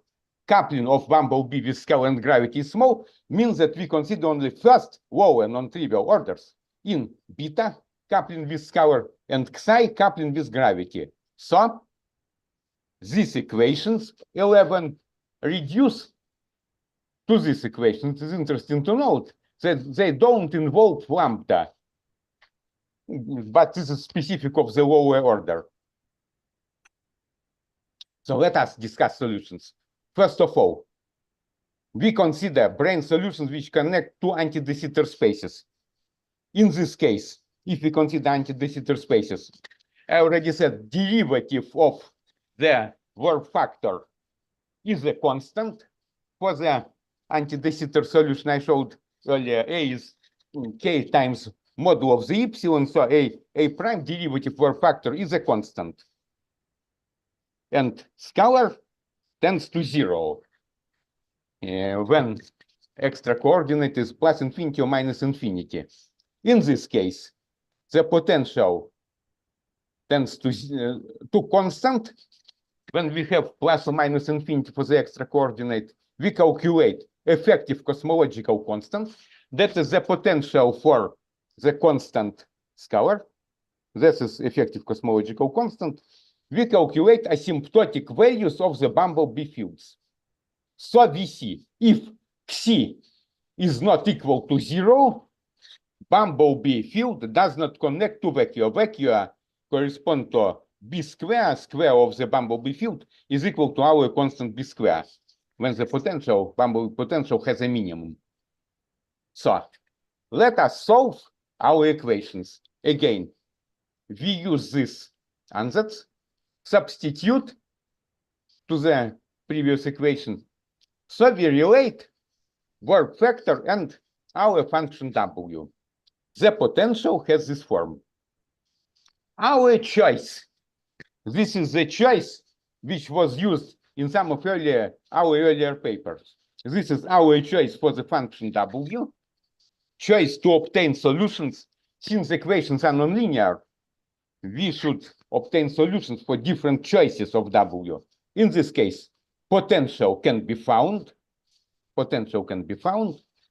Minimum of the potential corresponding to phi scalar is a constant. Our effective cosmological constant can be found. For this potential, yeah. Do you have around 2 minutes left? Yeah. So for this potential, we find the king solution. We substitute this solution to find the equation for work factor and solve it. So we see that our work factor asymptotically at large values of coordinates essentially reproduces our solution proportional to the epsilon, for epsilon tending to infinity. So we have Brane solution which connects to anti-de Sitter geometries. In this case, we calculate Bumblebee field.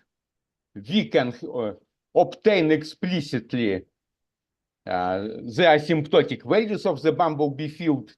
We have these graphs. We see that we can consider solution psi0 and B different from 0. We see that we have B field Bumblebee vacuum pra epsilon minus infinity, then maximum or minimum for depending on the sign of beta, and then again returning to the vacuum. This is as in this picture. Another situation. Albert, we need you to move quickly to the conclusions because we are a bit tight on time, and you're stepping. Well, another possibility when we consider psi different from 0, we can also obtain solutions. And so let us present our conclusions. We formulated the Bumblebee gravity in 5 dimensions. We found Brane-like solutions which asymptotically behaves exactly like Brane, representing the correct work factor for the anti-de Sitter solution. We obtained solutions for Bumblebee field also. We studied asymptotics, and in principle, we can try to consider other matter. Can consider spinor matter, electromagnetic field. Thank you for your attention. You are right for the understanding. So thank you for the talk. And we have time maybe for a quick question, if there is any.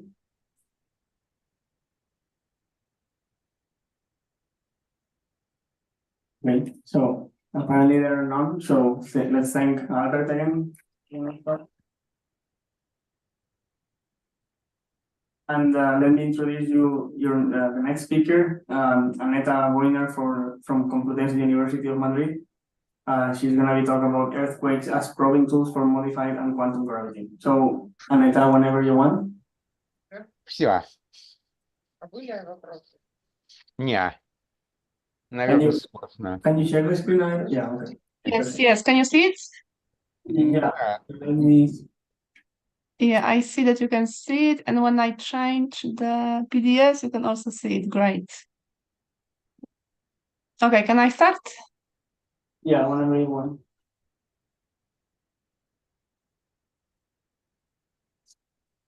Yeah, you can start.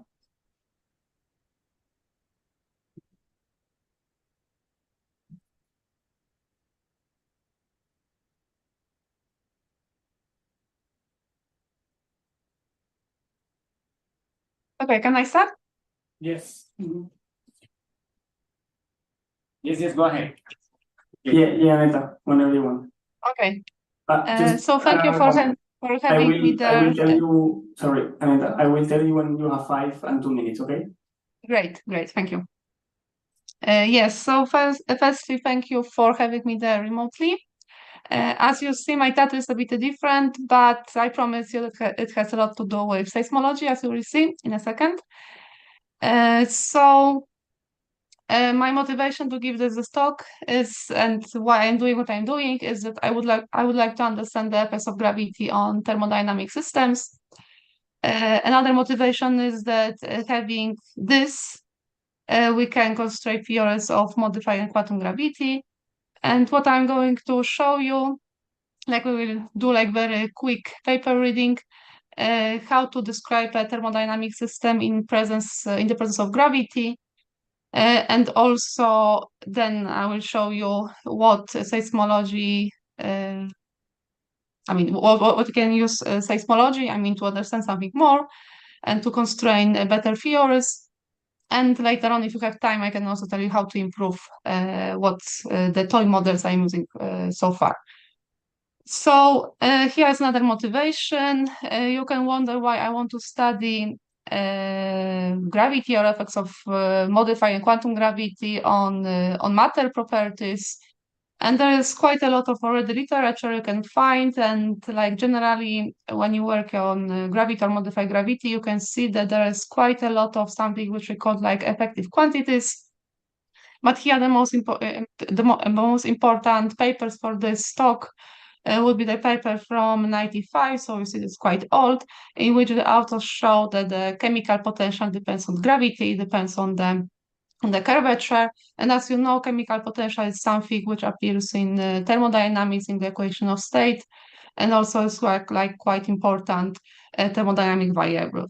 And also I demonstrated some time ago that Fermi equation of state and also other equation of states do depend on modifying quantum gravity. But let us firstly do a few observations related to quantum gravity and modified gravity. So for sure you've heard about something like minimal length and so on. So we have like quite a lot of quantum gravity models. Which one is the good one, the true one, we don't know. But all of those proposals predict there is something like modify the special relation or modify Heisenberg uncertainty principle. This modification usually in like most popular model of Joule are a function of momenta. The most popular one is the quadratic modification to those to those expressions. And because of that fact that we can look, for example, these equations and talk about like effective Planck constant. So we will have not already a constant, we will have a Planck function which will depend on momenta. And it has a very important consequence, because if we want to study thermodynamics, if we want to describe a system, a thermodynamic system, we would like to have the same number of quantum states in a cell to be preserved during the time evolution. And because of that time, we have something which is called Liouville theorem. And because of that fact that we want to have this preservation, that Liouville theorem, when we apply Liouville theorem, we will have something which is called a modification or deformation of the wave space. This modification again usually is a function of momenta. And because of that fact, when we write down the modifying partition function, we need to take this modification into account, and we have something like this. And because of that fact, when we calculate thermodynamic variables, quantities, and also equation of state, you see because of these modifications, we will have all those expressions also modified due to this factor. And people who work in modified gravity, they know very well that modified gravity can be thought as an effective theory derived from some quantum gravity proposal. And I would like to show you now that this fact, there is a clear correspondence between modified gravity and quantum gravity, effective quantum gravity. So this Joule-like modifications in the phase space. But before going to that, to show you the results, I would like to give you a very short advertisement. The next year I am writing, for the next year I will apply for the co-section with the goal that I would like to bring together researchers who work on gravity, seismology, and solid-state physics. And generally this talk will be about all those three things. So if you are interested to join in writing or just to be there as a proposal, let me know by the email and I will add you to the list. So let us now talk about some results. So generally this paper is an invitation for modified gravity community to bring your theories of gravity to laboratories, because now with this formalis we can do tabletop experiments and also constrain gravities, modify gravity with a very good, to have very good constraints. Now I am working, I am continuing that projects, and I already see that I can, with this proposal, I can have even better constraints, something like 10 orders of magnitude likely better that you see that. But let us go very briefly by this. So I guess most of you know what are the Ricci-based gravity. So this is one of metric affine. We treat connection and the metric independently. This kind of theories we can rewrite like general relativity plus modified or effective matter contribution here. More importantly, which is important for us, is the Poisson equations, which for this proposal is modified by this kind of factor. The constant alpha depends on the model you want to take into account. So we can have Palatini of gravity already to expire, and very likely also other models, because in Poisson equations only the quadratic term like this enters the Poisson equations. Other terms enter and the sixth order approximation. So we have this kind of, we will start with this. So again, it's a non-relativistic limit of this kind of theories. So we start with this, and I am interested in non-relativistic Fermi gas in low temperature limit. So it means that we can treat the temperature as almost zero. It is very well known that this kind of equation of state is a polytropic one of this form. And when we use this polytropic equation of state in our Poisson equation together with the hydrostatic equilibrium equation, we can rewrite Poisson equation in this form with a new pressure like this. So this is a well-known fact that Palatini-like theories of gravity introduced this kind of term. So having this and introducing a new variables for the future, we can write down Fermi pressure in this form using the definition of the electrode degeneracy. So here we have the pressure written as a function of a Fermi energy. As I told you at the very beginning, this kind of equation of state is for the fluids with non-relativistic fluid for the energy going to zero. This is a very special case of this kind of general Fermi-Dirac distribution function. This one. So we will have one if all the states are Fermi states and zero otherwise. So because I know how to calculate from the scratch this kind of Fermi pressure, I can rewrite a more general one in this form. And going further, I can notice that this kind of bracket here is a series expression around sigma equals 0, because we want to have this modification small in modifying quantum gravity. And by the end of the day, after some small algebra and integration and so on, we can derive this kind of modifications of the phase space.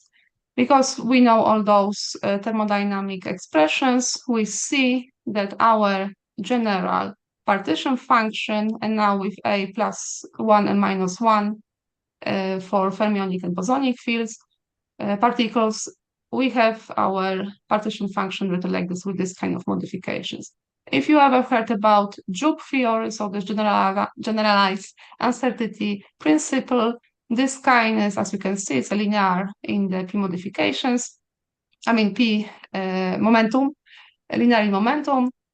So Palatini gravity cannot be, on this level, Palatini gravity cannot be distinguished from Joop theories. You can say this is bad, but also this is good, because now we have thermodynamics, we can use the tools of statistical physics, and we can calculate whatever you want with this kind of tools. Also here I discussed some bows you can have for Palatini gravity, for example. So this is so far the best bound. Of course, one need to take into account the uncertainties related to all those constants. I don't do that here, but this is just to orient yourself about the order. And this is what is very important. We can also interpret these modifications as modifications to something which is called bulk modulus, and as you will see in a moment, this is related to the seismic waves. And another thing we can also comment that using this correspondence, we can use also tools developed by people working on quantum gravity. So when the tabletop experiments, now you can take your Fiori, calculate what you need, and use those experiments to construct your Fioris. And opposite, we can also use the methods developed by modified gravity community to construct JUP Fioris. So this is what I do also in other papers. So this is also one of the best bound for JUP models. And now about earthquakes. As I told you, here we have this bulk modulus. So this is something which tells you about the properties of the crystal or the fluid. So generally, this kind of property, as you will see in a moment, is related to the sound waves you can have, which go through the crystals and like any kind of matter you have. So again, we have a modified Poisson equation. Now I will talk about the seismology, I promise you. So we have a modified Poisson equation and the standard hydrostatic equilibrium equation, mass equation.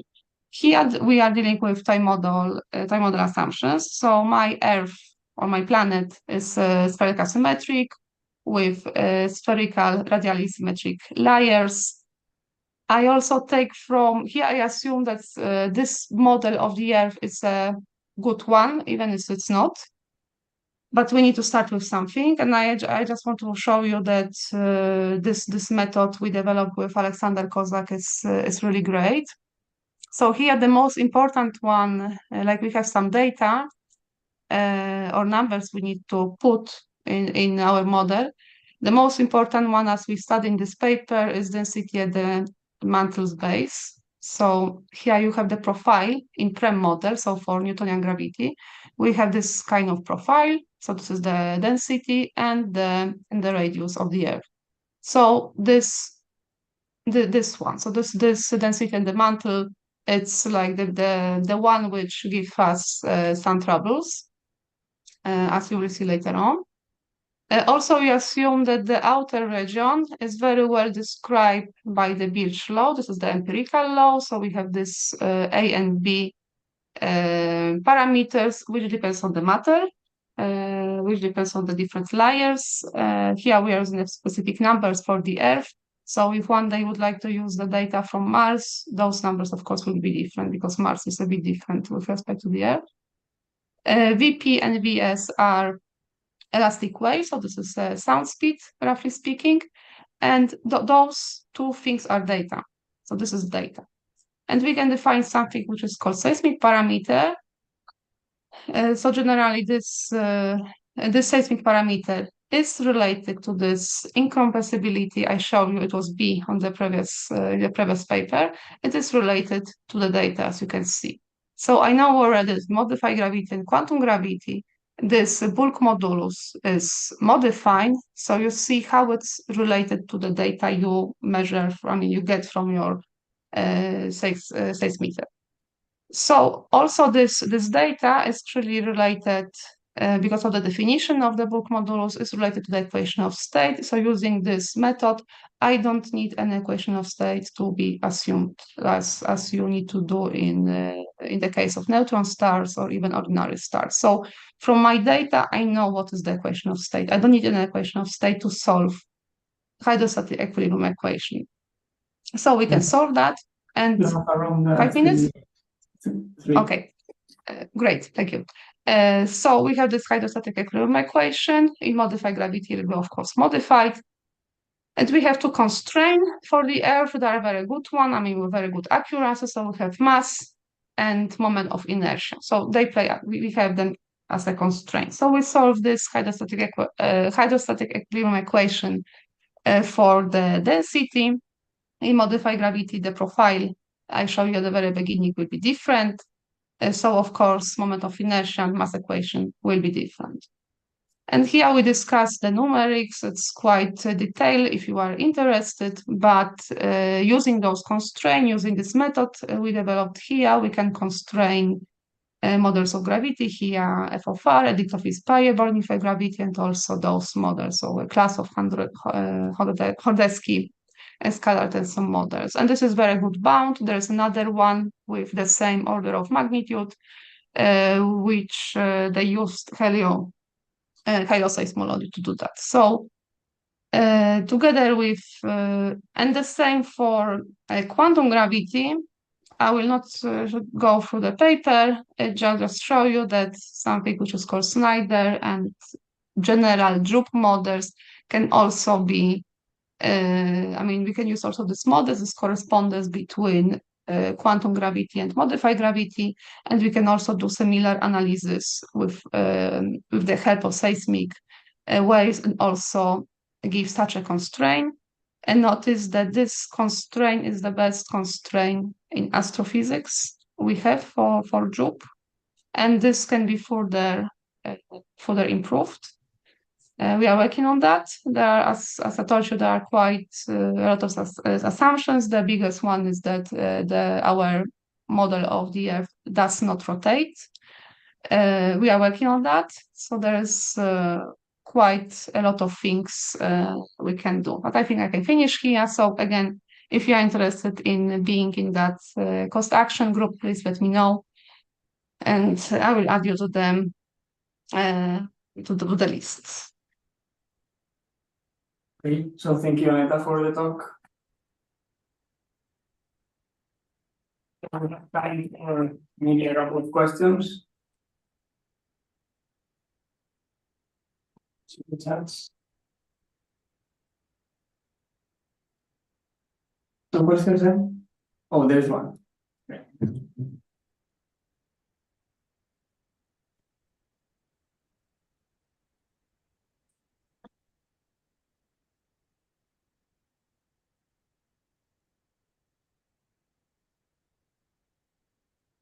Hola. Hi, Aneta. Thank you for your talk. Do you have any idea of the energy densities that are necessary, or the densities that are necessary to have significant corrections at the thermodynamical level? Because since you are considering... Could you repeat the last part? The densities for? When you do the analysis of the thermodynamic quantities, the effective volume is corrected by a denominator. So this sigma must be the inverse of momentum. Yes. Dimensionally. So do you have any idea of the scale of sigma in some theories? Yes. Yes. Where we should or we could expect some corrections. Yes. So for this, here I use again seismology. So, I use correspondence between Palatini gravity. So I have the constraint for Palatini from seismology. And I use so this is beta is from Palatini, sigma is from Drup. So I got this kind of order, 10 to 22. In the literature, you can find something like 10 to 24, 10 to 20, 12, 17, and so on. And I am also now still working on that model, and I already see that I can improve by other methods. I can improve the bound by around 10 orders of magnitude. So I will have something like 10 to 12, 10 to 10, hopefully. But I need to confirm that result, so please don't keep it. This is like safe one for now. According to that value, if we take the maximum bounds or minimum, which are further 10, 22, what kind of systems reach that momentum scale? Is there any? So generally, the problem with Drup, as we are studying with other people here, is that we expect that the sigma should be like the order of unit. So generally, I can show you where. Here I have a table. So this is for quadratic model. So there is beta p square in the this deformation is p square, okay? for these models here. So you see the orders. So for example, like for astrophysics, we have 10 to 80, 10 to 90, which is quite funny because we expect something like 1, this kind of parameters. Our here is like 10 to 38 for this particular model here we are discussing. So generally, and this is the general problem related to this JUP models. People are obtaining this kind of orders of magnitude, which is not good. Okay. Yes, So here, for example, in this paper, we took into account relativistic physics to describe a low mass star. And here people are using, I don't know, wide dwarfs or whatever, but with like very toy model things. And they get almost twice bigger. So my approach is to use I am theoretician, but to use the most like realistic description of your system. So now I am focused more on microphysics. So having this result, I was showing you that modified gravity can be related to JUP models. It's something, no, because instead of 10 to 7, 10 to 8 for modified gravity, I believe we can have like really smaller bound, and also for JUP, I see that I can improve significantly the order, not only by 1, but like really a few of orders of magnitude. Okay, thank but you. we need experiments. We need experiments and with good accuracy. So thank you. Let's thank Aneta again. Yes, how to now turn off everything. Just if you can like kick me out. Okay, stop share. Okay, thanks. Okay, so our next speaker is Renan Magallanes from Universidad Federal do Pará. Hello. He's going to be speaking about echoes from bounded universe. So Renan, whenever you want, you can share your screen and I will tell you when you have around 5 minutes left, and maybe 2. Nice. Can you hear me? Yeah. And can you see the screen, right? Yeah, if you can make it full screen. Wait. Let me share again.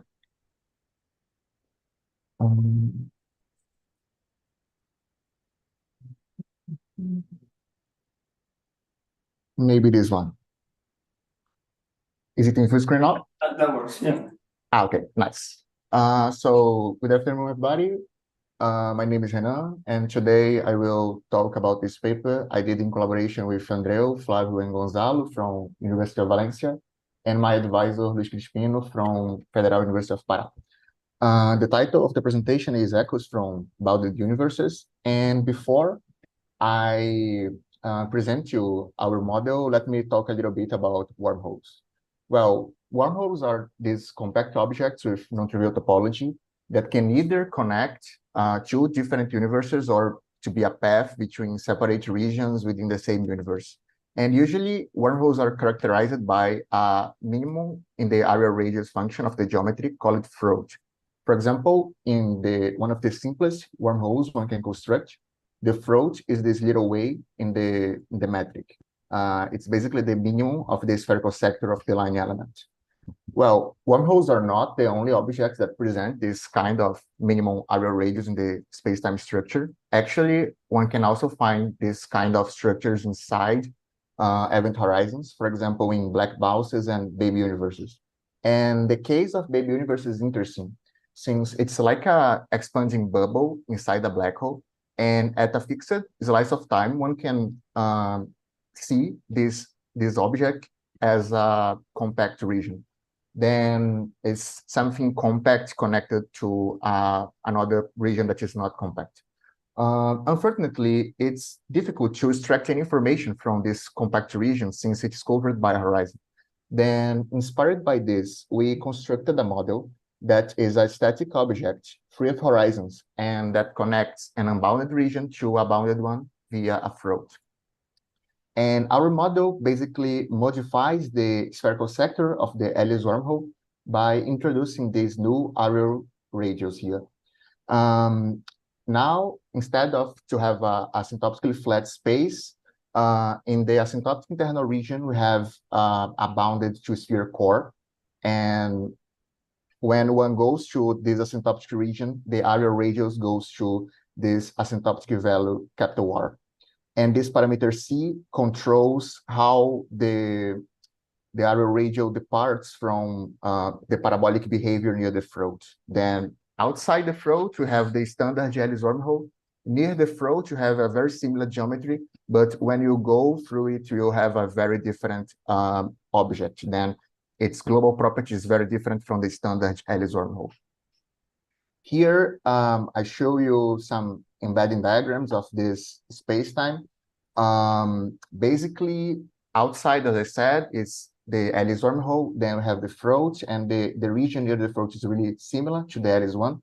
Then we have this sort of maximum in the area radius. Then the spherical sector goes to a finite area radius. And there is an interesting case when R is equal to 0 that the two-sphere shrinks to 0. We computed the curvature invariance of this model, and we found that in the asymptotic internal region, all the curvature invariance goes to the ones of a two-sphere. And in particular, when R is equal to 0, all the curvature invariants blow up. Well, this is not a problem, actually, since, well, we computed the geodesic structure of this model, and we noticed that to introduce this bounded universe inside doesn't introduce any pathology in the geodesic structure. We computed it for several values, well, actually all values of angular momentum, and also different natures of geodesics like time-like and null geodesics, and different values of the asymptotic internal radius capital R. And well, here I will focus in one of these cases first, and maybe one of the interesting one, that is the R equals 0 case. In this case, the two-sphere is shrinking to 0, and when it has happened, the effective potential rapidly diverges as one goes to the asymptotic internal region, as one can see here. Then what happens is, if any geodesic cross the throat, it will face the effective potential barrier and in some point be bounced back and return to the outer universe. As one can see here in this plot, all the geodesics that cross the throat propagate inside the bounded region, then in some point suffer a bounce and then are scattered back to the outer infinite, to the outer space. Well, and as one can see, the geodesics after being scattered are completely spread in the outer space. In this plot here of the effective potential, we also exhibit other values of the asymptotic area radius, capital R, and we see that when R is different from 0, the behavior of the effective potential is a plateau. Then we have this new light ring appears also. It's a stable one, different from the one that appears in the throat. This new light ring is a stable and introduces this valley in the effective potential. And as we'll see, this will introduce later some trapped modes in the when we perturb this this model. Well, here are some other plots of the orbits in this model. This one was the previous plot that I showed you, but here when the asymptotic internal radius is between 0 and 1, we have now geodesics that can again be scattered back to the outer universe, but also geodesics that are trapped by this bounded universe scenario. And the geodesics stay spinning around the two-sphere core. And here, when the capital R is greater than 1, the geodesics that cross the throat stay trapped in the bounded universe region, spinning around the two-sphere core here, as we can see. So, as you realized maybe, the introduction of bounded universes inside this wormhole scenarios introduces a very rich geodesic structure in them. Then, and in particular, it introduces also a stable photosphere. And the presence of a stable photosphere, and it is a very known fact, is associated with the presence of trapped modes in these solutions. Then here we will perturb this model with a scalar perturbation and see if these trapped modes exist. And well, then we solve the Klein-Gordon equation for the scalar field. Here we are considering a massless scalar field. We solve the time-dependent equation, and to do the numerical integration, we introduce these light cone coordinates here, and basically we have to solve this new radial equation here. Well, before I show you our results, let me briefly talk about the behavior of the effective potential for the scalar fields. Now, in the outside region, the effective potential goes to 0 when goes to the asymptotic infinity.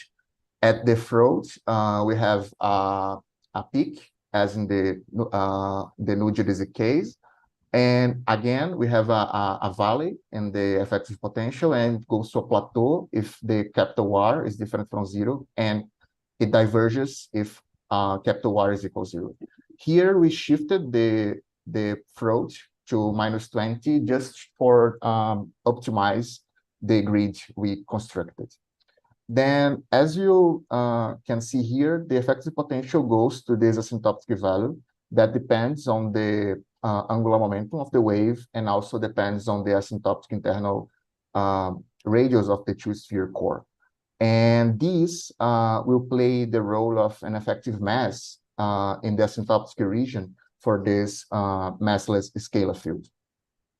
So here are a collection of our results. Basically, we are impinging a wave package, scalar wave package in this toy model, and we are one observer is seeing the response of this toy model as a function of time. Then we have a wave. This wave is interacting with the effective potential, and an observer is measuring it as time passes. Then in the two first panels here, we show the response of a standard Elias wormhole when this scalar package interacts with it. The beginning depends on the form of the wave package. But after the wave package interacts with the peak of the effective potential, it will rings, and the observer will see this oscillation. This oscillation highly depends on the quasi-normal modes of the Elias wormhole, and after it, the time profile of the scalar wave rapidly diminishes. However, when we introduce a bounded universe, you have 4 minutes now. Okay. However, when one introduces a bounded universe inside, appears a stable photosphere and then a cavity in the effective potential. Now they can appear also trapped modes in this cavity, and one observer detects these trapped modes as a series of echoes in the time profile of the scalar wave, as one can see here. The frequency of these echoes depends on the width of the cavity, and related with the width is the parameter that controls how fast the area radial departs from the parabolic behavior. So when one increases C, as you can see here, faster appear the echoes in the time profile. This first panel, this first column here, show the plots for R equals 0, that case when the sphere is shrinking to 0. But we also computed it for R equals 5 and other values of R. And we noticed that there is also the appearance of echoes in the time profile. However, now, since the effective potential goes to a plateau, it is possible to the wave to be transmitted to the asymptotic internal region of the compact object. Then the amplitudes of these echoes are small.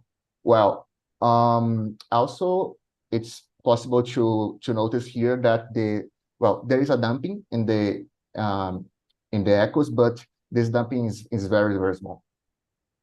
And just to finish and show our last results, we computed also for different values of capital R to see what happens. And basically, we noticed that when one increases the value of the asymptotic radius, takes more time to the time profile departs from the Ellison-Hall case. Then we go to the Ellison-Hall case profile when we increase the value of the asymptotic internal radius.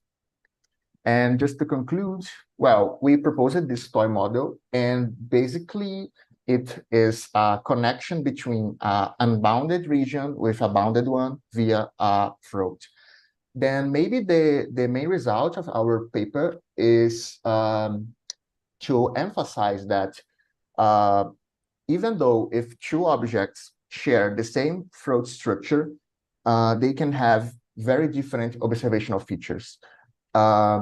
Both in the geodesic structure, and then it would be important for shadows and gravitational lensing, but also it presents a very rich new phenomenology when one perturbs it with a wave. Here we consider the scalar wave, but if it was perturbed with other types of waves, it will also represent this kind of new physics like echoes and those things. We have some plans to extend this work and consider other redshift functions. And actually, we have made some progress in this regard. We consider now the Shivashi redshift function, and we obtained a very new type of object. And well, this also introduces a very rich new phenomenology, and I hope to communicate about it soon. Then, thank you very much.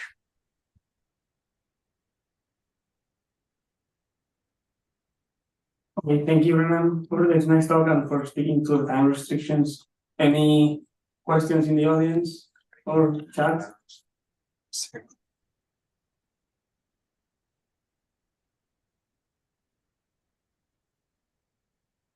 Okay, so apparently there are no questions. So I think we have like 2 or 3 minutes for the break, right? If I'm not wrong. Thank you again, Renan, for the nice talk. We will resume in how much? Let's say 3-4 minutes in the next section, because we are a bit already 3-4 minutes late. So Take the chat. Yeah, it's supposed. Oh, okay. So we are fine. Okay, so let's assume in 10 minutes then.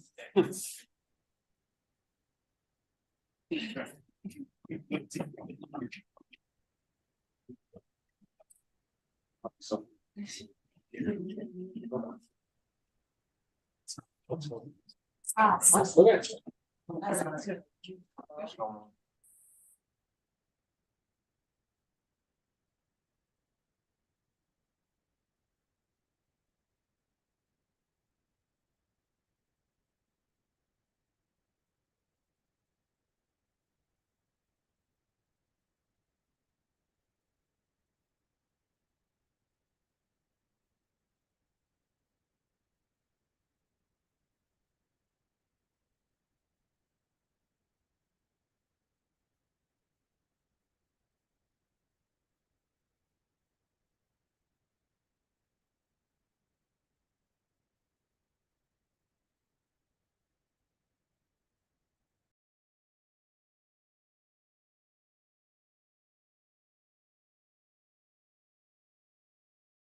Okay.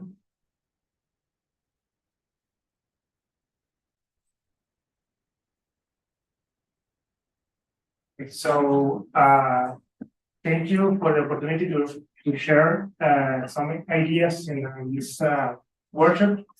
So the idea is basically summarize a few topics of this work, which is roughly speaking, study some charged black hole and compute this and check if this black hole is stable against scalar perturbations, and also put some constraint based on the shadow. Okay, so in this concrete case, we will study the Einstein-Maxwell power Yang-Mills, which is in practice a combination of the standard Rayleigh-Nostrum solution plus the additional contribution of the Yang-Mills Lagrangian term, which was originally studied a few decades ago. So let me briefly try to summarize the story of nonlinear electrodynamics. Okay, so the plan is, well, introduction. Let's after that move to the relevant equations, and after that we will compute the first level mode shadows and the take-home message. Okay, so well, it's well known that nonlinear electrodynamics is quite interesting, and also is try to solve very relevant problems, at least on a fundamental level. And also this kind of electrodynamics have been considerably studied along the years. Well, that is still interesting to check or to investigate how the inclusion of nonlinear electrodynamics could try to solve or improve some weakness of general relativity. So, well, we know that at the quantum level is naturally introduced on nonlinear electrodynamics, and also some decades ago, Euler and Heisenberg introduced the first model in this context. Okay, so after that, certain progress was made in this topic, and Body and Info compute and obtain obtain some solution in which self-energy was obtained, and try to make progress in the context of the singularity problem. Okay, well, in general, this Body and Info theory is the motivation, is the source of very similar models in which, ignoring the details, you have some parameters which at some limit recover the standard Rayleigh-Nostrum solution. So in this work, we use this inspiration, but in the sense that we try to extend the Rayleigh-Nostrum solution by including additional terms to check novel behaviors. In concrete, we will study this model, which is basically the Rayleigh-Nostrum action plus the inclusion of the Yang-Mills source, the power Yang-Mills source. Okay, and the idea is try to check if this inclusion, when you solve and you perturb the solution, the black hole is stable or not, and also if you can put some constraints regarding the effective charge which appears with this inclusion. Okay, so that is the standard action, and also the have the conventional meaning, which means it's related to the standard potentials, and the second object is related to the Yang-Mills part. Okay, where these symbols are defined in the next part. So notice that you have 4 number symbols, or 3 of them. The first one represents the structure constant of the 3-parameter Lie group G. This potential are the SO3 gauge group Yang-Mills potential in general. Sigma is It's basically a arbitrary coupling constant, and mu is the conventional maximum potential. Okay. The form of this potential is defined, or are defined in this form. This is the standard potential in the Reynolds case, and in the Yang-Mills, term produces this potential where the index range from 2 to 3 with this restriction, and the A goes from 1 to 3. Okay, and the radial coordinate is related with this x sub e in this way. Okay. Well, of course, we use the Einstein field equations. We assume that the prefactor is equal to 1, and we identify two sectors in the matter part.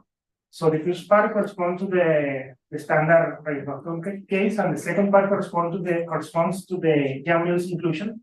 So with these two ingredients, we take both of them into account, and we take the corresponding derivative and obtain the equations for the f and dual f, and we need to take into account this formula, okay, where the Q is in principle is the Yang-Mills charge, and with this in mind, we in principle can combine the Einstein equation in these equations. We can obtain the explicit form of the metric potentials. So in this case, we will assume sterically symmetric spacetime, where only we have considering one single metric potential. So f is the Labs function, and if we solve this, we basically obtain this. Okay. Where this is in principle, that is the part related to the novel term, and this is the exponent of the Lagrangian contribution. Okay, so at this point, let me continue to clarify this. So this is the original coupling constant, or the original charge. But by simplicity, we will rescale this with these prefactors and define this with the parameter to be used in the rest of the talk. And we need to consider these restrictions, which are basically a modification of the restrictions from the Reynolds case, which recover the standard relation. We take this parameter equal to 0. Okay, so well, at this point, usually you have the equation of motion, the solution for this particular spherically symmetric case, and the restriction. So we now can proceed to the computations of quasi-normal modes. So at this point, I will avoid the necessary details of this part, because in other talks, many people try to explain this in a very efficient way. So in what form, I try to summarize just the main points. So we will study scalar perturbations. So we introduce a scalar field and basically solve the Clay-Gordon equation for a massless field, assuming the standard answer for this scalar field. And using the method of separation of variables, you can split the radial and the angular part.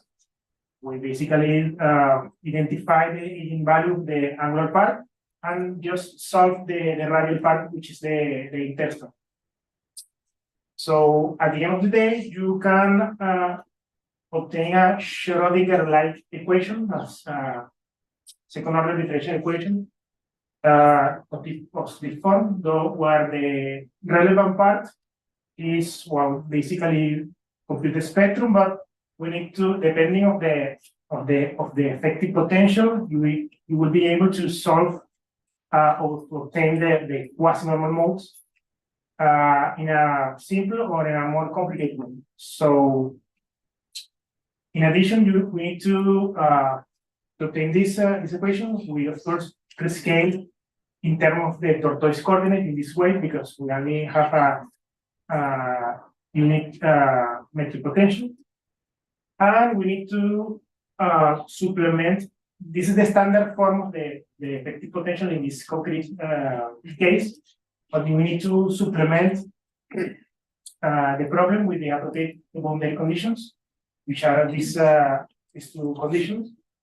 And well, assuming that the field goes of this form, well, basically you basically infer that the decaying modes means stable solutions. So when we compute the corresponding quasi-normal modes, if we check the imaginary part, and if they are stable, we obtain a negative imaginary part. So let us show the effective potential first, because depending on the form of the potential, could be easy or not compute the quasi-normals. So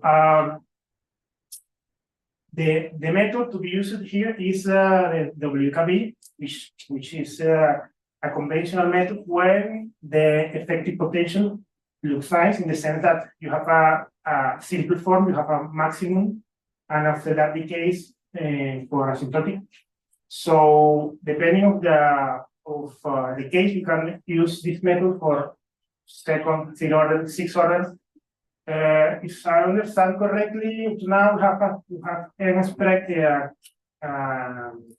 concrete expression for the 10 or 13 order of this method. So in this case, we will use the order 6 to compute the modes, and all the expression on all the parameters have the usual meaning, which means V0 is the potential, and the prime means derivative, evaluate at the maximum, n is the overturned number, and these two functions are complicated, and we will avoid to show this in the presentation. Okay, so just a matter of fact, I will show how the potential looks, and we have in principle several parameters to vary. We just check how the potential looks when you fix one of them and vary the rest of the parameters.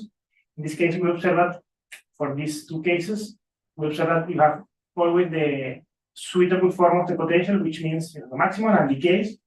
And depending on the parameters that you vary, you have a different behavior of the potential. For instance, in some cases, the maximum is moved to the right. In other case, the amplitude decreases and moves to the left.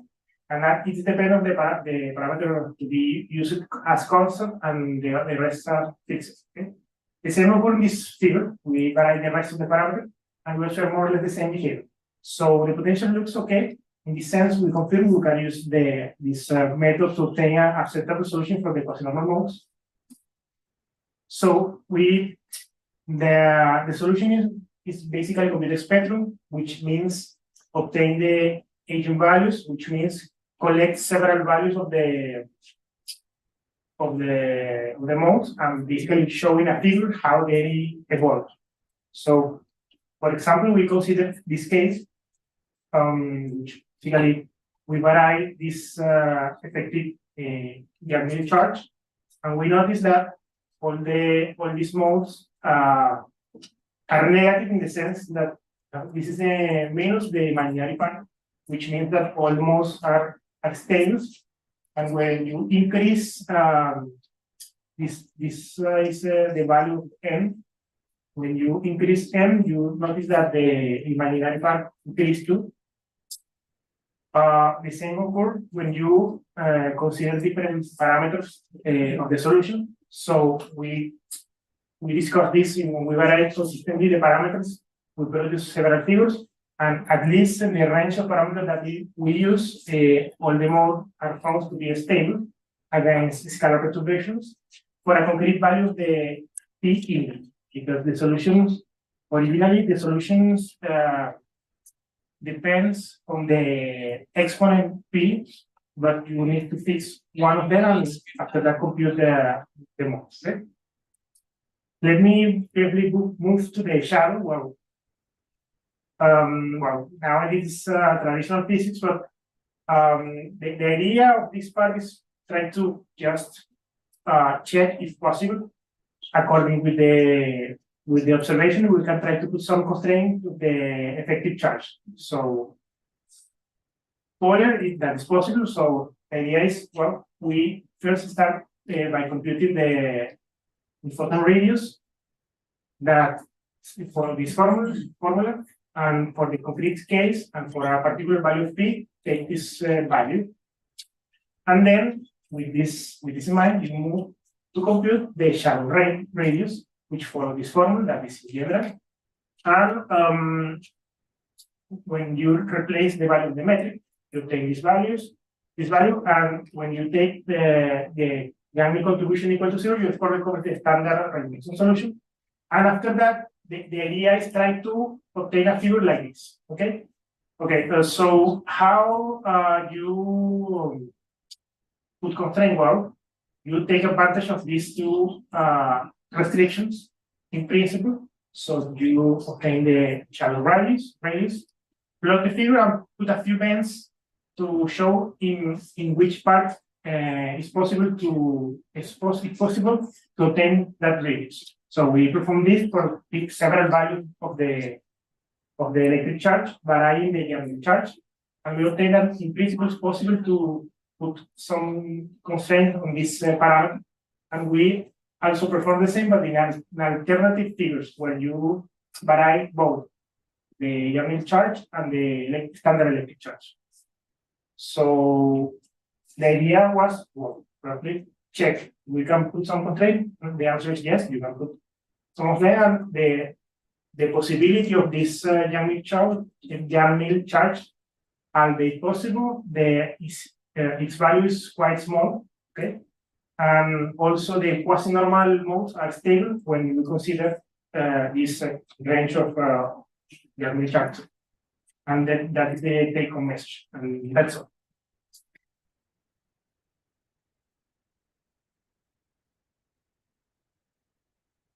Thank you for the next talk. Questions?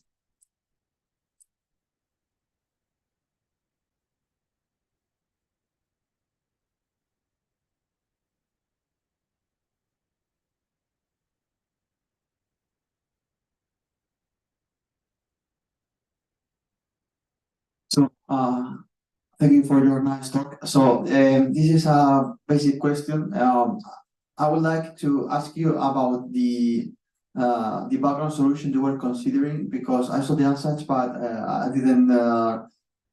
It wasn't clear to me the structure of the solution. So, could you go back to the slide in which you present the? Yes. So. There was a slide in which I saw the precise form of the metric functions and of okay, yes, these slides. So first of all, it wasn't clear to me the structure for the Young-Mills gauge fields, because there were some indices I, J, A, and it wasn't clear to me that. And then on the one hand, and on the other hand, I mean, if you set P equals 1 in that formula, I mean, it would appear as if the Young-Mills contribution is exactly the same to the contribution from the Maxwell from Maxwell electrodynamics. So I don't know if this is standard in Einstein-Yang-Mills theory, but I mean, if you could comment on that as well. Thank you. Well, in principle, this term mimics several other terms in similar theories. For instance, for a concrete values of P, you can also obtain the standard, you say P equal to 1, right? No, yes. Yeah. P equal to, this is a problem here. P equal to 1, basically because it cancels this contribution. So that's possible. In principle, you can use this, and also you can recover the standard solution. And for some value of P, you can also mimic some cloud of the string solution too. Some alternative, some other alternative solutions where this extra term is included. So like, the answer is yes. This can reproduce this part in the sense that you need to define an effective charge, like, equivalent to the magnetic charge. So when you solve the radon case, you have an electric and a magnetic charge, and in general you collect all of them in a unique charge. The same could appear here. In the sense that for a concrete value of field, I think you can define some concrete value of the electric charge. So the previous part that you mentioned is about this. Yeah. Yes. So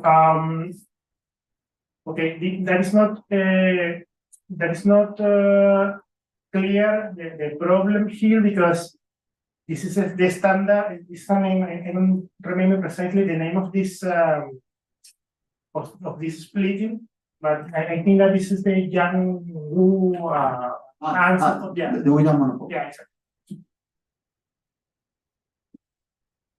I guess we should move on to the next stop. So let's name the speaker again.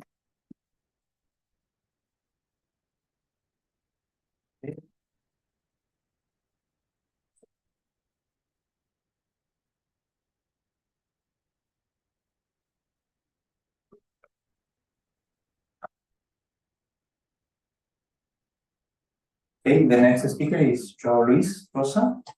Are you there? Yes, I'm here. Can I please share?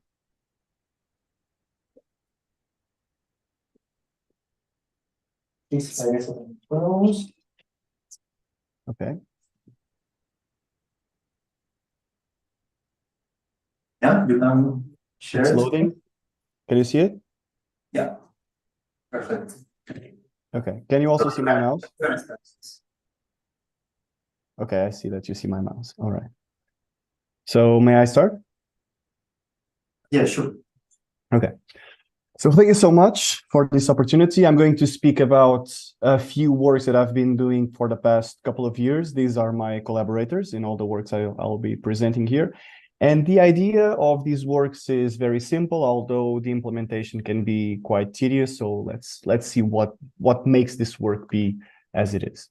So first of all, let me state that as of today, we have several observational features that seem to indicate that objects behaving like black holes do exist in the universe. A few of the most famous are, for example, the orbits of the S2 star close to the center of galaxy, our galaxy, the Milky Way. Also, we have the Event Horizon Telescope observation for a shadow of a black hole, supermassive black hole, supposedly in the center of galaxy M87. And more recently, we have some observed flares. They were detected for the first time in 2020, infrared flares close to Sagittarius A star. And more recently, this year, 2023, 5 more flares were published by the Gravity Collaboration. So we have this whole set of observations from supermassive black holes, in particular in galactic centers, that seem to be consistent with the predictions from black hole spacetimes.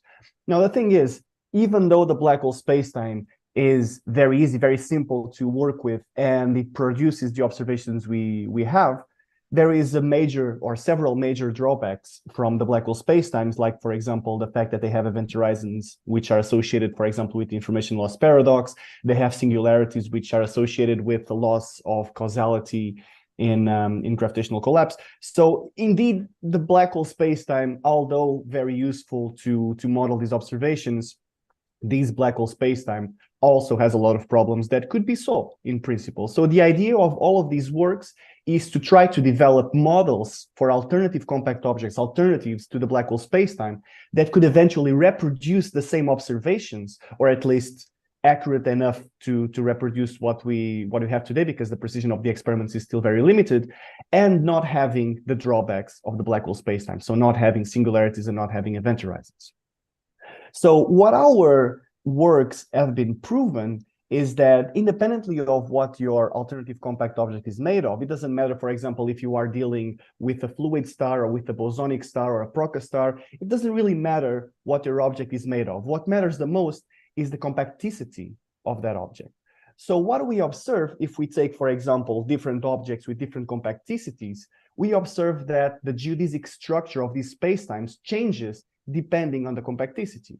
So instead of me showing you like, well, these are the results for fluid stars, these are the results for boson stars, instead of doing that, what I'm going to do is to say something like, these, independently of being a fluid or a boson star, these are the results to expect if the object is very compact. These are the results to expect if the object is not as compact, independently of what the object is made of. And if we make that analysis, if we make this distinction between spacetimes, we observe that there are basically 4 different possibilities that for the geodesic structure of your spacetime. The first one is that if your spacetime is very, very compact and it features a singularity, and it doesn't have to be a black hole, but for example, a fluid star that is very compact, like more compact than the Book-Dahl limit, this fluid star will also have a singularity. And basically the geodesic structure of this spacetime is the same as for a black hole. So we say that these objects are literally the black hole equivalent.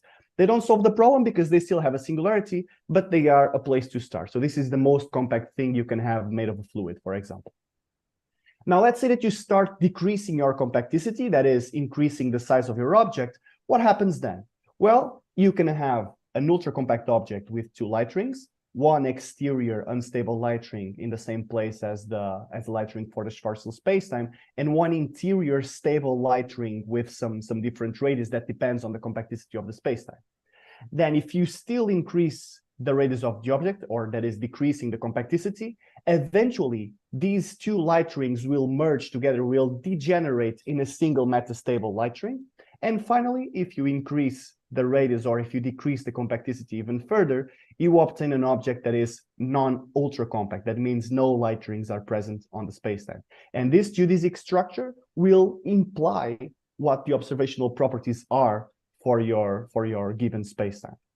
So let's see what are the implications in terms of 2 different astrophysical scenarios. The first one is the orbital motion of stars very close to the center. This is supposed to be our attempt to mimic the flares that have been observed by the gravity collaboration.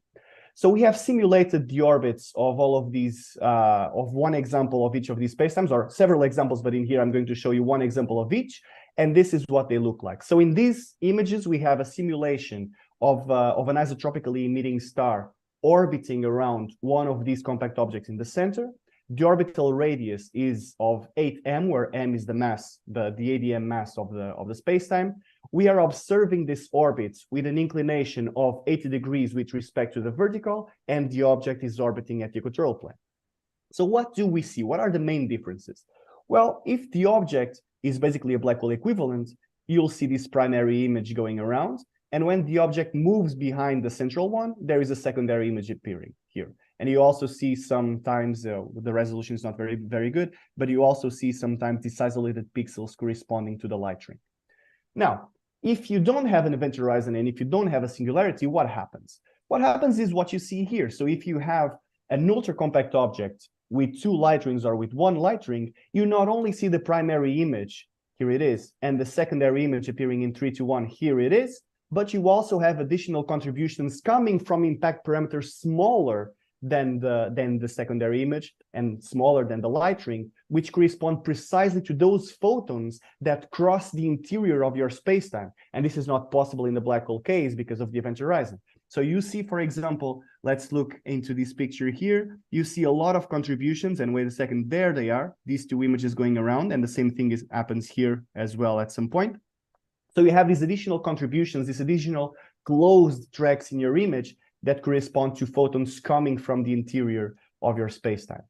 And finally, if you do not have a light ring, or if you don't have an ultra-compact object, you'll see instead a single contribution in the center, which is here. As you see, it appears and disappears with the secondary image, which corresponds to what we call the plunge-through image. This is the photons coming precisely from the interior of the alternative compact object.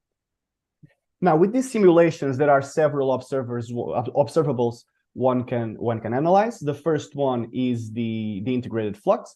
And in here, I'm going to present you the integrated fluxes for 3 different compacticities of boson stars. First, a very low compacticity boson star, a very big one. then one that is very close to ultra compact, but still non-ultra compact. So it is very close to having a light ring, but still not having a light ring. And then a very, very compact one with 2 light rings. So what happens here? So this is the integrated flux. So this is basically the sum of all of the images of the simulations I've showed you before, and for different inclinations. On the left, we have 20 degrees, 50 degrees in the center, and 80 degrees for the last one. And what we see is that if you increase the inclination of these non-ultra compact objects, usually you only see the primary image, but eventually you see the secondary and the plunge through image, which correspond to this blob that you can see in here. Now, if you increase the compacticity, at some point you will see that the secondary images appear even for very low inclination, and they merge when you increase the inclination, forming a single closed secondary track, where this part here in the center corresponds to the plunge through, and this also corresponds to the plunge through. And then finally, if you increase the compacticity even further to ultra compacticity, you'll see that not only you have additional secondary images and light rings, but these are not affected by the inclination. So in the previous ones, if you change the inclination, you might change the amount of images that you see, but in ultra compacticity, independently of the inclination, you always see the same amount of pictures. Of course, some of them get distorted when you make an inclination increase, but the number of contributions is always the same. 2 other observables that one can take from these simulations and actually compare with the experiment are the magnitudes and the centroids of the observation. So the magnitude gives you basically a normalization of the flux that you observe, the brightness of this star that's orbiting around the center, and the centroid gives you the average position of all the pixels that are lit at some point. So SBS1 corresponds to the least compact, SBS2 to the one that's almost ultra compact, and SBS3 to the one that is in fact ultra compact with 2 light rings. And what we observe is that if you have a low inclination, basically all you can see is the Doppler shifting of your source. So when the source is moving towards you, the luminosity increases. When it's moving away from you, the luminosity decreases. But if you increase your inclination and you start seeing this appearance and disappearance of additional images, and also the Doppler shifting of these additional images, you can see that indeed there are additional contributions to the magnitudes and to the centroids, and in particular the centroid can shift towards the center if there is an additional image appearing in your simulation. And these are all things that can be compared to the experiment, and in particular compared to the black hole case. So there are several observers one can compare with the experiment and test the validity of these compact objects. This is something we are currently doing. We are taking the observations from the gravity experiment, and we are trying to fit the data with the models from bosonic stars. For now, only bosonic stars, but we will do it with other objects as well in the future. And we are verifying if and how much these are compatible with the observations we have. Now, another observable that's very interesting is the appearance of accretion disk, and in particular, the appearance of the shadow, as it was mentioned already in several talks. And in here, we want to see what does an accretion disk look like if it's orbiting one of these compact objects with different levels of compacticity. Well, in general, if we want to do this as correct as possible, as realistically as possible, we would have to do magneto-hydrodynamic simulations, which are very complicated and take a long time to do, depending on your computer. But luckily for us, there were 3 scientists that recently developed a model for an accretion disk luminosity profile, this one that you see here based on the Johnson's SU distribution. And what they proved in their paper is that the luminosity profiles obtained from an accretion disk simulation in magneto-hydrodynamics, these intensity profiles can be modeled, fitted by this distribution, where these 3 free parameters here, gamma, mu, and sigma, they control the shape of the distribution. So if you change gamma, you're basically changing how fast the intensity increases as you decrease the radius of the radial coordinate. Mu controls the point at which the distribution peaks. And finally, sigma controls how dilute is your profile. So in this case, we choose 2 different profiles, the ISCO profile and the center profile. They are basically modeled by these parameters, these values of the parameters, and these are the intensity profiles. So why do we choose these 2 models? Well, the ISCO model is very easy to argue for. So every compact object, independently of what they're made of, if they are compact enough, there will be a radius at which the orbits become unstable, below which the orbits become unstable. So we should expect, since the accretion disk is made of massive particles, we should expect the accretion disk to exist only in the region where the orbits are stable. So since the orbits are unstable below this point, we say, okay, the accretion disk ends here, and we make the intensity of the profile decrease to 0 precisely at that radius. And that radius is r equals 6m.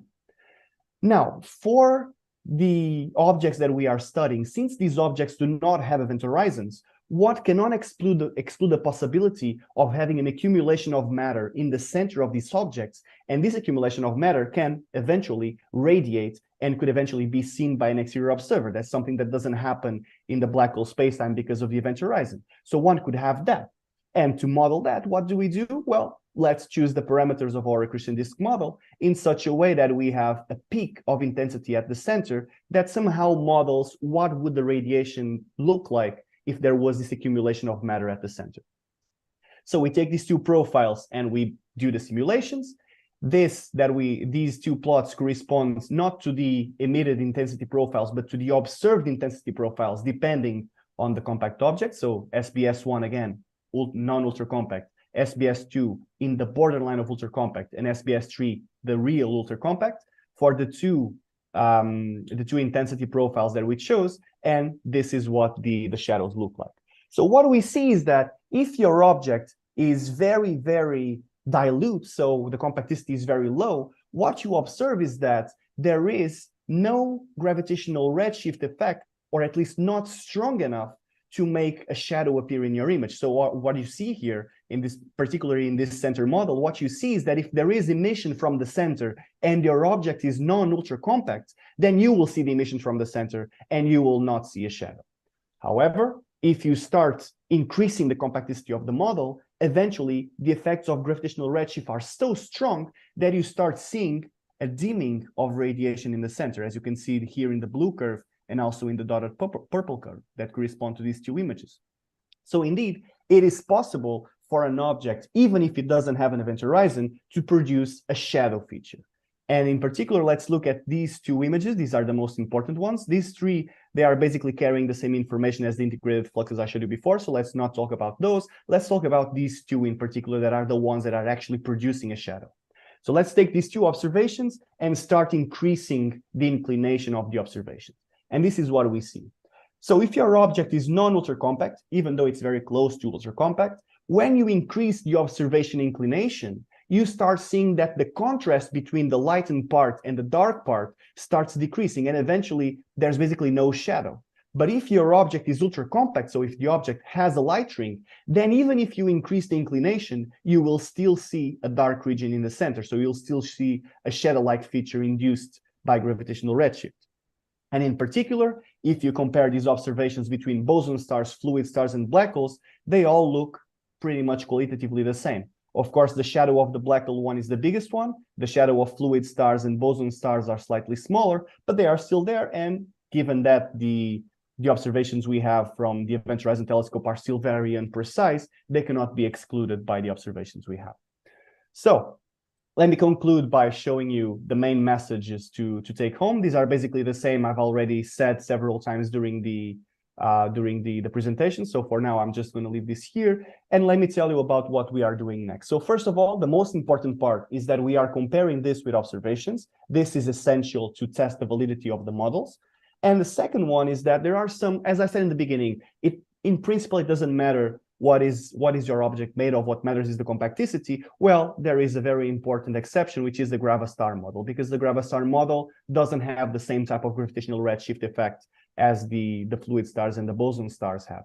And finally, there is a third work we are working on, which is the dark matter halo black hole. So we have this idea that we have a very, very massive black hole in the center of our galaxies, and we are testing the hypothesis, maybe that black hole is not as big, and there is a large portion of the mass that is actually a dark matter halo. And that would, for example, solve the problem of the fact that we have this mass gap in the black hole spacetimes. So thank you so much. And if you have any suggestions, contributions, please feel free to contact me after the presentation. I'd be very happy to talk and to maybe find some new collaboration to work with. Thank you so much.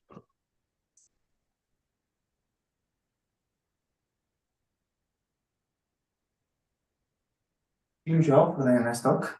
Time for questions. Comments?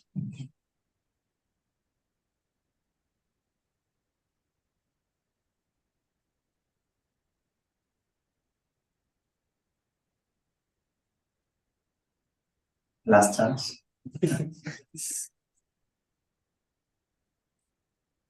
Okay, if not, let's thank Joao again. Thank you.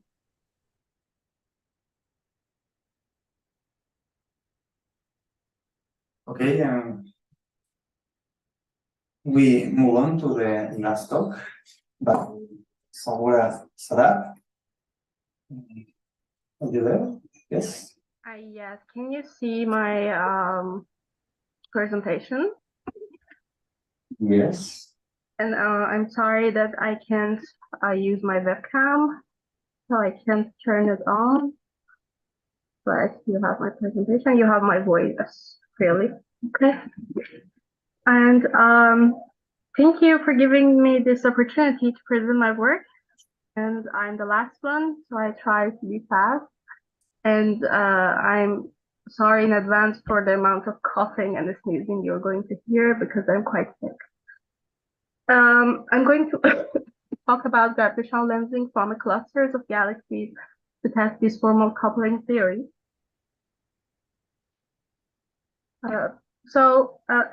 First, if you want to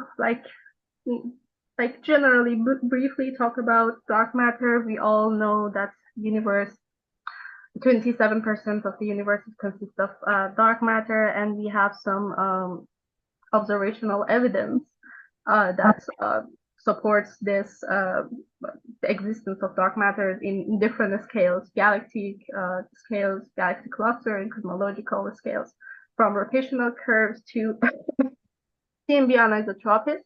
But the thing that we're going to focus in this talk is mass traces and strong and weak lensing. And so we considered the matter, our perfect fluid, to be non-minimally coupled to curvature. So why we considered something like this? If you want to go a little back and explain, in the fundamental concept of fluids in general relativity,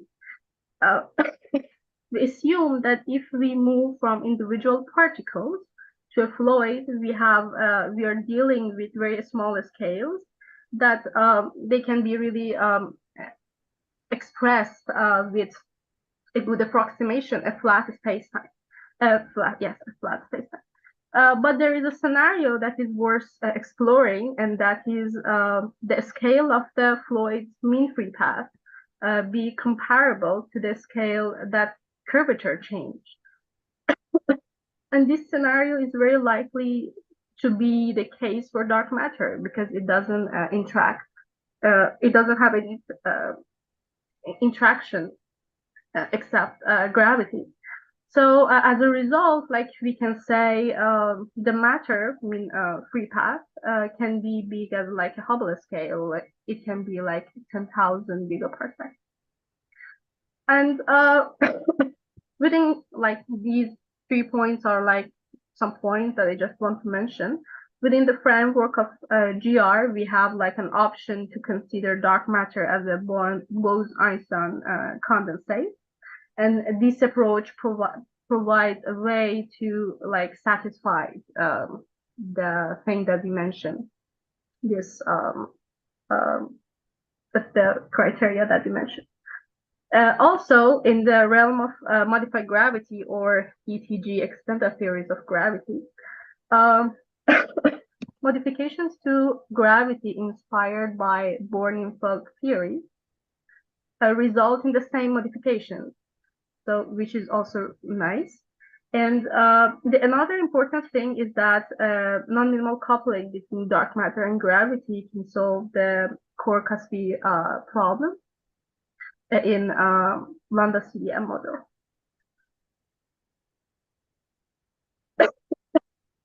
Yeah, okay. So this is our general action for non-minimal coupling. And in this action, this red part is the conformal part that we're not going to use it because our focus is on this formal part. And so we ignore that one. And the action of the fluid also can be written in this way. And N is the particle number density, S is the entropy for each particle, and alpha A and beta A are the Lagrangian coordinates for the fluid. And so yeah, that's it. I'm not going to go deeper into the action, but so if we take the Newtonian limit, non-minimal coupling comes as an adjustment to the Poisson equation. So here we are seeing like an additional term to the normal Poisson equation, that is L2 delta 2 rho. So in our modified Poisson equation, and non-minimal coupled modified, this one relies not only on density, but also a gradient of the density. So the impact of this modification becomes more important as the distribution of the dark matter becomes more inhomogeneous. And again, I should also mention, we chose epsilon to be -1, according to the paper of Gondolfi et al. And this part, the first part, rho, is consists of both density for dark matter and density for gas, but the modification part is just consistent for the density of the dark matter. And yeah, so if I want to talk about the lensing part, here we have the convergence, and we know the lensing is a really important tool for probing the distribution of dark matter. So here we have the convergence, and delta R is a radial Laplacian in spherical coordinates, and this big R is two-dimensional projected radius in lens plane. So now if you look at this convergence and this modified Poisson equation, we can have our new convergence. We can build our new convergence. And in here, we considered that we don't have any anisotropic stress, and our psi and phi are equal. So in the data part, we use a CLASH survey program, cluster lensing and supernova survey with Hubble. That CLASH use weakened lensing and weakened strong lensing data from Hubble combined with Subaru telescope data on ground. We chose 19 clusters from the survey. And this is a multi-messenger approach for we have X-ray that we can get hot gas from it. We have lensing, which we get the dark matter, and we model it as a NFW model, which we explain in few slides. And we also have this brightest cluster galaxies and galaxies, which we didn't consider in our work. And and for gas, we chose the modified beta model, and we didn't directly consider in modeling our cluster.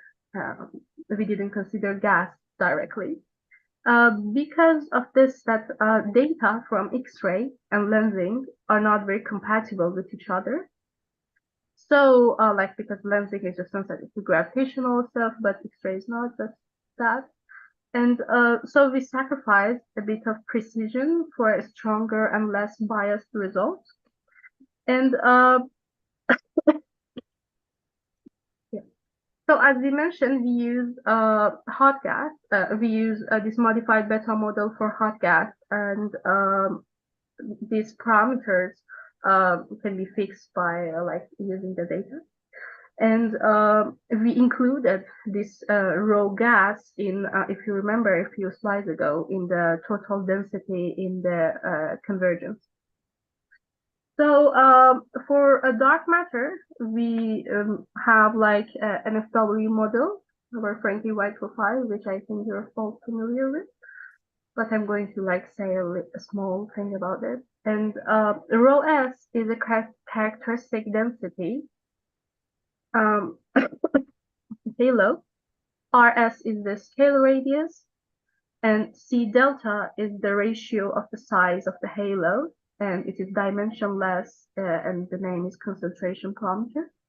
R delta represents the spherical radius when the average density inside it is equal to delta times, or in our case, delta is 200 times of the critical density. Okay. To show our results, we use two methods. Marginalization and profile distribution.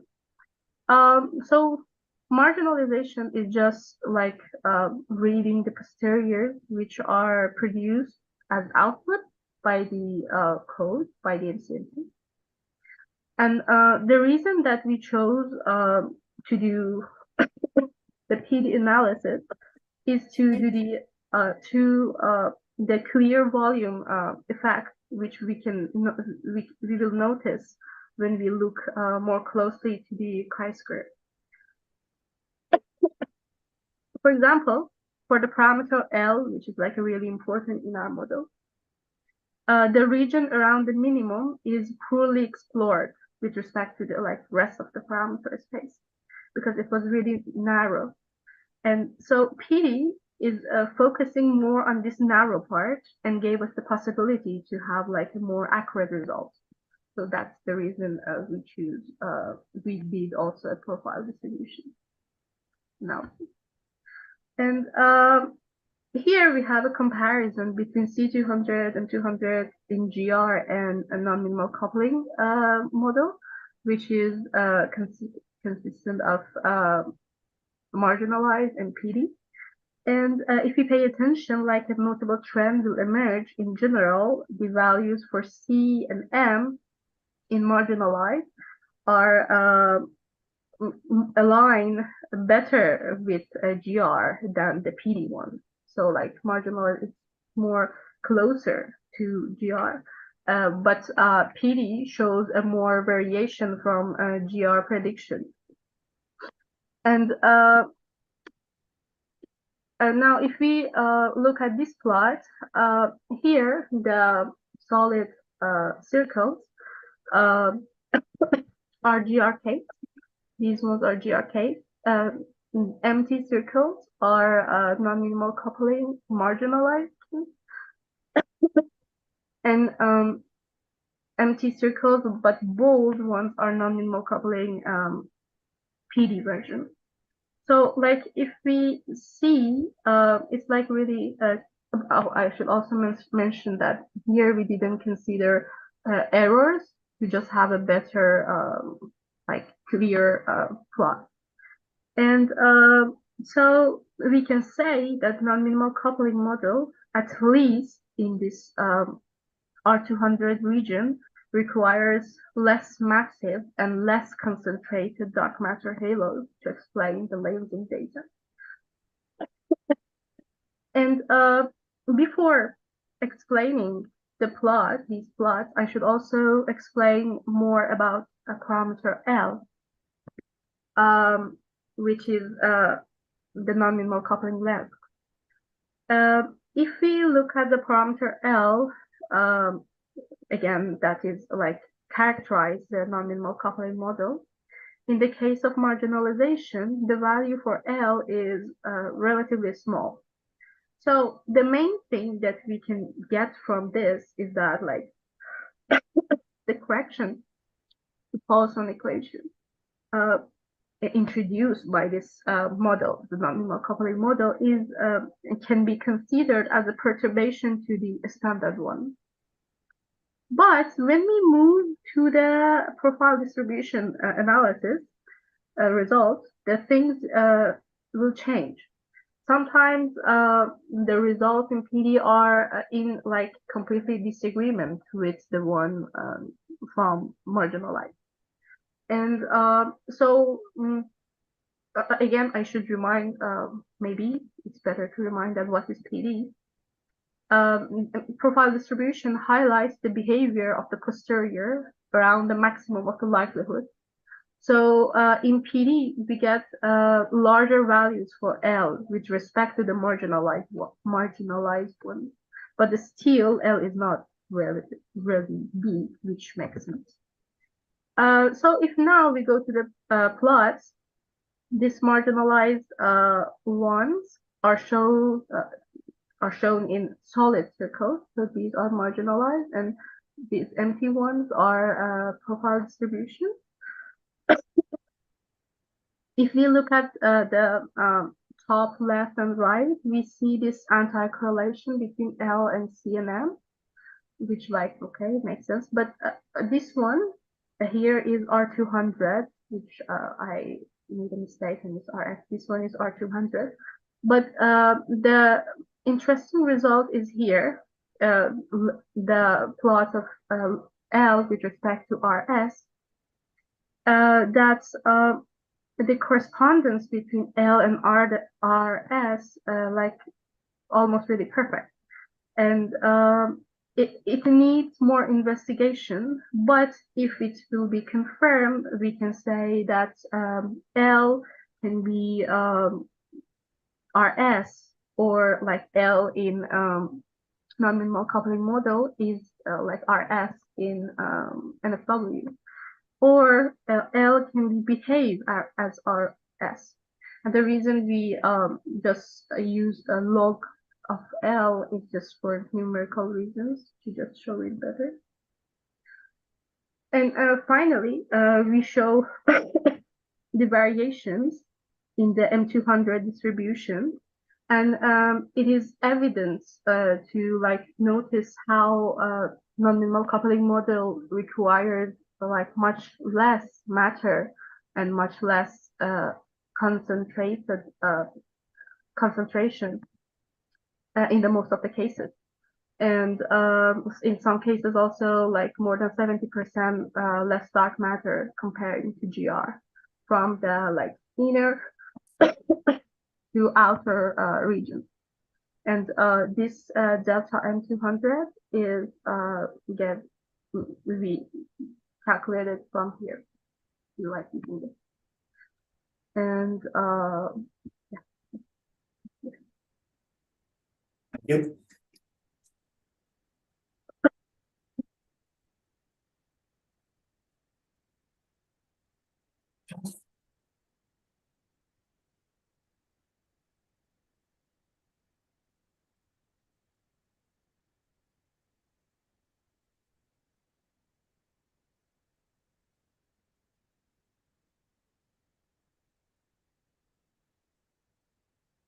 So let's thank the speaker again. Okay. This is the end of the session today. Well, a little announcement. We will have at 6:30 a couple of public talks at the Botanic Garden of the University of Valencia. Actually, we have one speaker here around. I think they will be in Spanish, right? Okay, but you are all invited, so we'll see you there.